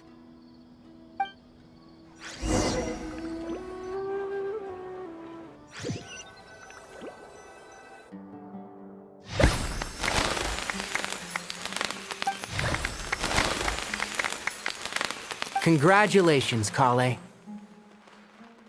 Well done, Kale.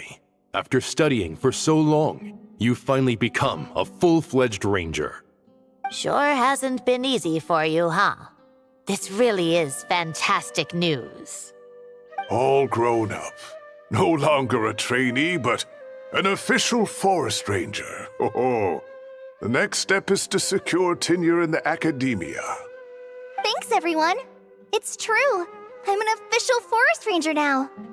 Master Tainari, thank you for your guidance and support. I wish Mr. Sino were here so I could thank him too. Sino had a matter to attend to at the Temple of Silence. I don't imagine he'll be back for some time. But don't worry, we can celebrate together once he's finished. I'm afraid the party will have to wait. Kale still has some matters to attend to first. Kale? Is everything all right? No, it's not what you think. There's nothing wrong with my health. I just have a few things I need to deal with. I've made plans with the Traveler and Paimon to visit Mondstadt. Master Tainari and Mr. Sino will be accompanying us too. Well, that's a relief. Let's get together when everyone's back. I'm sure you'll be doing even better by then. Of course. I have a feeling you're right.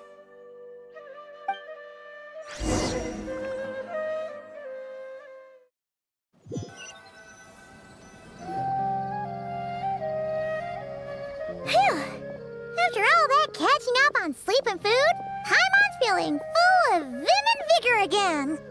For someone who spends so much time resting, your recovery routine is surprisingly simple. Hey! Paimon's been working her butt off too, you know. She flew all over the city helping everyone out. Don't worry. I saw how hard you worked. All right, we all you're the most hardworking person in Tavad. As long as you're rested and full, that's what really matters. Paimon's been looking around the place, and it seems like the city's already on the mend. But Paimon's been wondering how Nahida's doing. We should check in on her.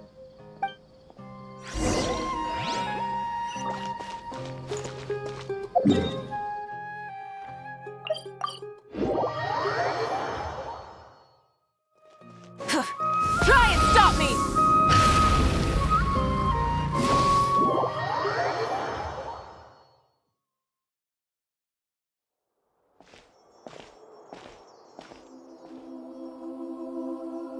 Hey, Nahida! And Hat Guy's here too! Traveler, Paimon! What's going on here? Nothing much. Nahida was just expressing concern for my physical and mental well-being. Oh, the Traveler told Paimon all about that. We've both been very worried about you. Are you feeling alright? You make it sound like I'm on the brink of some kind of breakdown. Truth is, I'm doing much better than you might imagine. If we can just get to the bottom of Dottoro's intentions, we can minimize his negative influence. That's the sort of thing I excel at. Just listen to that newfound optimism. It seems like having you enroll in the Vahumana was a truly inspired move. I can really see the positive influence. Observe, a classic Sumeru specialty. Chalking everything up to education and learning. To be honest, even I can sense the change in you. Everything Dottori said to you was a way to manipulate your mind. Fortunately, you're no longer under his sway. Can someone as old as me really continue to grow? If it helps, just think of yourself as a late bloomer. It's all a matter of phrasing, and it comes down to what standards you measure yourself by. For a puppet, developing at such an age is perfectly normal. But if you choose to call yourself a late bloomer, it sounds more like you consider yourself human. However you see yourself. Well done. All right. I see what you mean. Anyway, what's your next step? What else can I do but complete my current courses? Everything else can wait. Anyway, that's enough chit-chat. There are still things in the city I need to help out with. I'll be heading there now.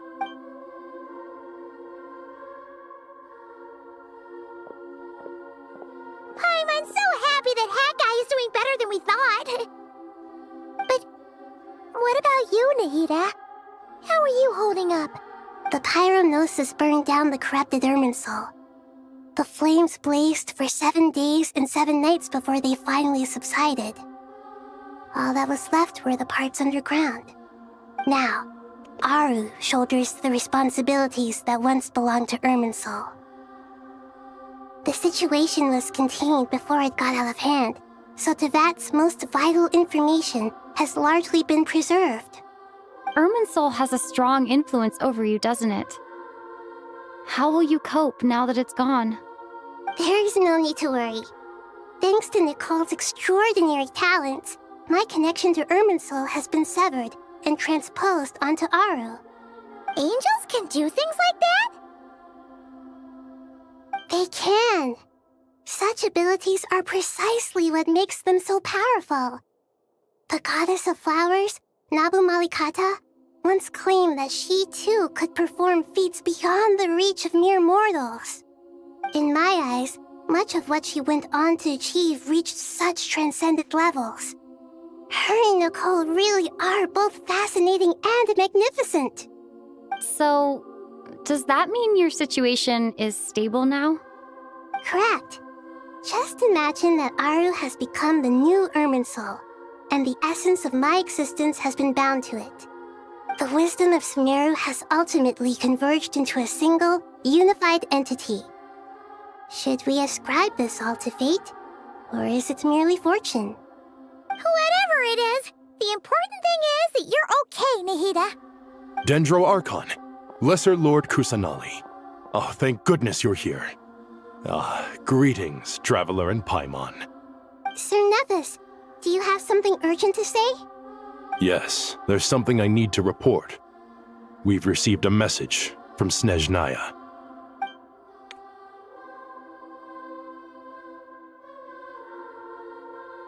The Fatui Harbinger, the rooster, sends us his sympathies, along with all the usual pleasantries. His stance is that, following the unrest and Nod Cry, Dottore was subjected to internal censure. This madness was the act of a rogue element, one who cannot be seen to represent the Zapoliarni Palace. No less than can be expected. Snezhnaya paid a heavy price working to stop him. They even lost one of their own harbingers. The letter goes on to say that even so, Snezhnaya cannot claim to be blameless. Apparently, they will deal with Dottore's subordinates in accordance with Snezhnayan law, holding all those involved in his crimes accountable. Additionally, they are supplying relief funds and supplies, which are already en route. They hope this will aid in Sumeru's reconstruction. Sounds like he's got an answer for everything. True. But as diplomatic rhetoric goes, it's highly effective. Completely watertight, both in logic and sentiment. This disaster has had a profound impact on Sumeru. There is much that I will keep in my heart. The matter of Dottore can be seen as settled for now. We are sure to cross paths again in the future, and in that light, Snezhnaya would do well to uphold their responsibilities and keep a tight rein over their actions. With Irminsul burned, the flow of fate now carries many more possibilities. I will be watching carefully. Perhaps we can move on to a less serious matter? Dendro Archon, will you eat with us once this matter is dealt with? Everyone wishes to celebrate together. Your presence would be most welcome. Of course! Junior Zod, Sino, and Hypatia all told me the same thing. If there isn't enough room for everyone, we can arrange back-to-back feasts. What a wonderful idea. That just leaves the question of what we should eat. Not more tomatoes, surely. More? Dendro Archon, what do you mean by more tomatoes? Those good friends of yours are always talking about tomatoes. Sometimes when I'm walking through the city, I can even hear them arguing in the fields. Since you see them so often, you must hear about tomatoes even more than I do. Tomatoes. Tomatoes. The word has a certain magic to it. Like the autumn fur of a sumpter beast swirling in the wind, sometimes flying up my nose. Tomatoes. What can we make with tomatoes? Wait, why tomatoes? Take your time, there's no need to rush. The Traveler, Paimon, and I still have somewhere we need to visit. You'll have plenty of time to think it over before I return. Does this mean you're going to Natlan? Meeting them there in person. It will require a long journey. I know. But this is necessary. I must go myself. Traveler, Paimon, we'll set off as soon as you're ready. Is that all right? Sure. We'll be ready whenever you are. You'll hear no objections from Paimon. We should grab some snacks along the way, though. It'll be just like going on a long holiday. Wonderful. I'm looking forward to this so much.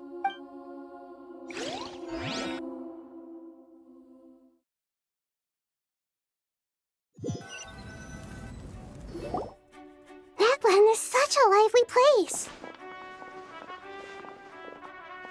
It's super cheerful and positive, too. I can see that. There are people outside exercising at all hours. Such a healthy way of life. You came. Welcome, welcome. You must be hungry from your journey. Would you like something to eat? Oh, thanks, but no thanks. We've been eating the whole way here. We had a mushroom platter, Sab's meat stew, butter braised chicken, hot asara pudding. Paimon's positively stuffed. All right. No need for all that detail. I'm starting to get hungry myself. Maybe later then. We can wait till everyone's got an appetite. Then I'll head out for a meal together. Sounds like a plan. Let's find somewhere to sit down.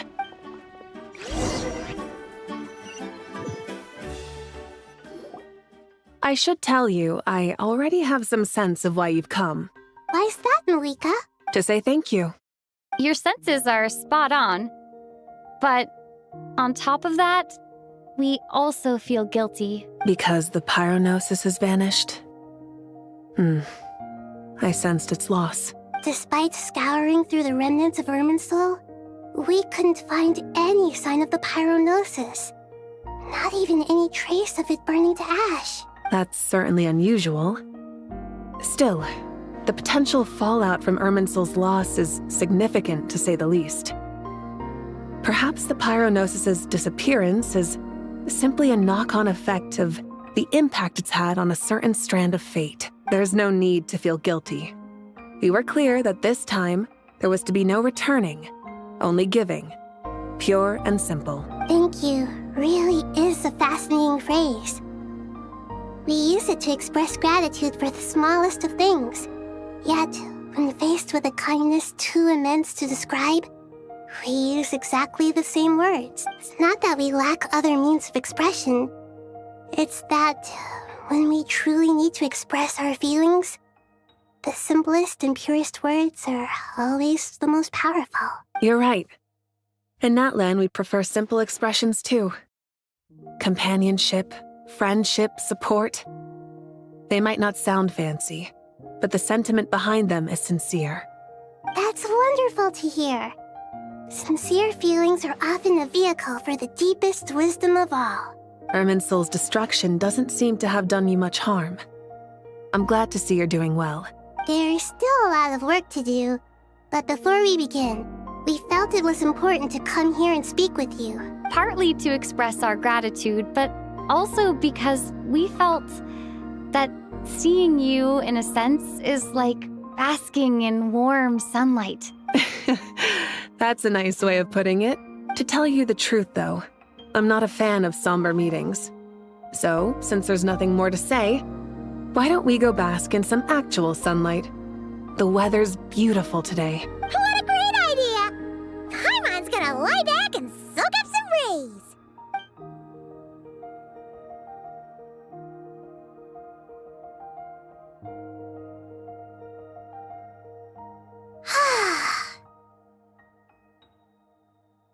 In that case, I think I'll lie down for a bit too before we head to our next stop. And where might that be?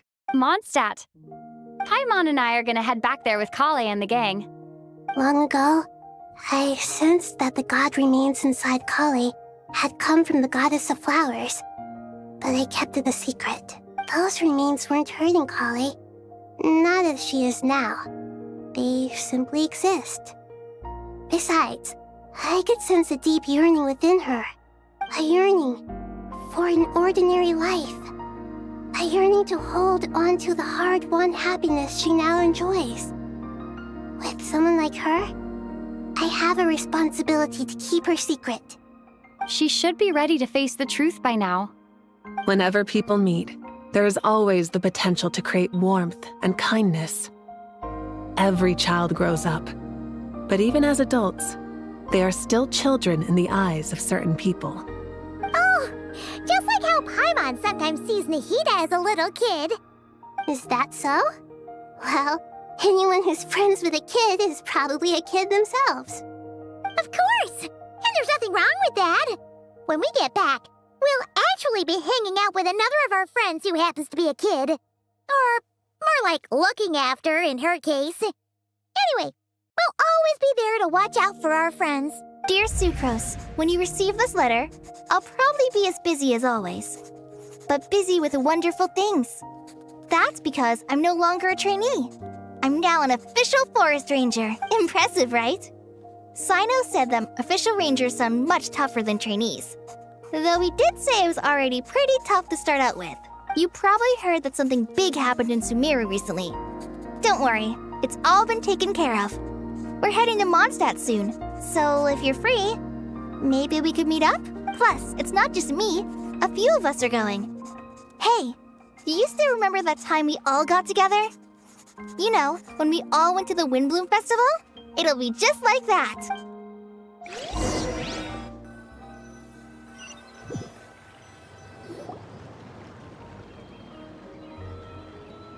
Dainari, Is that... Don't you say it!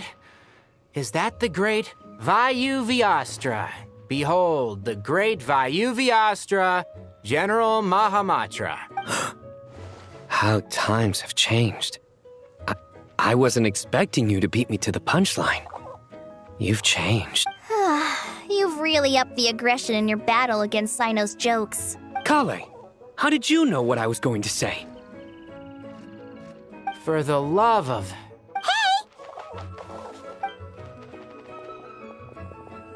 Traveler! Paimon! You're right on time! I hope we haven't kept you waiting. Kalei! Sucrose! It's been so long! How have you been? I've been well. Everything's going great. What about you? Are you still busy? Not at the moment. Oh, right! That juicer you gave us works amazing! Farzan loves it! Seriously? That's wonderful. I don't suppose you drew up a detailed test report. Oh, what fruits did you use? How's the texture of the final product? Sucrose, you might want to try asking your questions one at a time. Albedo! Paimon didn't see you there! It's been a while since all of us were together like this. How about we follow the same plan as last time? Good idea, my friend. You never disappoint. So, what are your identities this time? Don't remind him. First things first. Allow me to introduce our very own official Forest Ranger Kale. The rest of us are simply her humble travel companions. This sounds like one of those mushy stories that gets people hooked on some corny, heartwarming premise. Oh, is our story not heartwarming? If I recall correctly, there was even a scene like this in King of Invocations. Besides being heartwarming, our story's also about tough, impressive-sounding job titles. At least that's what I think.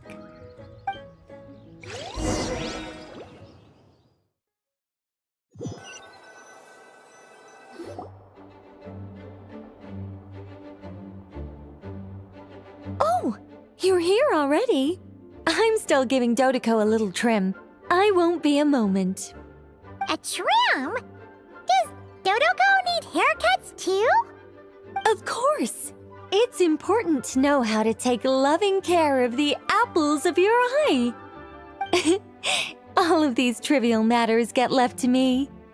It's because I'm an angel, and angels are, in a way, the guardians of all Teyvat. Oh, right! Well, that's definitely an impressive-sounding job title.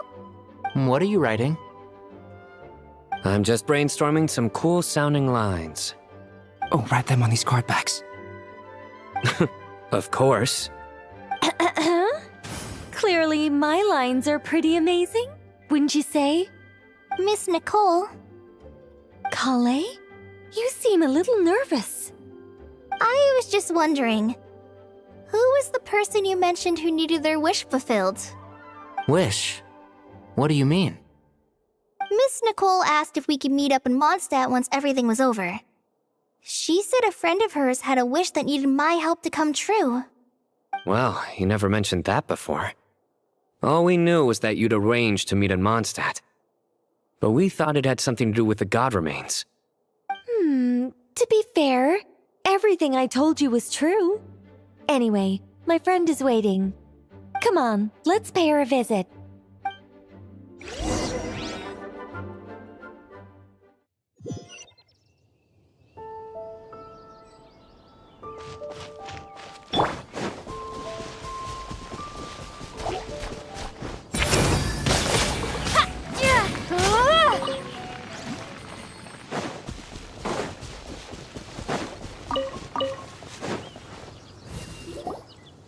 Huh?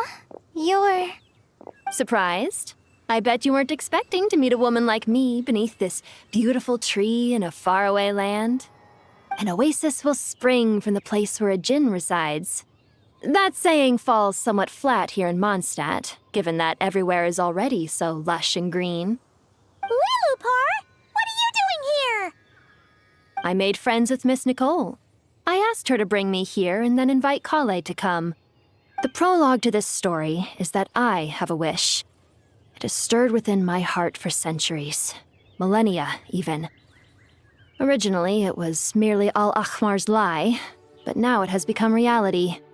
Could this be related to the goddess of flowers? My dear young lady, my mistress left her final trace in this world upon you. I can't tell you how glad I am to see you here. And now I have seen you, and peered into your heart. You have experienced hardships and suffered setbacks. The torment an ordinary person might expect to face has befallen you threefold.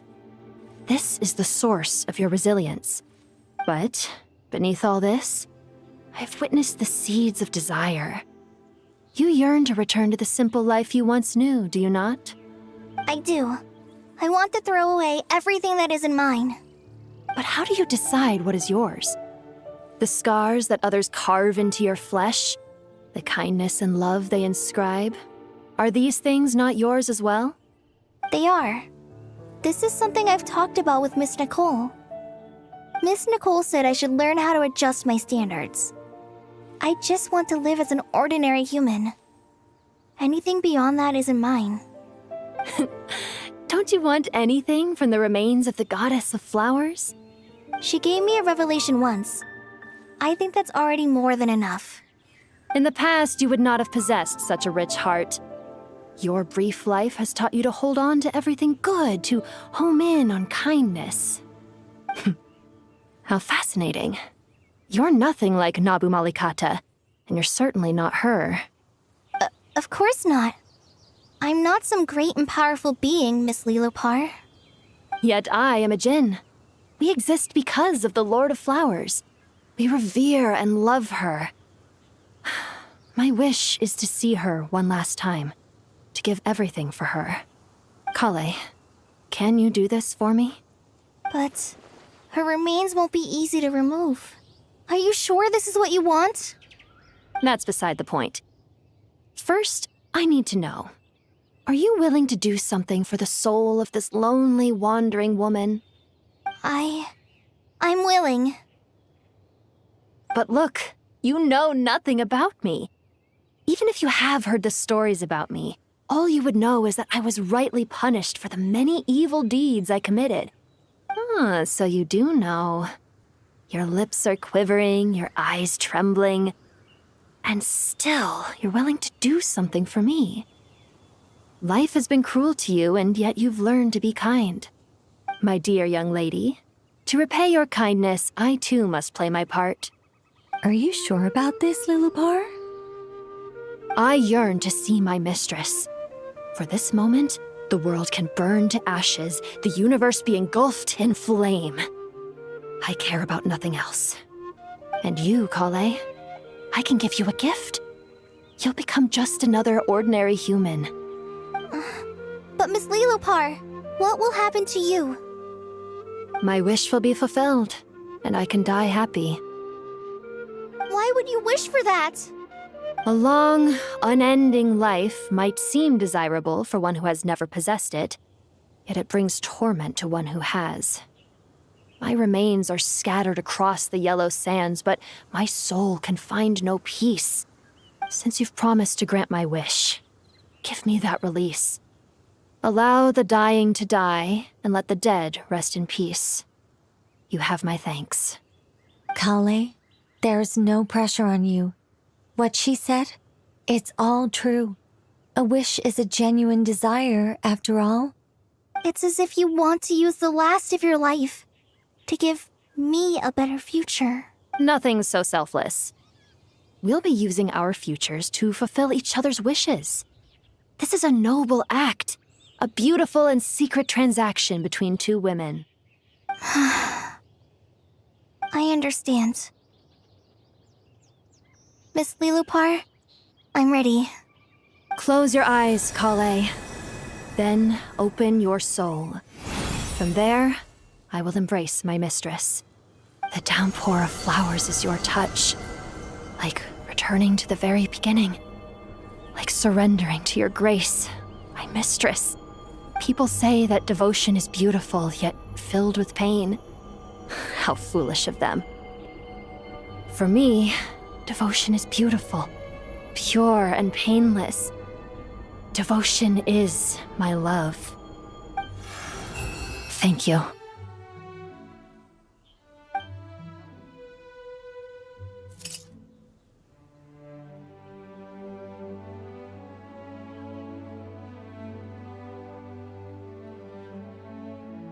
Lillipore!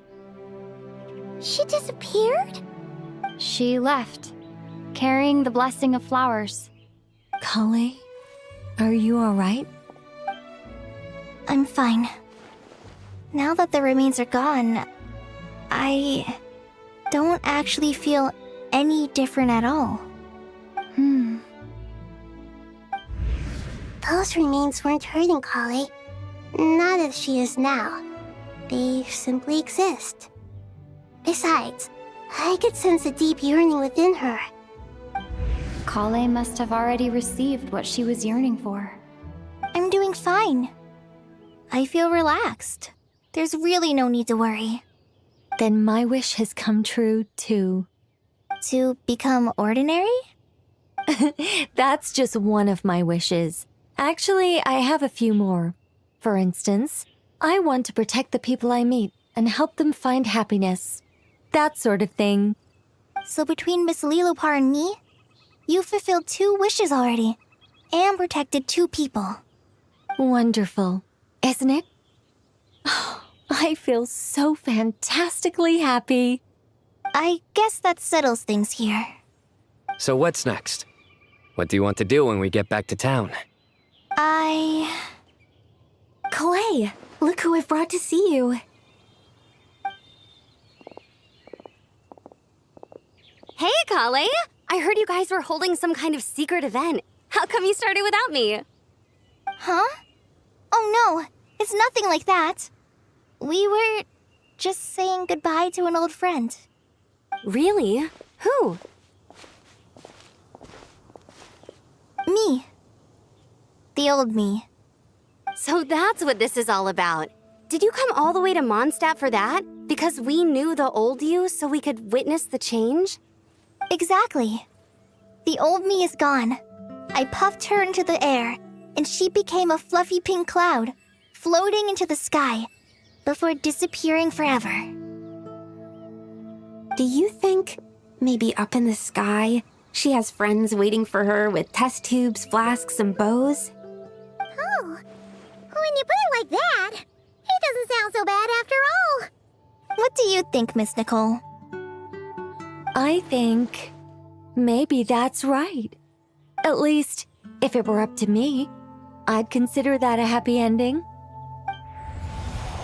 Dear Sucrose, even though my childhood ended long ago, these past few days have really felt like growing up again.